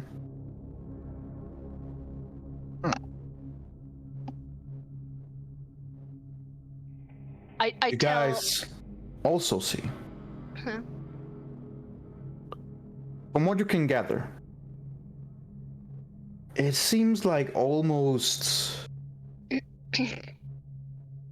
living spells are around in the city. You guys see what looks to be a big bee's hand just floating around on its own. Not doing anything, just floating around, trying to figure out. Who's Big B? Who knows? Okay. It's basically a big blue hand. It's a little spell that you can create. You also see what looks to be a thunderbolt just floating around. You can see this electricity going all around, just all around it. Interesting. As it's just floating around, almost like someone cast a spell and it became something alive and is now just flying around. I've heard of things like this happen in the Mournland. Mm-hmm. Indeed. Did spells come to life? Yes. Tell me more. Well, I mean, that's pretty much all I can tell you. Oh, The that's Mournland's mutate. disappointing. Maybe whatever happened there came from here. Does that mean Originally? that, like, the living spells, are they a mind of their own? Do you want to go and ask them? Well, I mean, I don't think you- they have a soul, but I think they do their own stuff, and they will defend themselves probably. Just go and ask them. No, No. I'd rather avoid them. Oh, okay. Well, All right, shall then. we? Well, let's go inside the city. Erentriel and Adriel, who rolled over a 20. Hey. Roll me a 1d100, both of you, please. All right. 4 and 62. Oh. All right. Adriel, with your 54. Down to the, what can be described from where you guys are standing, northeast side of this town, of the city itself. So In between north- these rubbles here specifically, Oh, right. you see a foul creature. A creature walking around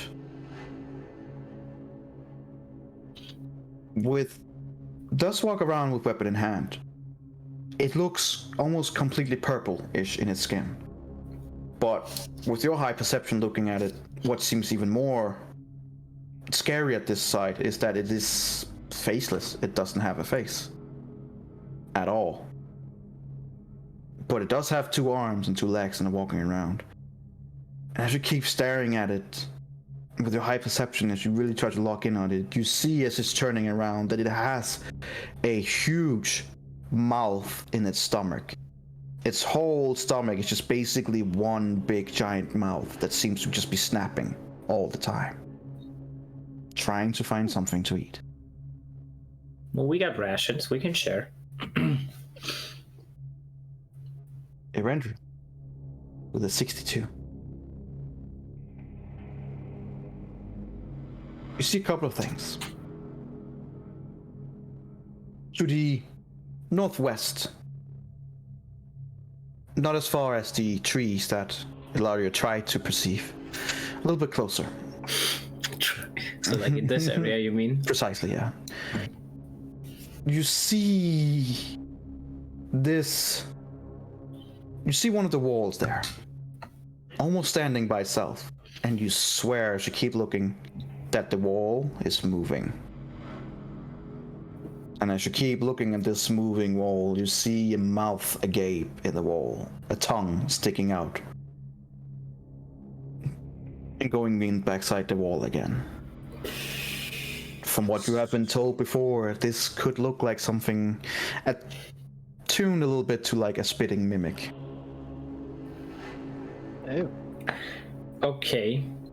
Other than that, you also see, walking close to the wall, not so much walking, but more flowing, a creature that you have all seen before, as it's wrapped around in this black cape, but has this very bright light out of where its face would be. This cold, bright light. A cold light walker. Something that you have fought before. Mm-hmm. So The last thing oh, there you go. that you guys see with the plus 20. It's something that you probably wish you didn't see.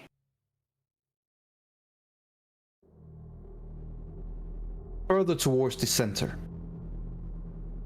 you see huddle up over at this area where I'm marking now.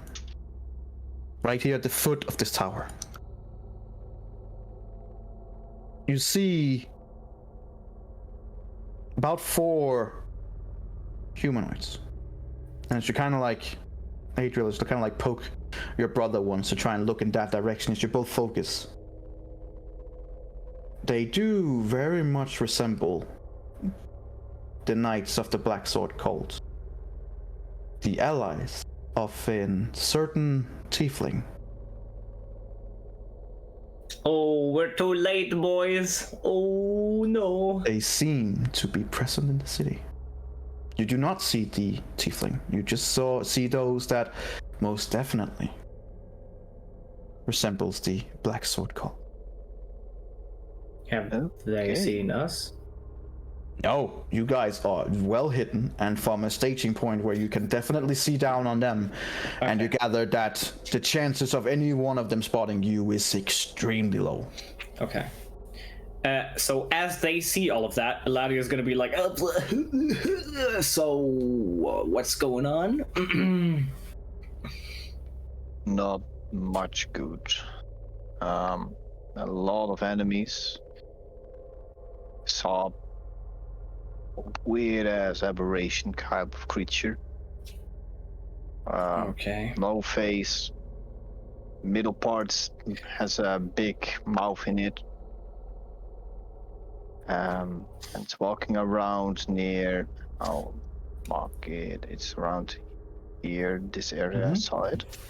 But that's where I was focused on. You, brother. What did you see? In the area a bit further in that direction that I pointed to, where I saw the mimic. There was a moving wall, aiming to be like a mimic of some sort. I saw those cold walkers, those lights that we saw earlier when we were at the Black Cabins. And well, the Knights of the Black Sword Cult, there at the center. They already here? Yep. We didn't see the. Did you see the tiefling? Because I didn't see her. No. The Dryad said that she hadn't passed, so...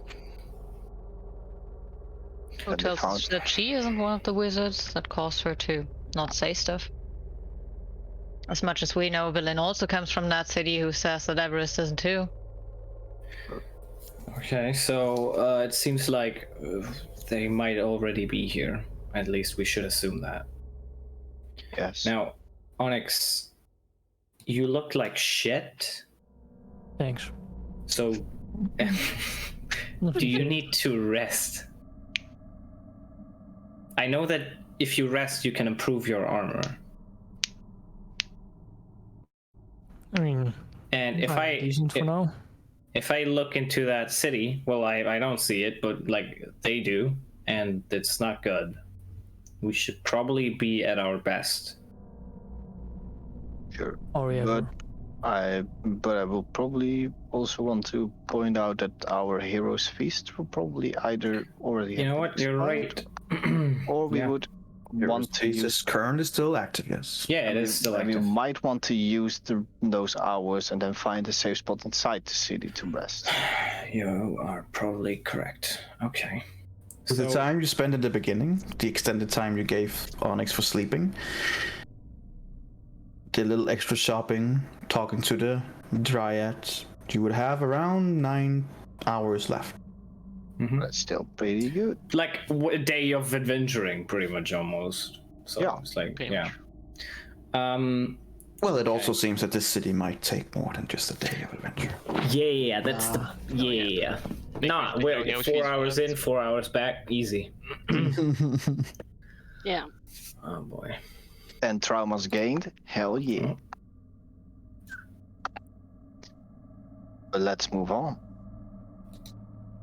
And try to be as stealthy as possible. I don't think any of us want to encounter a lot of these creatures that are below. I agree.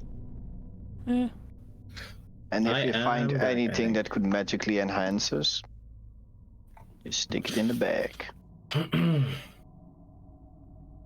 So, sorry, I was gone for like 10 seconds because my internet was gone. What happened? Well, you guys are just agreed upon Going. proceeding. Let's do that. So the question is, where do we go? I guess we could head for those people Yes, we should and stop just them. interrogate them, maybe, and find out where the lich is. They might know, because So I want to- definitely don't. So you want to go to the center first? Well, wherever they are, we should stop them before they provoke the Lich or wake up things that they shouldn't. If they provoke the Lich, then we should. If it's a very powerful Lich, I would assume that it lives in the center. And if it's a very, very powerful Lich, then probably on the top. But I don't know. That's an assumption. If it is a very powerful Lich, and if we have to believe the stories about it that can stop time itself, then I might not want to. Well, if only you guys have some kind of orb that could give you some information about this place. And I grab out the orb that I still have in my pocket. Okay. But I never took him. Never put him in the bag, so he could have been talking all day. Yeah, think so, because yeah. you promised him that he wouldn't get back to the bag. Sure, but he wouldn't have any. She's just like, you guys haven't taken him out. Oh no, usually he's just like. He needs to get some fresh air. Usually he would be like, what the fuck, guys? I'm right here, come on. I'm taking him out of my robe then. Okay. Yeah. It's taking him out. He's like, don't put him in the bag. finally, I don't know. I've been down here for fucking ages. Silently. I'm sorry. Down here for fucking ages. Yes, I'm sorry, but here we are. Oh, you found a city. He's like, here we are. Good luck. Look. We've seen some very scary enemies, and I describe what we saw. Yes, I can see them myself. Thank you very much. Oh, my vision. Can't you see them? Oh my god. Okay, so describe basically the creature that you saw. Mm-hmm. Okay, so I saw. Yeah, you do that. Yeah, it's fine. Yeah. fine. No, it's fine. As you begin, he's like, you can. If it could not, it would. But it's like, yeah, it sounds a lot like what was called a tomb tapper. These are Netherese occurrence used to create these things, but that had the name Thalud, which in common is more or less means faceless. Okay. They are wrought from a fusion of magic and elemental earth. Each of them are pretty much sexless, hairless warriors that stand about 15 to 21 feet high. Okay. And they possess a lust for magic. And inherit memory, which means that they will try to suck out your magical abilities and then eat your brain for memory. It also has, interestingly enough, an insane hatred for non-human spellcasting creatures. So if you can't cast spells, it hates you. I mean, yeah, seems fair. Also keep in mind that tomb tappers were actually used to dig through earth and rock with their claws and use their metal sledgehammers to shatter rock when needed. So slave labor of sorts, I suppose. They absorb water through their skin and they crush rock with their jaws. Handy. They are evil. They have so many teeth in their jaws that they can actually digest the iron from blood and marrow. Wow. Energy. I would like to make a second attempt at looking at stuff.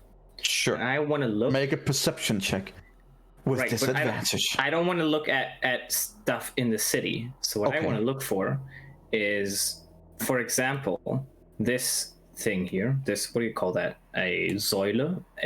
Sure. I understand a Säule. That's basically the Danish word too. There you go. Perfect. I want to look at stuff that we can collapse onto the city to, make it go kaput. Okay. You are looking for a Säule that you can kaput. So that's what, for example, that would be one Säule, but maybe there's multiple Säules. Sure. Make a perception check. Unfortunately, with disadvantage since you have snow in your eyes. It's not bad. It's not bad. You gather pretty quickly that you would have to get a lot closer to see if it's something that you could potentially break. Mm-hmm. But from what you can see, it is both resting on the ground, but also being held by some of these Säule. Mm-hmm. So potentially possible. I will also need you to make me a 1d100, please. Sure. because it's fun. Yeah, I mean, I'll fucking do it. Come on, 100, right? That's No. All right. So as you are looking around, and up in there specifically, you do manage to see what looks to be a gargoyle flying around. What is the... I've heard that before. I think it was in Charn. Mm-hmm. It was indeed. What is it? Because I don't know anymore. A gargoyle? It is. Yeah. It is basically an inmate. Like it's basically an animated stone. Ah, right. Okay. A piece of rock just flying around. Yeah, like in Notre Dame thing. Yes. Precisely. Yep. Yeah, got it. Yes. Why is it? Okay, it's flying around. Okay. Yeah, it is flying around. Do I know if they're evil naturally? It does not wear any metal, no. Oh, you're asking if it's real. Yeah, right. But that's good to know too.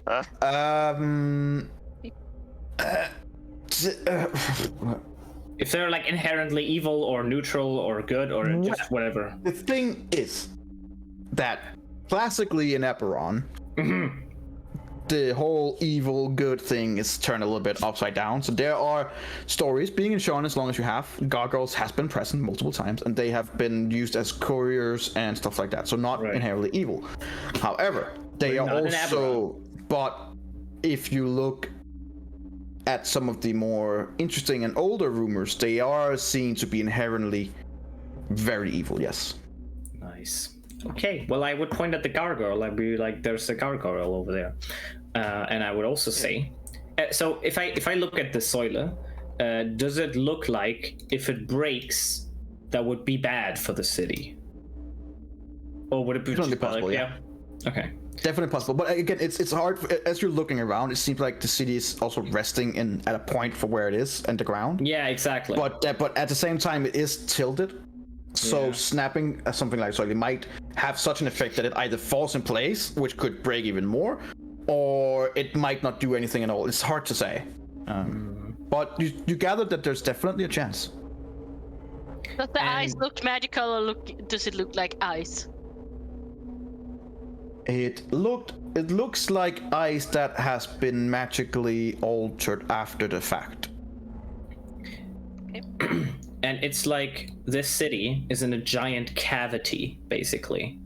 And there's just this one big cavity, so there's nothing going further this way. It's just like a wall of ice after a while. Yep. Okay. Got it. Okay. Well, I would point out to the others. We do know that there is the option to just collapse a lot of ice onto this and just walk out. And there's this big thing. I pointed at the thing. The pillar? Yeah, there you go. That's the one. And we can technically try and collapse that too. Yep. I don't think one explosive arrow is going to be enough. Actually, You gather with the height, if you want to hit the roof, it's gonna be one hell of a fucking shot. yes. There's a big chance it just goes. And some unlucky bastard in the city gets his house blown out. So, No. and then on top of that, it's like 50 feet thick, right? So that's also a problem. Pretty thick. It's pretty Probably thick more, ice. but yeah, like it's thick. Yeah, it's Yes. it's a thick So piece of ice. I don't really know how we would destroy it without getting the whole city's attention. Or if any of you have a one-time big boom spell, you know, this would be the time to use it. Maybe Adriel, you can summon some explosive fairies. Explosive fairies. I'm just saying, you know, I'm grasping for straws here. To see small fairies flying up. You know, it's just I'm throwing out ideas. You know, Each one breaking one feet. We need 50 more guys. Come on. you're muted, by the way, if you're saying anything, Adriel. No, I can't hear anything.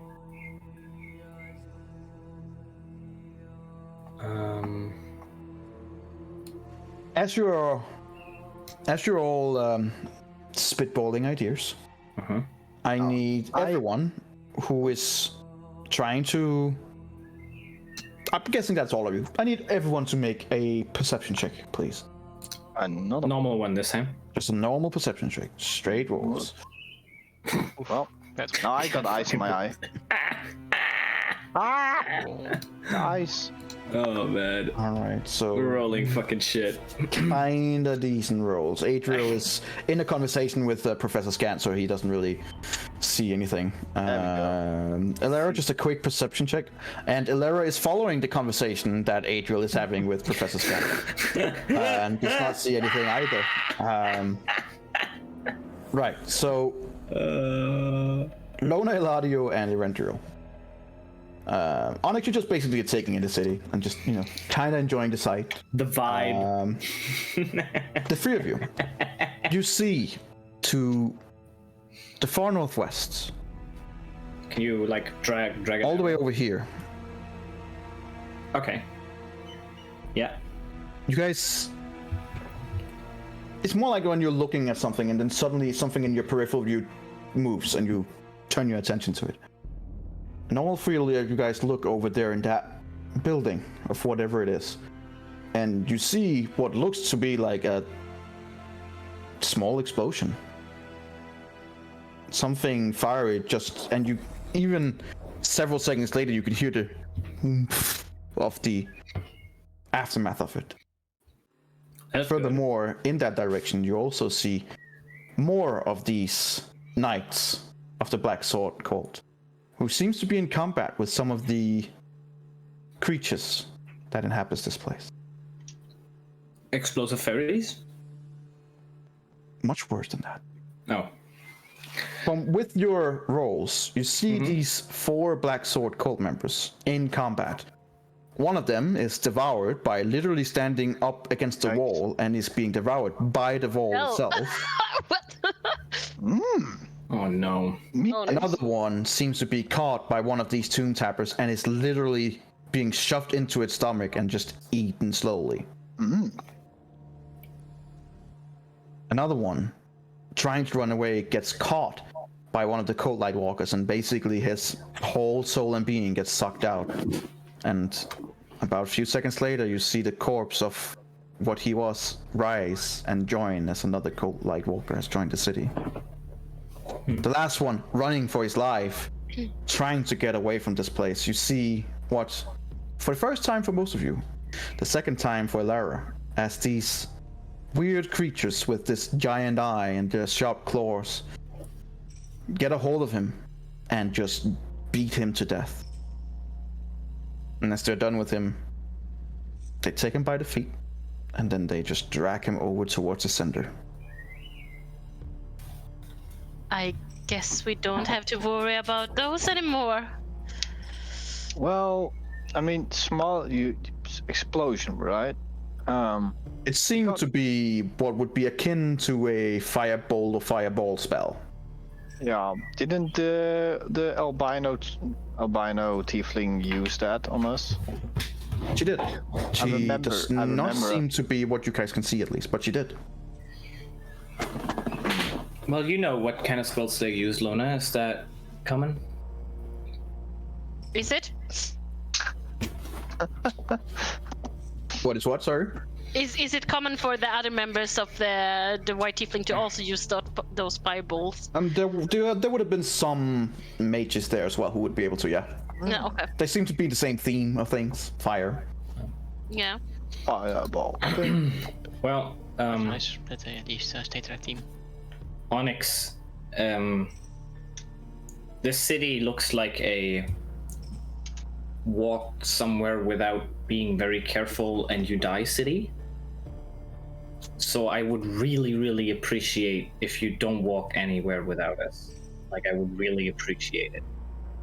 And I gotta be honest, talking to, well, she told us her name, Elva, made it a bit more clear to me that I was pretty retarded when I was 3 years old. So I think you're doing quite well for a 3-year-old. Like, actually borderline insanely well.